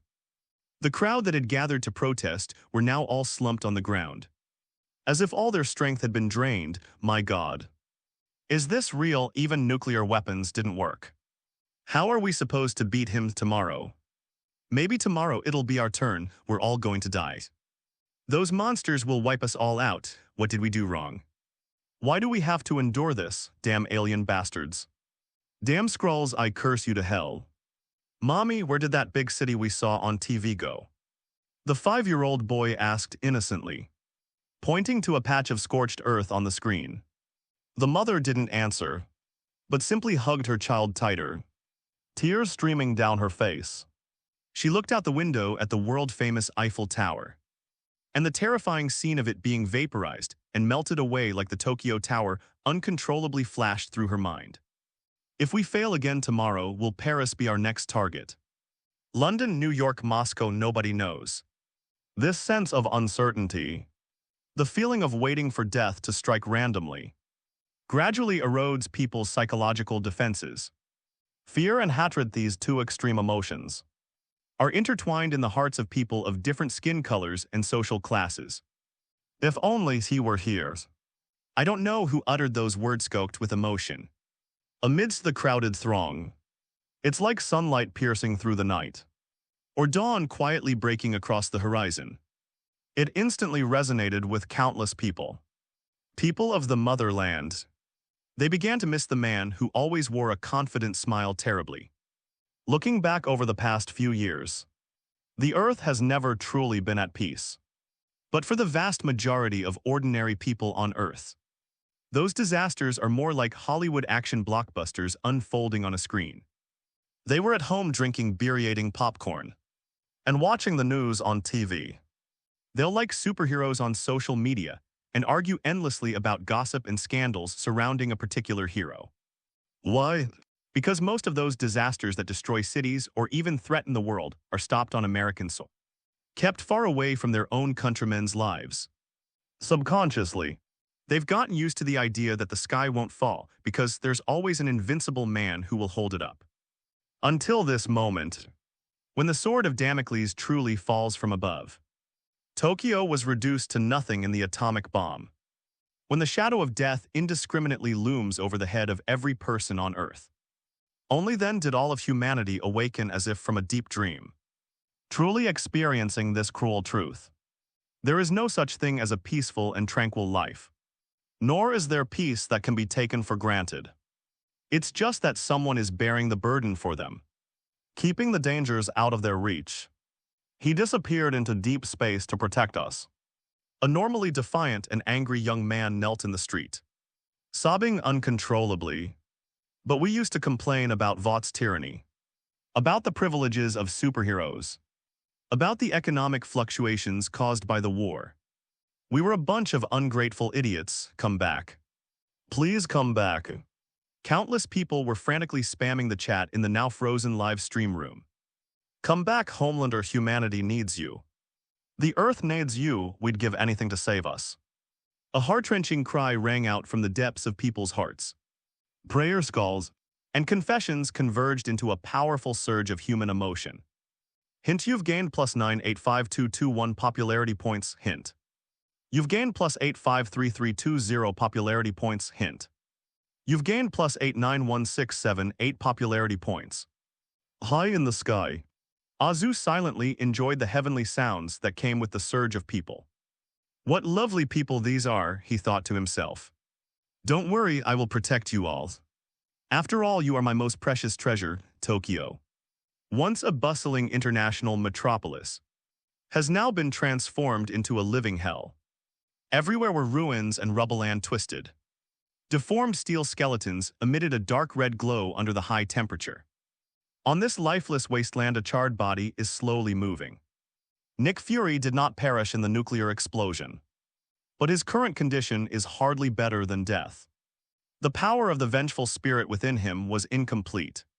This power could not completely protect him from such devastating damage. Being at the epicenter of the nuclear explosion, his flesh and bones were vaporized, and then the flames of revenge reshaped him. But the next second, his body collapsed again. Life and death, destruction and rebirth allowed him to repeatedly experience the extreme pain of his body being annihilated. Fury let out a low, hoarse growl of pain. The flames of revenge burning within him were fading like a candle in the wind. The sinful souls he had once reaped were almost completely consumed. By this time, Fury's consciousness was already blurred. Relying on his own instincts, he dragged his broken steps forward unconsciously. 1 step, 2 steps, 1 step, 2 steps. He walked for an unknown amount of time before suddenly stopping, even on the verge of a state of mental confusion. A sudden restlessness arose. The atmosphere here is unusual. This area seemed to have accumulated centuries of sin. The stench of evil so thick it was almost tangible fueled a thirsty roar of vengeance. Drink up. Fury tilted his head back and let out a low growl that seemed to come from hell. He needs a soul. Souls filled with sin are needed to replenish the dying embers of vengeance. Countless extremely evil souls have accumulated around him. These souls were war criminals stained with the blood of innocent people, and evil demons who regarded invasion and slaughter as glory. Trial Fury's skin burned away instantly, and Ghost Rider returned to the world, those sinful souls, as if drawn by some invisible magnetic field, screamed and struggled, being sucked into Fury's gaping skull maw area. Their agonizing screams, as their souls were consumed by hellfire, echoed endlessly through the ruins. With the influx of immense power, Fury's dying embers of revenge were rekindled. He immediately regained consciousness. He clenched his burning fist, feeling the surge of vengeance within him, which greatly boosted his confidence. Gravik, your end has come. He felt that he now possessed the power to defeat Gravik and save the world. Fury looked around. The area was so badly damaged by the nuclear explosion that no trace of the original buildings could be seen. But he lowered his head, his gaze falling on his feet. There was a broken stone tablet there, half of which was charred black from being burned by the high temperature. On the stone tablet, a fragmented ancient Eastern script character Chinese letter, Jing, was clearly engraved. It seems even nuclear bombs can't wash away the sins of this place. Fury scoffed a dismissive Ella turned and strode out of the ruins. New York Vought Global Defense Agency, VGD. Jessica Jones, wearing a specially designed radiation-proof suit, is fastening vibranium wristbands to her arms, not only her, but also Banner Nebulaith male and female Thor Iron Man, Captain America Black Widow Quicksilver Fastball, Invisible Man Shabby Red Lady Angela Silverhand Bucky, and others all wore a set of radiation-proof suits with lead fiber linings that were rushed out overnight by Vought Applied Technology. This is a lineup of heroes representing the strongest force on Earth right now. These seasoned heroes, veterans of countless battles, were all silently making their final preparations. They were fully aware of the danger of this mission. An enemy completely unharmed by a nuclear explosion was indeed a crisis they had never faced before. These damned parasites. How dare they trample Midgard like this? Let me handle them all alone. I will personally cut off that Gravik's head and hang it on the spire of the water tower. Thor, who had just returned from Asgard, was filled with rage and determined to make this Skrull understand whose territory Midgard was. Outside the maintenance area, a large group of ambitious young heroes gathered. They looked at their predecessors who were preparing for the competition. Their eyes filled with resentment. Big sister, let us go too, a young hero shouted. We are heroes of Walter too. Every extra person means more strength. We can't just stand behind and watch you fight. Yes. Take us with you, we're not afraid to die. The other young people echoed in unison, their emotions running high. Jessica stopped what she was doing and glanced at the young faces. In those eyes she saw fear, but also the courage to face that fear head-on and fight for humanity. A sense of relief welled up inside me. Despite the uneven quality of heroes recruited by Vought over the years, there is still no shortage of fearless and passionate warriors at this critical juncture of life and death. But she still shook her head, no. Jessica's tone left no room for negotiation. Why? We're not afraid to die. The young hero leading the group cried out anxiously. Because being fearless won't solve the problem. Jessica took 2 steps forward, looking directly at the group of young people. You should be well aware of how terrifying that enemy was. He was completely unharmed at the epicenter of the nuclear explosion. Whether it's because his body is physically strong enough, or because he possesses some special ability that we cannot understand. One thing is certain. Her gaze swept over Steve, Tony, Thor, and the others. If even we in our current state cannot defeat him tomorrow, then no matter how many more people go, it will all just be a pointless sacrifice. The young heroes clenched their fists, unwilling to accept defeat yet unable to refute it. So we're just going to sit here doing nothing. No, you have your own battlefield. Jessica walked up to the kid and patted him on the shoulder. If we fail, if none of us come back alive from Australia. Jessica's tone became serious and solemn. Take the last spark of human civilization, leave the solar system, and lead them to a new home in the universe. Don't look back until you become strong enough and find a way to defeat those monsters. Jessica suddenly raised her voice, revealing an indomitable will. Then we'll come back and fight our way back. We'll take back our homeland. The young hero's eyes welled up with tears. They felt the weight of this responsibility entrusted to them. Did you all understand? Jessica shouted. With tears in their eyes, the young heroes stood up straight and pounded their right fists heavily into their chests. Clear. The uniform responses lingered in the air for a long time. Very good. Jessica turned to look at the top combatants behind her. Everyone, let's go. These veteran heroes strode steadily toward the outdoor helipad at VGD headquarters. The airtight doors slid open slowly to both sides. Click, clack, clack, clack, clack, clack.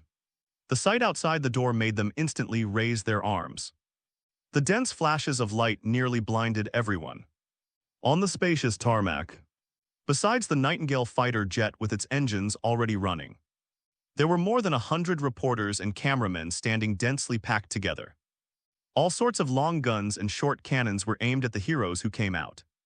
Mr. Stark, how confident are you about tomorrow's battle? Captain America, is there really any hope left for humanity? President Jones, will Homelander finally show up? What on earth is going on? Jessica's tone was filled with dissatisfaction. Has Walter's security become so lax that reporters can just walk onto the tarmac like that? Jessica's face darkened. She was about to order security to throw all the reporters out. I arranged for them to come in. A gentle voice rang in everyone's ears. Miss Skynet slowly walked out from behind them. Why? Jessica asked, frowning, because if the boss Anthony were here, would definitely do the same. Countless people around the world are living in panic and despair. And we want to make it clear to those in despair where hope lies. Upon hearing the name Anthony, Jessica shuddered, and the displeasure in her eyes vanished instantly. Jessica closed her eyes, and the image of Azu's face, which always had that smug, pinchable smile, flashed through her mind. He really will do it. That show-off B*********. D. Steve, Tony, Natasha, and the others also fell silent. Yes, that megalomaniac loves being in the spotlight. No one voiced their objection. They silently accepted the arrangement. Jessica straightened her black battle suit and strode to the microphone array in front of the police line. All the cameras were pointed at her. Jessica wasn't prepared to give a long speech. I am Jessica Jones, CEO of VJD. She pointed to the group of fully armed comrades behind her. We're heading to Australia now. We don't know how powerful that alien named Gravik is. We also don't know how many people on board that fighter jet will make it back alive. But there is one thing I can assure all of humanity. Walter's heroes never retreat a single step. We will use every means possible to bury that scumbag completely. Keep your faith, await our victory. The speech was brief, yet filled with a resolute determination to burn one's bridges.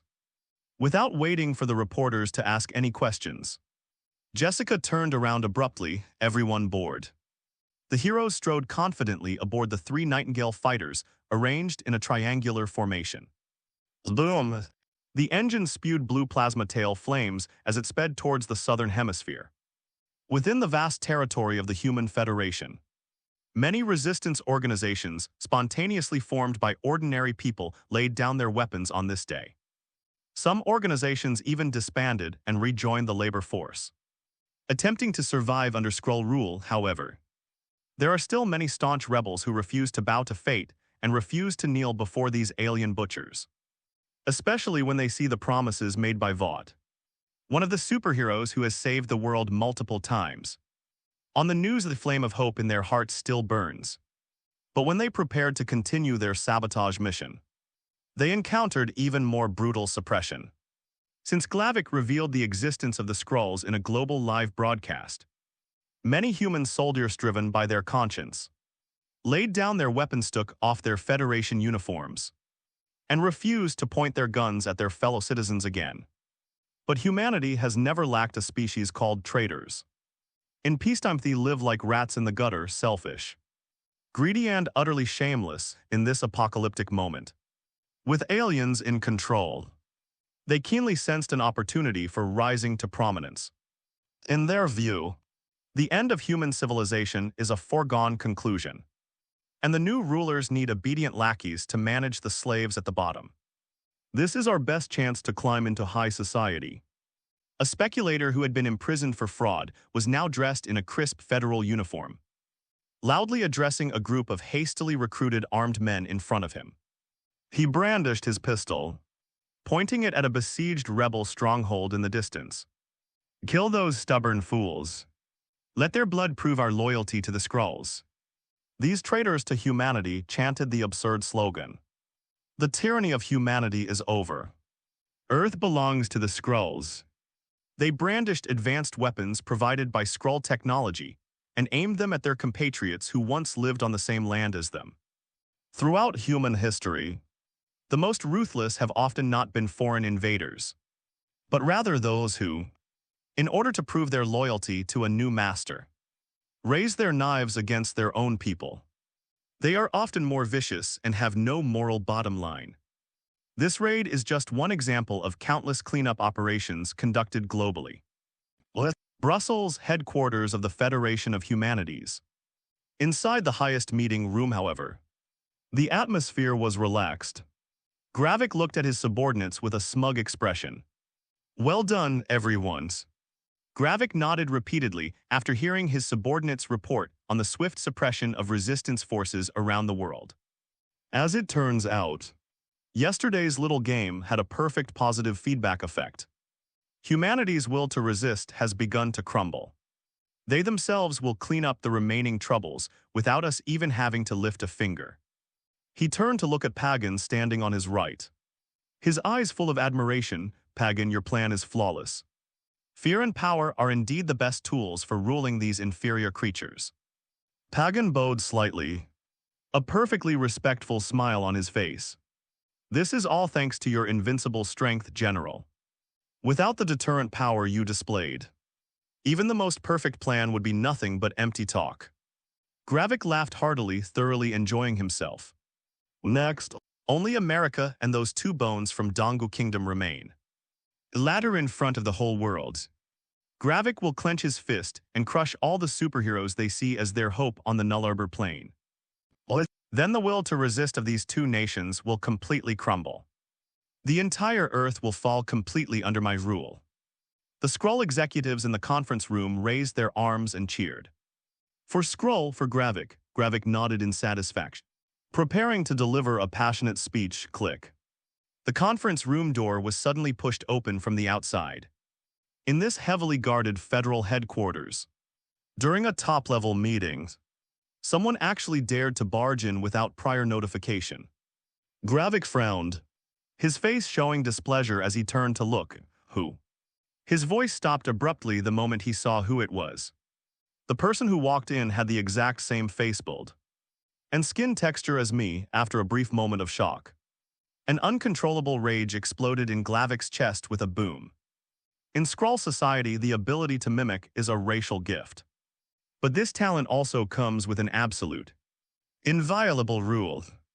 The highest law of the Skrulls forbids any Skrull from transforming into the likeness of one of their own kind. This law was learned through bloody lessons. A brutal civil war once broke out in the history of the Skrull civilization. In that war, cloaking and mimicry among members of the same tribe were used in the most extreme political struggles and military assassinations. Today your adjutant might be an enemy-turned-man. Tomorrow your wife might slit your throat in her sleep. The collapse of trust led to a horrific massacre among members of the same clan, nearly resulting in the extermination of the entire tribe. From that time on, the highest law of the Skrulls included an ironclad rule: no one is permitted to disguise themselves as a member of their race.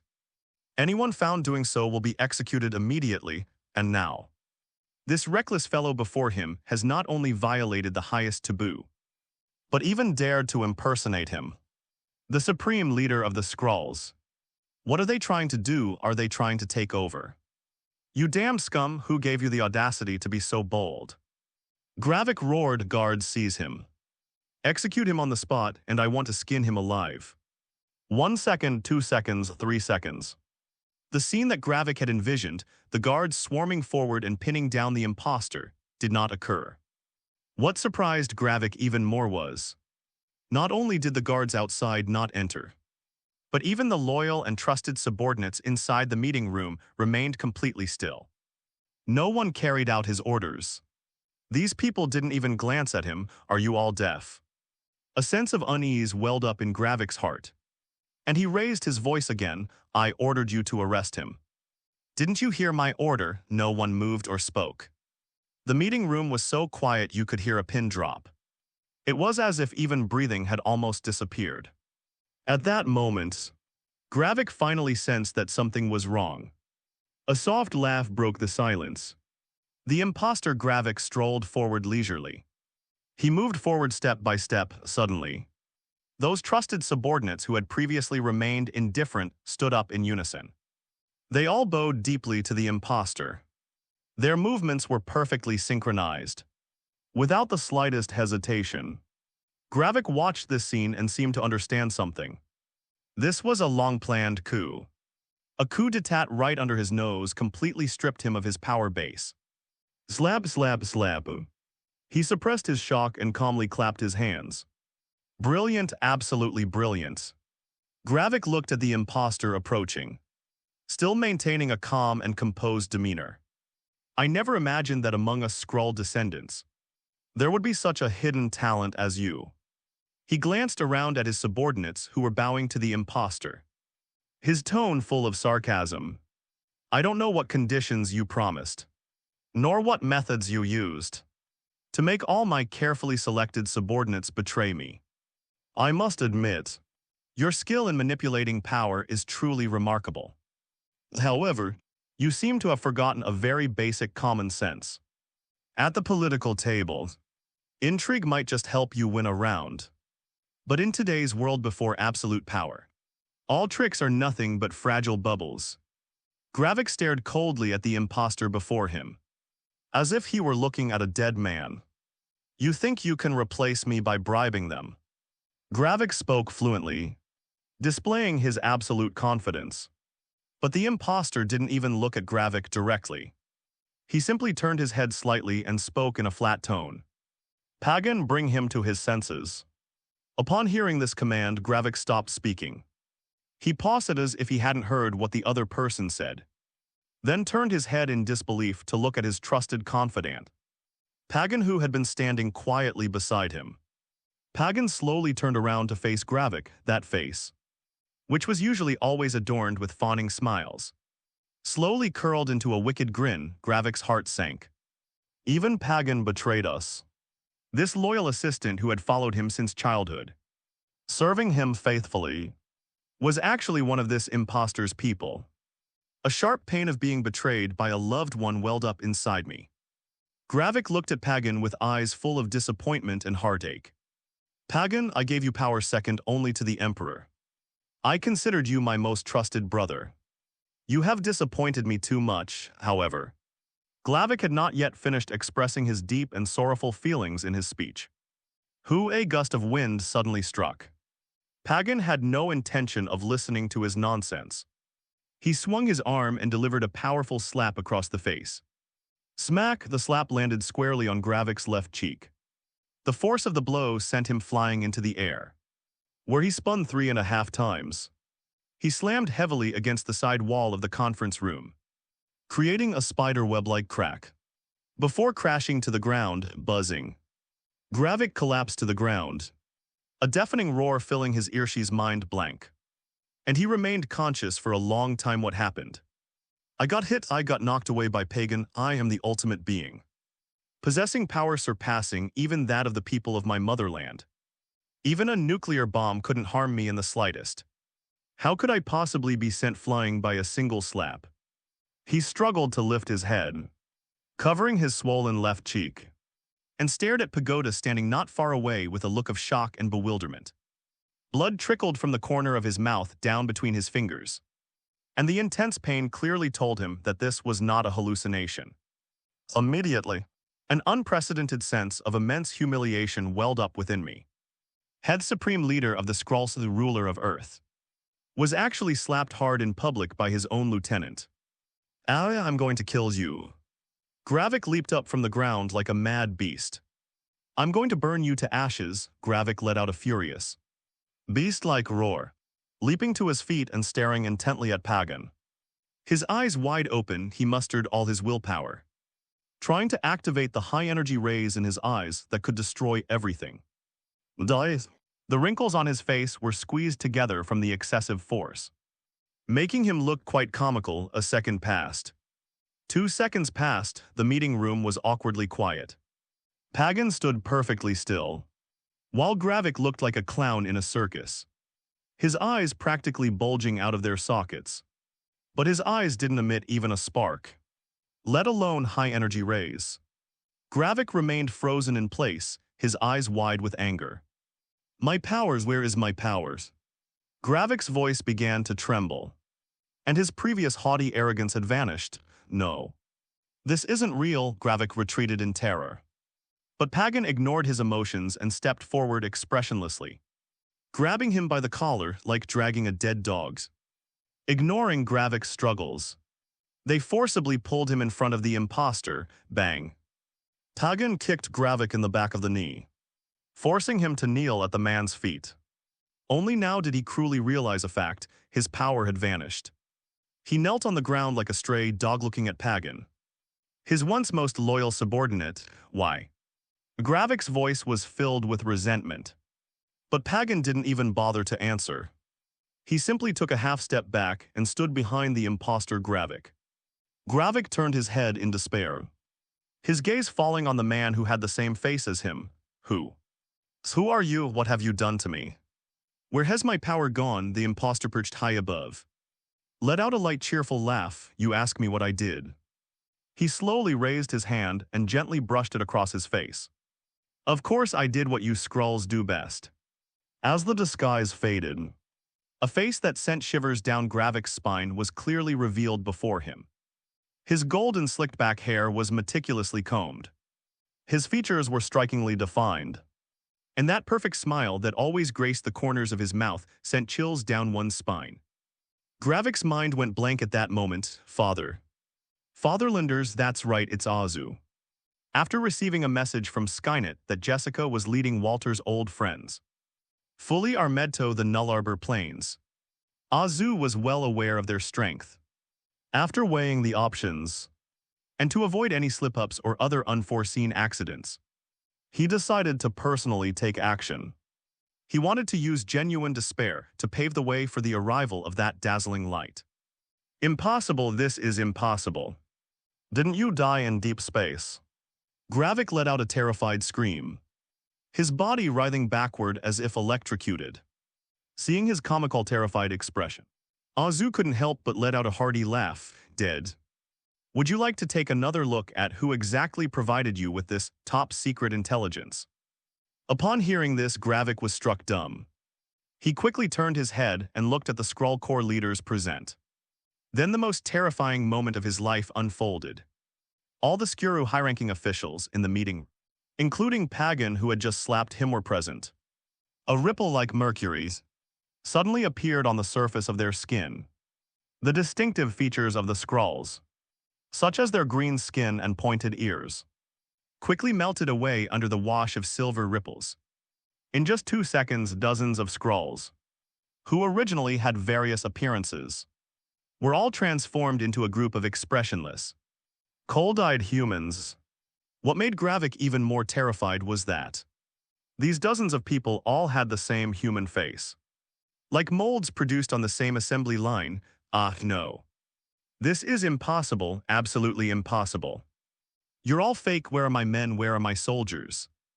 Gravik slumped to the ground, his mind blank. Azu looked at Gravik, who was on the verge of a mental breakdown, and sneered. What is it so hard to accept? You bunch of sewer rats cloaked in human skin, mingling in human society, stealing their lives, taking their places. Don't you think it's a brilliant strategic art? Azu walked up to Gravik and used the tip of his shoe to lift Gravik's chin. From your genetic fusion to the so-called human enslavement program, these are all scripts I tailored specifically for you. Your pathetic ambition is nothing more than a toy I use to pass the time. Gravik's eyes were unfocused. He knew he had lost completely, utterly. Kill me. He closed his eyes, waiting for death in despair. Kill you? Azu moved his foot away and smiled slightly. Don't worry, I won't let you die here. As Skrull's General, main villain, I'll give you the respect you deserve.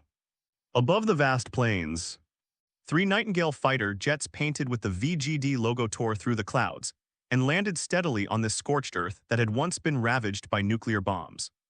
Before the fighter jet's hatch was fully opened, hundreds and thousands of tiny black shadows swarmed out from the fuselage. This is the latest upgraded Hummingbird drone swarm from Skynet. Each drone is covered with a vibranium coating and equipped with state-of-the-art ultra-high-definition optical lenses and directional sound recording equipment. They rapidly disperse in the air, capturing every shooting angle. She needs to ensure that Azu's meticulously crafted drama can be perfectly delivered to the retinas of 7 billion viewers worldwide. At this moment, Countless screens around the world light up once again. Everyone held their breaths, their eyes fixed on the familiar figures on the screen. They're here, Walter's heroes. Smash that green monster's head. The live stream chat was instantly flooded with comments like snowflakes. The hatches of the three fighter jets closed simultaneously. Jessica, Steve, Tony, Thor, Jane Banner, and other core Vought heroes emerged from the aircraft one after another. Most of them were wearing radiation protection suits and fully enclosed life support helmets. Jessica looked around, her brows suddenly furrowing. The ground beneath our feet is covered with largesmooths, glass-like crystals. A thick layer of the earth has been eroded away, and the huge meteorite crater-like landforms indicate that a terrifying nuclear explosion did indeed occur here yesterday. But what's surprising is, there are no overwhelming clouds of radioactive dust here, nor the gloomy and deadly weather phenomena characteristic of a nuclear explosion. The sky was a clear cloudless blue, and the sunlight shone brightly on this wasteland. Jarvis, report the environmental data, Tony Stark instructed. Sir? The Geiger counter shows the current ambient radiation level is 0. 12 microsieverts per hour, the air composition is normal. And there are no residual radioactive isotopes. The AI Jarvis calmly reported, "This is impossible." Tony exclaimed incredulously. A nuclear bomb was dropped just yesterday. And today this place has become a resort. Has physics ceased to exist? Click. Tony flicked off his mask, revealing his astonished face. He took a deep breath of the outside air. There was no burning sensation, no pungent chemical smell. Stark, what are you doing? Put your helmet on right now. Steve turned around and saw this, immediately shouting to stop him in a low voice. There's absolutely no radiation here, Captain. Tony tapped Steve's helmet. It's as clean as the Alps. Upon hearing Tony's confirmation, Steve removed his helmet, seeing this. The other heroes also removed their radiation protection gear. The group exchanged glances, each seeing the confusion in the other's eyes. Are you surprised? An arrogant voice came from the open space ahead. Everyone looked in the direction from which the sound came. A figure slowly descended from midair. That was Gravik, or more precisely, Gravik played by Azu. He put his hands behind his back, raised his chin slightly, and imitated the arrogant alien's tone and expression. What you consider the ultimate weapon capable of destroying the world, in our eyes, is nothing more than an outdated and laughable toy. He casually spread his hands out. I could have kept this radioactive fallout, since it has no effect on us Skrulls. But I still cleared it away, because I disdain torment you with such petty tricks. I want you to clearly understand what an insurmountable gap in strength truly means. The heroes' faces turned extremely grim. The fact that the opponent dared to clear battlefield obstacles so openly proves that he has an absolutely invincible confidence.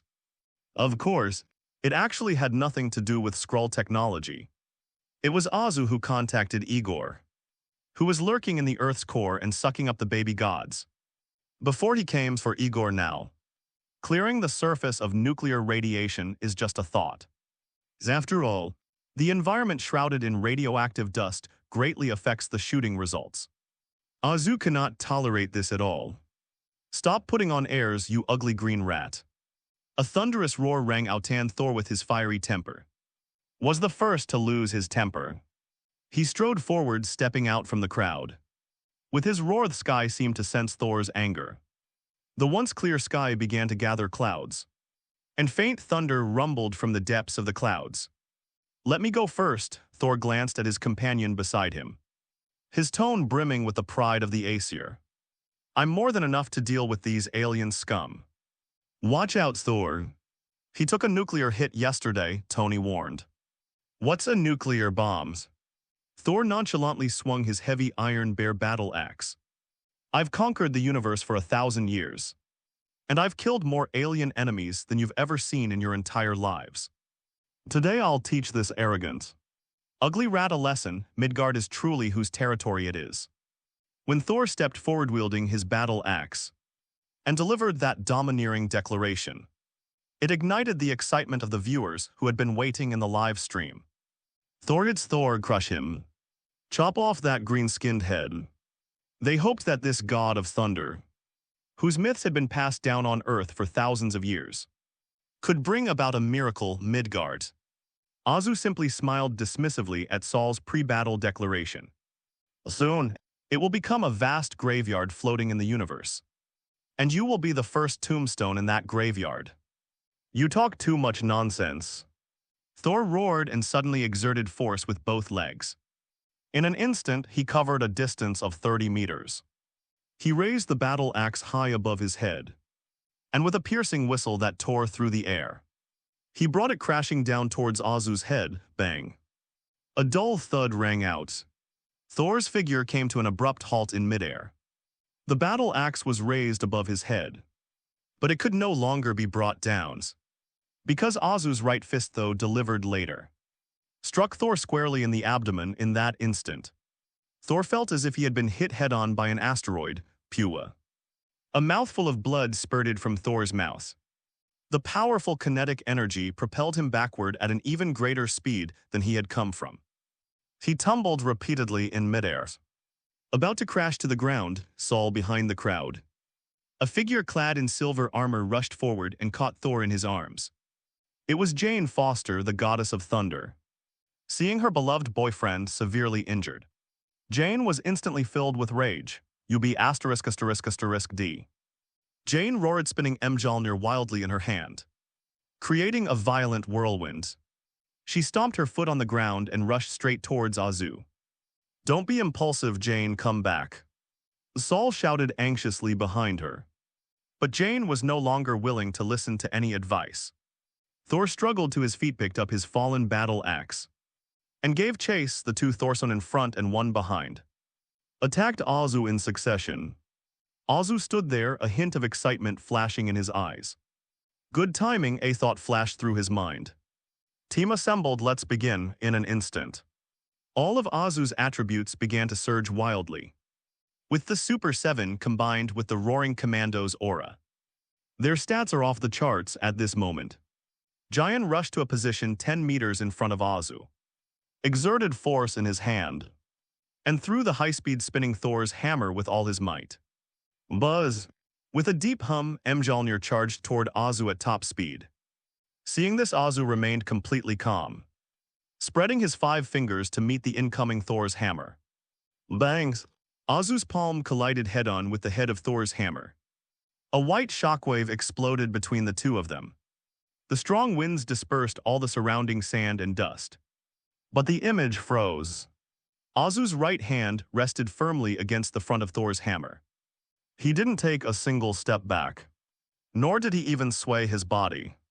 Thor's hammer trembled violently in his hand, yet he could not shake it off. How is that possible? Thor's eyes widened, his face filled with disbelief. That's Mjolnir, a divine artifact imbued with Odin's power. No one but him and the Father of the Gods could lift it, let alone catch it with a single powerful blow like this. But this is not the end. The surging force within Azu's body seeped into the internal structure of Thor's hammer, following the texture of its surface at the same time. His 5 fingers suddenly tightened, and a terrifying grip was applied from the outside, with the force constantly increasing. The internal primal force, however, expanded wildly outward, and the two forces reached a critical point at this moment. Crunch a crunch. The seemingly indestructible Mjolnir was beginning to develop fine cracks on its surface. Blinding blue-white lightning erupted uncontrollably from the crack, accompanied by mournful cries, "No, no." Jane seemed to realize something and cried out in terror. But it was all in vain. Boom. It was accompanied by a deafening, earth-shattering roar. Mjolnir, the hammer that once accompanied Thor in his conquest of the 9 realms. It exploded with a bang in Azu's palm. Dozens of shattered metal fragments, carrying the uncontrolled power of lightning, flew in all directions and crashed to the ground with a crackling sound. At that moment, the live stream was filled with wails of despair. It's over and it's all over. Thor's hammer has been crushed. Even a god couldn't defeat him. As expected, alien gods are unreliable. We still have to rely on our own Earth heroes. Where's Iron Man? Where's Captain America? Get him here. Ignoring everyone's shock, Azu moved swiftly and instantly appeared in front of Jane. Well before Jane could react, Azu had already grabbed her neck tightly and lifted her into the air with one hand. Jane! Thor's eyes were bloodshot as he raised his Iron Bear battle axe high and swung it at Azu like a madman. Azu didn't even turn around to look at him. With his mastery of the Force, no attack can escape his Force prediction. He simply raised his right leg, casually executing a simple, unadorned dragon tail swing, bang. Thor was kicked hard to the ground again, and his battle axe flew out of his hand. Azu stepped forward, carrying Jane. A foot stomped heavily on Thor's chest. The immense force pinned Thor firmly to the ground, and no matter how much he struggled, he couldn't move an inch. You just said. Azu smiled dismissively, what god are you again? These words struck Saul like a heavy blow. He could only watch helplessly as his beloved woman struggled in agony in the monster's hands. Extreme anger, helplessness, self-blame, and humiliation raged within Saul's chest, finally reaching their peak. His eyes were bloodshot and his vision began to blur. The sounds of the wind, the roars of his companions, and the mocking laughter of Gravik all quickly faded away in that instant. Thor's consciousness seemed to detach from his body and fall into a new world. There is no battlefield here, no smoke of gunpowder. There was only a cliff covered in lush green grass. Beyond the cliff lay a vast and magnificent sea. A gentle breeze swept by.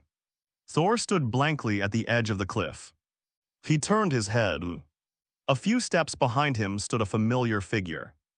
The man was wearing a casual suit, and his full head of silver hair fluttered slightly in the wind.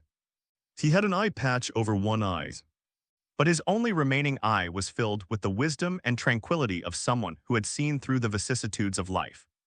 Father, Thor looked at the old man, his voice trembling slightly. Odin looked at his wounded Thor, and a gentle smile appeared on his face.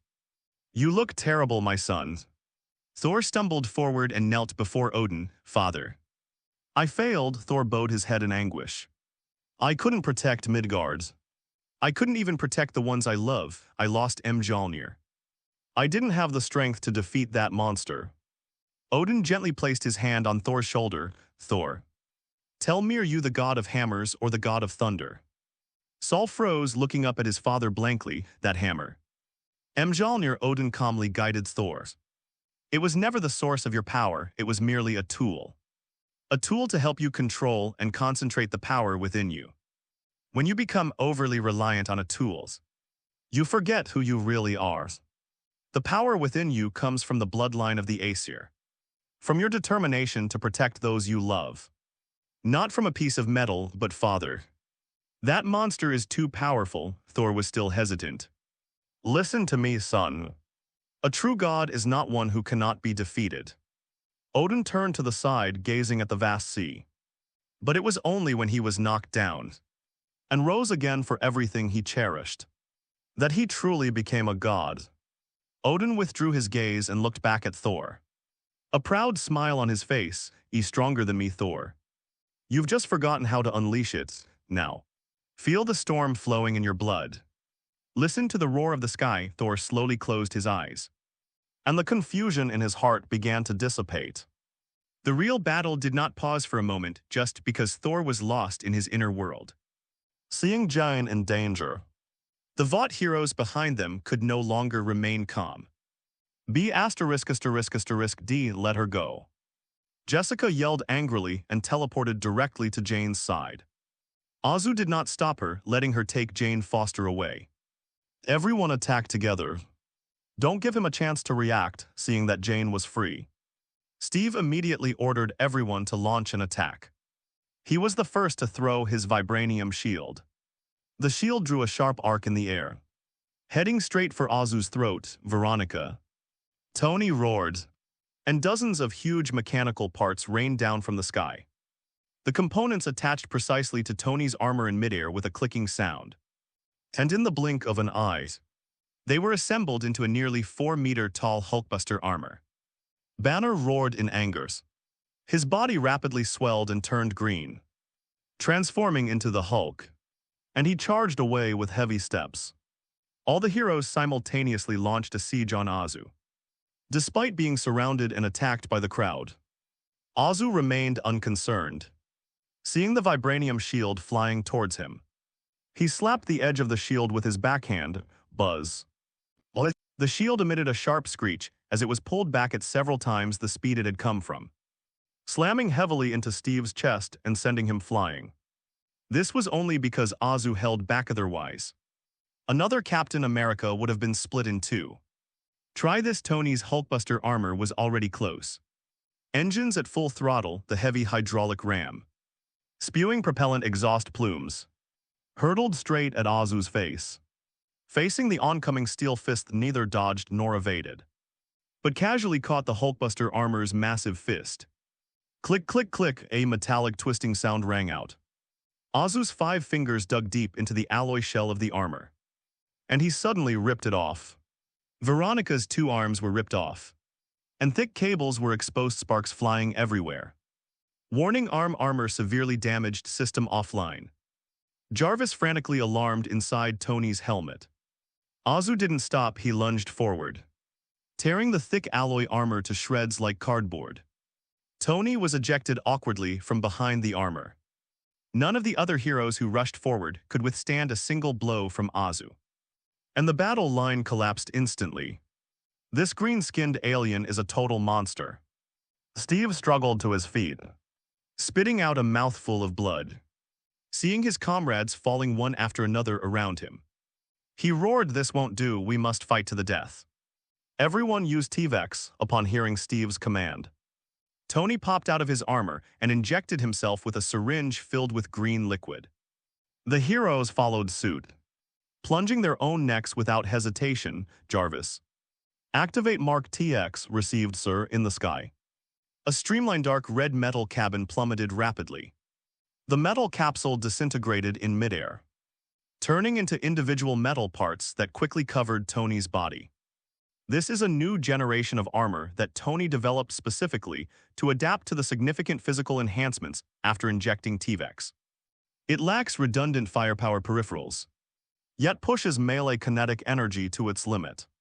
Feeling the explosive power within him, Tony turned and threw another precisely measured, diluted T-Vex at the roaring Hulk in the distance. Hulk, catch, remember, don't go crazy.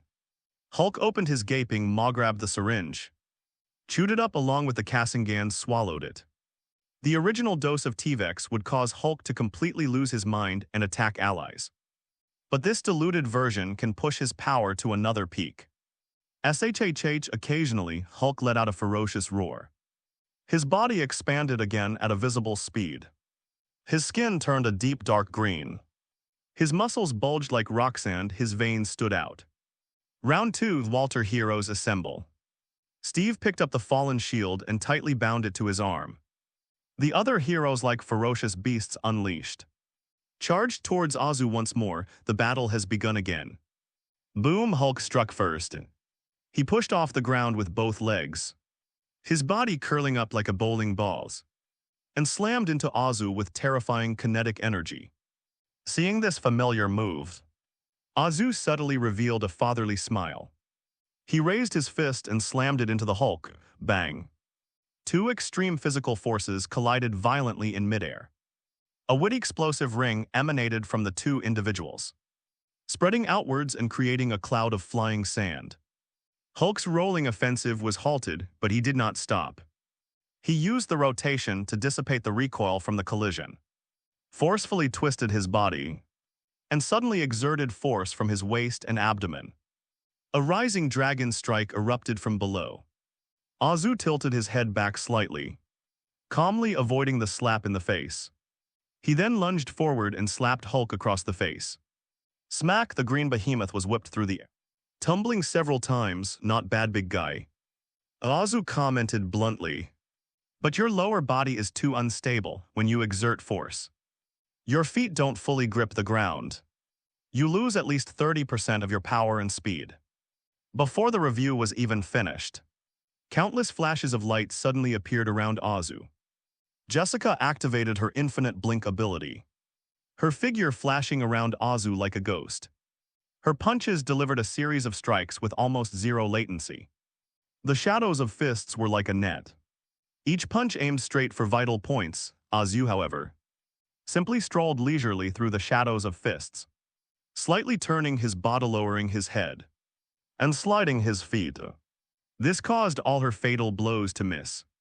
The moment Jessica reappeared from the void, Azu's hand was already waiting there, gripping her wrist with perfect precision, very fast. Azu nodded in approval, looking at Jessica's shocked eyes. But your attack intent was too obvious, and the spatial landing point was too singular. Don't rely too much on so-called blind spots. After saying that, Azu executed a clean and decisive over-the-shoulder throw, slamming Jessica hard into the ground. Bang. Jessica's eyes rolled back, and she immediately lost consciousness. Whoosh. At that moment, a silver lightning bolt streaked across the battlefield, circling around Azu frantically, attempting to accumulate the kinetic energy from its high speed to break through the opponent's defenses.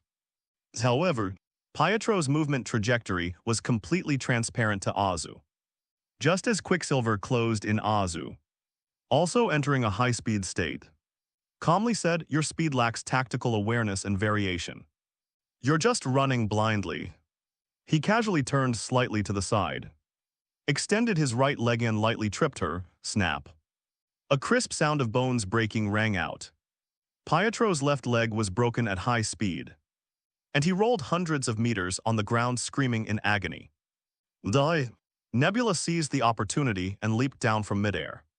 With SAR running at overclocked speeds, the whole world seemed to move at a snail's pace in her eyes. The vibranium mantis blade that shot out from her arm heated up to a dazzling orange red, slicing towards Azu's neck. But in her slowed-down timeline, Azu turned to look at her at a perfectly normal pace. "Your actions are too mechanical. You rely too much on the program." As he spoke, he quickly reached out, grabbed the joint of the blade, and pulled hard with a squeak. The vibranium mantis knife was forcibly pulled out. The blade separated from its body. Azu held the fiery red mantis knife in his hand and swung it casually. As the blade flashed, Nebula's mechanical legs were neatly severed. Sparks flying from the Q-10, she collapsed to the ground, unable to move. With bloodshot eyes, Robbie charged forward, roaring. He was trying to absorb Azu's kinetic energy to launch a counterattack, but he clearly overestimated himself. Azu walked towards him and seemingly casually delivered a series of ordinary punches that struck Robbie's energy shield. "Know your limits, kid." The kinetic energy beyond the limit instantly filled Robbie's body, and the energy overload triggered a violent backlash, causing Robbie's energy to explode with a boom. PFFT. Robbie coughed up a mouthful of blood. His vision went black, and he passed out. Angela, the fiery red woman, pushed her power to the limit, her entire body engulfed in dazzling flames of thousands of degrees. As she unleashed them towards Azu, Azu's eyes were indifferent. He ignored the intense heat and strode into the sea of fire, grabbing Angela by the neck. The temperature of the flames is barely acceptable. Azu felt the warmth of his fingertips and mocked mercilessly. "But your own combat skills are a blank slate. All firepower you have, but you're a complete weakling in close combat." With a gentle flick of his wrist, Azu caused Angela to feel dizzy. Her eyes rolled back, and she lost consciousness. The flames on her body also went out. Bucky, the Silver Hand, silently charged forward, his newly equipped heavy gorilla-like mechanical arm slamming down hard on the back of Azu's head. Azu tilted, his head turned around, and then grabbed Bucky's mechanical arm joint with his other hand. One twist, one pull. The gorilla's arm was instantly detached from Bucky's shoulder and fell into Azu's hands. Azu swung the mechanical arm backhand and slapped Bucky across the cheek, knocking him unconscious. The remaining few also lost their fighting ability due to the absolute difference in strength. Even the captain's ability to fight to a draw was ineffective against Azu. On the battlefield, cries of agony filled the air. Despite the hero's combat power being greatly enhanced by T-Vex, it was still a one-sided massacre in the face of Azuna's overwhelming strength. But from Azu's perspective, looking at these employees lying on the ground, he felt a sense of relief. Their teamwork and fighting spirit have improved dramatically compared to before. The subsequent deployment of space-based teams to attract fans demonstrates their capability and fighting spirit. Just as Azu was about to end this training session, the Force anticipated a volley of bullets coming. Black Widow Natasha was 20 meters away, gripping the Black Hawk dual pistols in both hands, and had activated the explosive mode, with the muzzles constantly spitting out tongues of fire. Smash, smash, smash, smash. Azu didn't even try to dodge, letting the explosive shells hit his armor. Sparks flew, but not even a scratch was left. He stood there, looking at Natasha with a somewhat speechless expression. "What is this, your last act of defiance?" Azu scoffed. "Even a nuclear bomb can't hurt me. And you expect to get away with this little pistol?" Natasha stopped firing and smiled sweetly. That smile had a unique charm amidst the smoke-filled battlefield. "We have to give it a try, right?" Natasha smoothed her disheveled red hair, her tone as relaxed as if she were chatting at a cocktail party. "After all, who knows if you were some kind of magical gadget that survived a nuclear bomb? What if you're actually quite fragile?" Azu frowned slightly. This woman's reaction was strange. Something unusual must be going on. Natasha maintained that charming smile, her left hand secretly pulling a remote-controlled detonator from behind her back. Without hesitation, he pressed the detonation button. All of this was observed by Azu, who suddenly lowered his head. Only then did they realize that his feet had been densely covered with super-concentrated C4 bombs. "Holy crap, that's awesome," Azu suddenly realized. Invisible Man idiot, he completely forgot about this guy. This guy's ability was already invisibility. After being injected with T-Vex, his abilities underwent a qualitative leap. Even the Force ignored his existence. Natasha's seemingly mindless shooting and conversation were all designed to distract him and create an opportunity for the Invisible Man. Shabito plant the bomb boomed. An explosion occurred. The super-concentrated C4 produced by the system is incredibly powerful.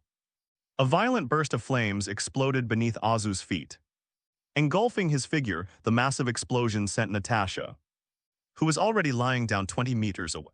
Flying through the air, her internal organs were impacted, and she collapsed to the ground completely powerless, unable to even lift her hands for a moment. The smoke and dust slowly dissipated. Azu remained standing in the same spot, unharmed except for a deep crater in the ground beneath his feet. He managed to envelop himself in the Force in time, preventing the mimicry metal from being blown apart and thus avoiding the risk of being exposed.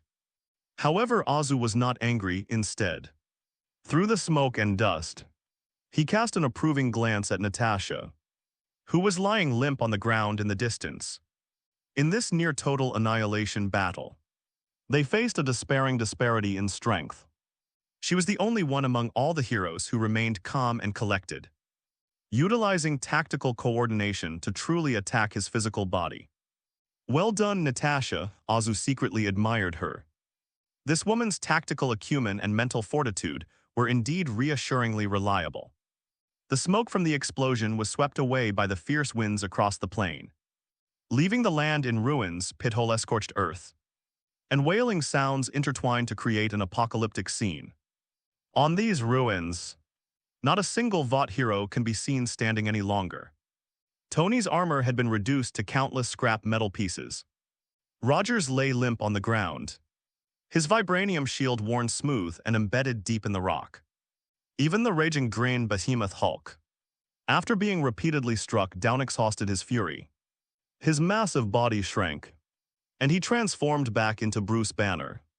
"Is this your last hope?" Azu looked around at the fallen heroes and sneered. "Vulnerable, the game is over. Are you ready for your destruction?" In the global livestream, no one spoke. A tide of despair washed over everyone's hearts. Boom. A deafening clap of thunder suddenly boomed across the cloudless desert sky, once again drawing the attention of audiences worldwide. The once clear sky was quickly covered by thick dark clouds. Within the dark heavy clouds, countless thick bolts of lightning darted about like mad snakes, emitting a terrifying roar. Azu frowned slightly and looked up at the sky. In the distance, Thor, who had been unconscious, was surrounded by arcs of electricity, and his body was slowly floating up from the ground. He opened his eyes and a dazzling, intense burst of lightning erupted from them. A massive pillar of lightning descended from the sky, piercing through his body. Thor was bathed in endless lightning, like a god descending from the heavens. "What kind of god do you think I am?" Thor's voice echoed like thunder across the wilderness. He spread his hands, and lightning from the sky gathered in his palms. "I am Thor."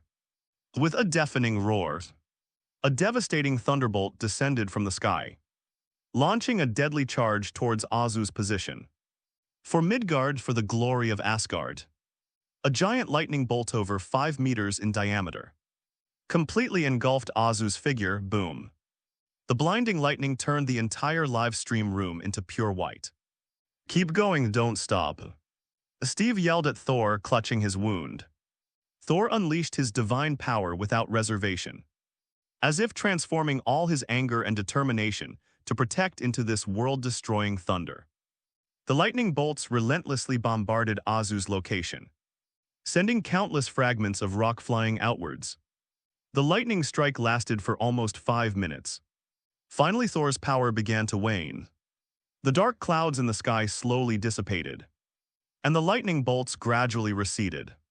Thor was panting heavily, his eyes fixed on the spot where a deep crater had been cleaved in front of him. The eyes of all humanity are once again focused on this. The smoke and dust dissipated with the wind in the deep pit. The arrogant Skrull Gravik was now kneeling on one knee, like an ancient Roman sculpture. His armor was now damaged in several places, covered with charred marks, and black smoke was billowing from his body. He looked utterly disheveled. This scene was broadcast live all over the world. After a brief period of calm, cheers erupted around the world amidst landslides and tsunamis. Got it, it works, he's injured." He knelt down. That monster knelt down. Thor. The whole world is cheering for this awakened Thor. And the dawn of hope has once again pierced through the gloom, illuminating the earths. Everyone believed that if Thor launched another attack like that, the nightmare would finally end.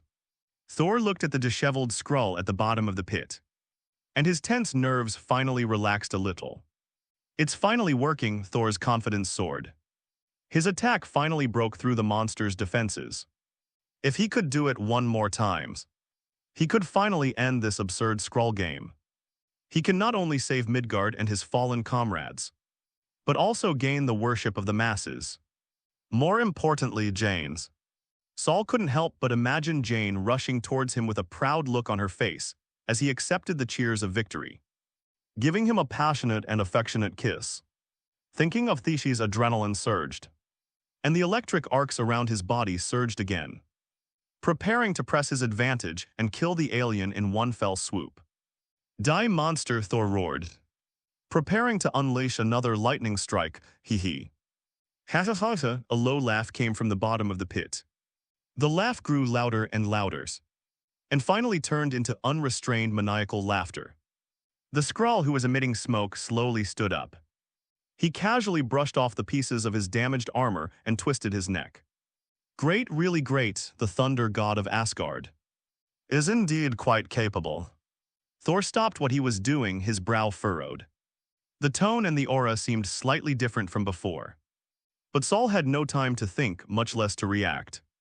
In the blink of an eye, the figure traversed a distance of tens of meters and stood right in front of Thor.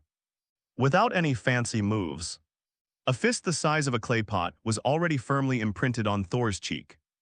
Bang! Thor's face was dented from the blow, and blood gushed from his mouth, his body like a cannonball crashed into and shattered more than a dozen giant rocks before finally stopping. Thor stared in shock at the expressionless Gravik in the distance, though it was still the same face. But things are different now. The aura is completely different now. Although he was arrogant just now, his attack method was still traceable. But now he exudes an aura of pure destruction. If Gravik was a hunter who enjoyed toying with his prey just now, then he is now an abyss that devours the light. Because what he didn't know was that at this very moment, the one standing here fighting him was no longer Azu. Just as the sky was engulfed by the thunder, Azu concealed himself once more at the same time. He released Darkseid, the spoils he brought from another Earth, which is Dago. Dago inherited Gravik's disguise and took over from Azu to continue the battle. Meanwhile, Azu went to prepare for his next act of divine manifestation. Azu would spare the leaks out of consideration for their friendship and the value of the leaks. But Dago is different. He harbors a destructive divinity that even Igor cannot completely assimilate. In a real fight, they wouldn't hold back against their master. Azu Thor, Steve called out anxiously. Thor regained his sense of struggle to sit up and gathered his divine power to prepare for a counterattack. But Dago's feet were already directly above him. Stomp down hard bangs. The earth trembled violently as Dargo's feet slammed into Thor's chest, his entire back sinking deep into the rock. With such meager power, you dare to attempt to save the world. Dago's tone was low and aloof, completely disdainful of this so-called native god. He reached out and grabbed Thor's face, lifting the tall and mighty Thor into the air like a chick. Thor struggled angrily, his hands crackling with lightning as he struck Dago. But Dago didn't even flinch. Thor. He suddenly raised his right knee and slammed it hard into Saul's stomach. PFFT Thor coughed up a mouthful of blood, which was vaguely mixed with fragments of internal organs. Dago didn't stop one time, 2 blows, 3 times. Looking at the dying Thor, Dago felt no pity whatsoever. He grabbed Thor's face with his thumb and pressed it towards Thor's right eye. Blood gushed out from between Dago's fingers like a fountain. Zaoliva. Thor let out the most piercing scream of his life. Dago coldly released his grip, tossing the one-eyed, near-death unconscious Saul to the ground like trash. He then pointed his finger across the ravaged battlefield at the fallen heroes. Steve, Tony, Banner, Jessica, he pointed slowly. Calling out a number for each person, he pointed to 1, 2, or 3. He uttered a series of cold, emotionless numbers. 13. After counting the last person, Dago withdrew his fingers. You have lost. Dago's words were a simple and direct verdict. There are 13 of you in total. So, according to the rules of the game, I will destroy 13 cities upon hearing this.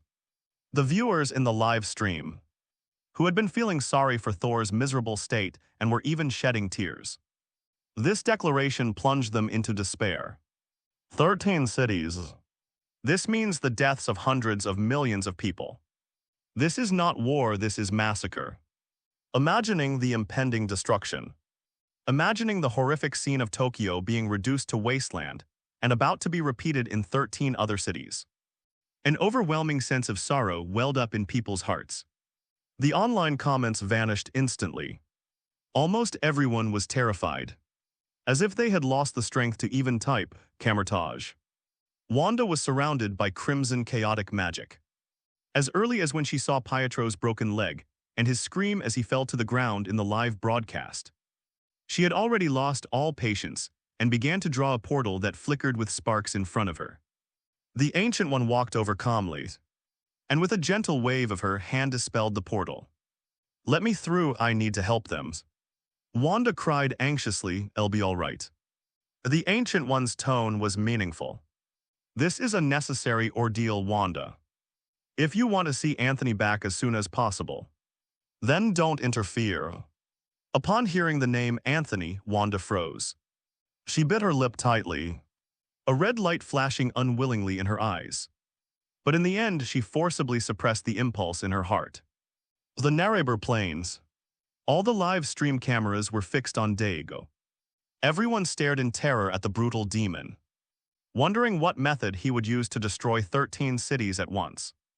under the watchful eyes of countless fearful people. Dago coldly raised his hand, turning his palm upwards.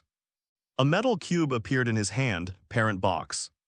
Unlike the mother box, which tends towards planetary ecological modification, the father box is more inclined towards pure destruction. Without saying a word, Dago tossed the father box into the air, buzz, buzz, buzz. The parent box is activated in midair in an instant. A dark red energy wave spread outwards in a ring from the father box, sweeping across the entire Earth in just a few minutes.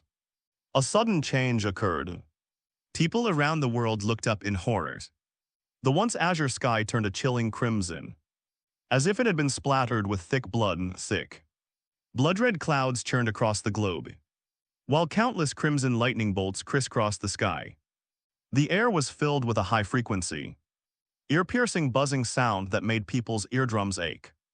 Earth's gravity began to act strangely, and trash cans, bicycles, and lighter animals on the streets began to float slowly upwards uncontrollably. The world's oceans are churning, a tsunami is forming, roaring and ready to engulf the land. It's a terrifying scene resembling the imminent end of the world. Looking at these terrifying phenomena covering the entire globe, people seem to realize an even more horrifying truth. He lied to us, a desperate voice rang out from the crowd.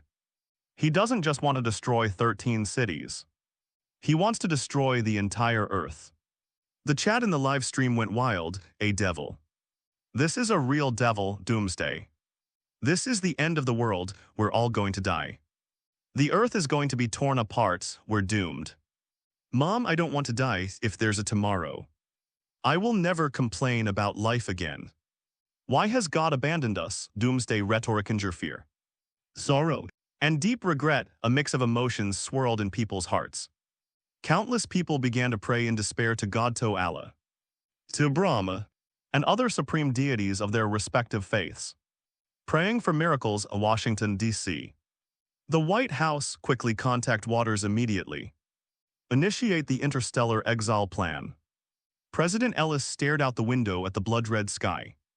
Cold sweat beading on his forehead, he roared at his staff. We must start the engines and take off immediately. Get everyone on the list out of there right now.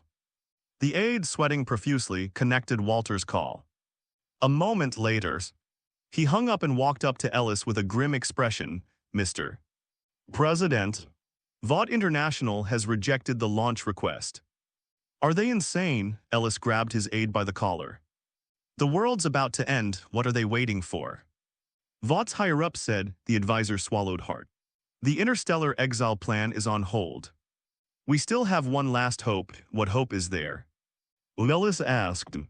At that moment, the office door was pushed open. The president's aide strode in and handed a document to Ellis. Mr. Presidentes is from the Vought International Group. They need you to give a global televised address immediately. Speech. Ellis snatched the document away, roaring angrily. What's the point of a speech at a time like this? Do you think a few words can stop the end of the world, Mr. President? Walter says this is the only way. Please make sure you read it, the assistant emphasized. Ellis suppressed his anger and glanced at the document. He complained as he scanned the contents of the document. Gradually, his complaints stopped. His gaze shifted between the lines, and his breathing became increasingly heavy. After reading the last lines, Ellis's hand trembled slightly. He was torn by an internal struggle. This is not just a speech, but a high-stakes gamble. An ultimate gamble that stakes the faith of all humanity. But what if this method could actually help that person come back? Ellis closed his eyes, recalling the moments he had spent with Homelander and the trust Homelander had placed in him. When he opened his eyes again, all his hesitation and struggle had vanished, and his gaze became firm once more, informed Walter. Ellis straightened his suit and tie. Striding towards the Oval Office, I accept Walter's offer. 1 minute later, switch to the global live stream line and take over the signal from all channels. Hello, everyone. As we wrap up this video, I want to share a quick note. I have a Patreon account. If you'd like to support me and enjoy on-demand audiobooks, you can become a Patreon member. Alternatively, you can check out my Google Drive link, which has 500 plus novel audiobooks available through my Ko-fi or Patreon shop. I appreciate your support.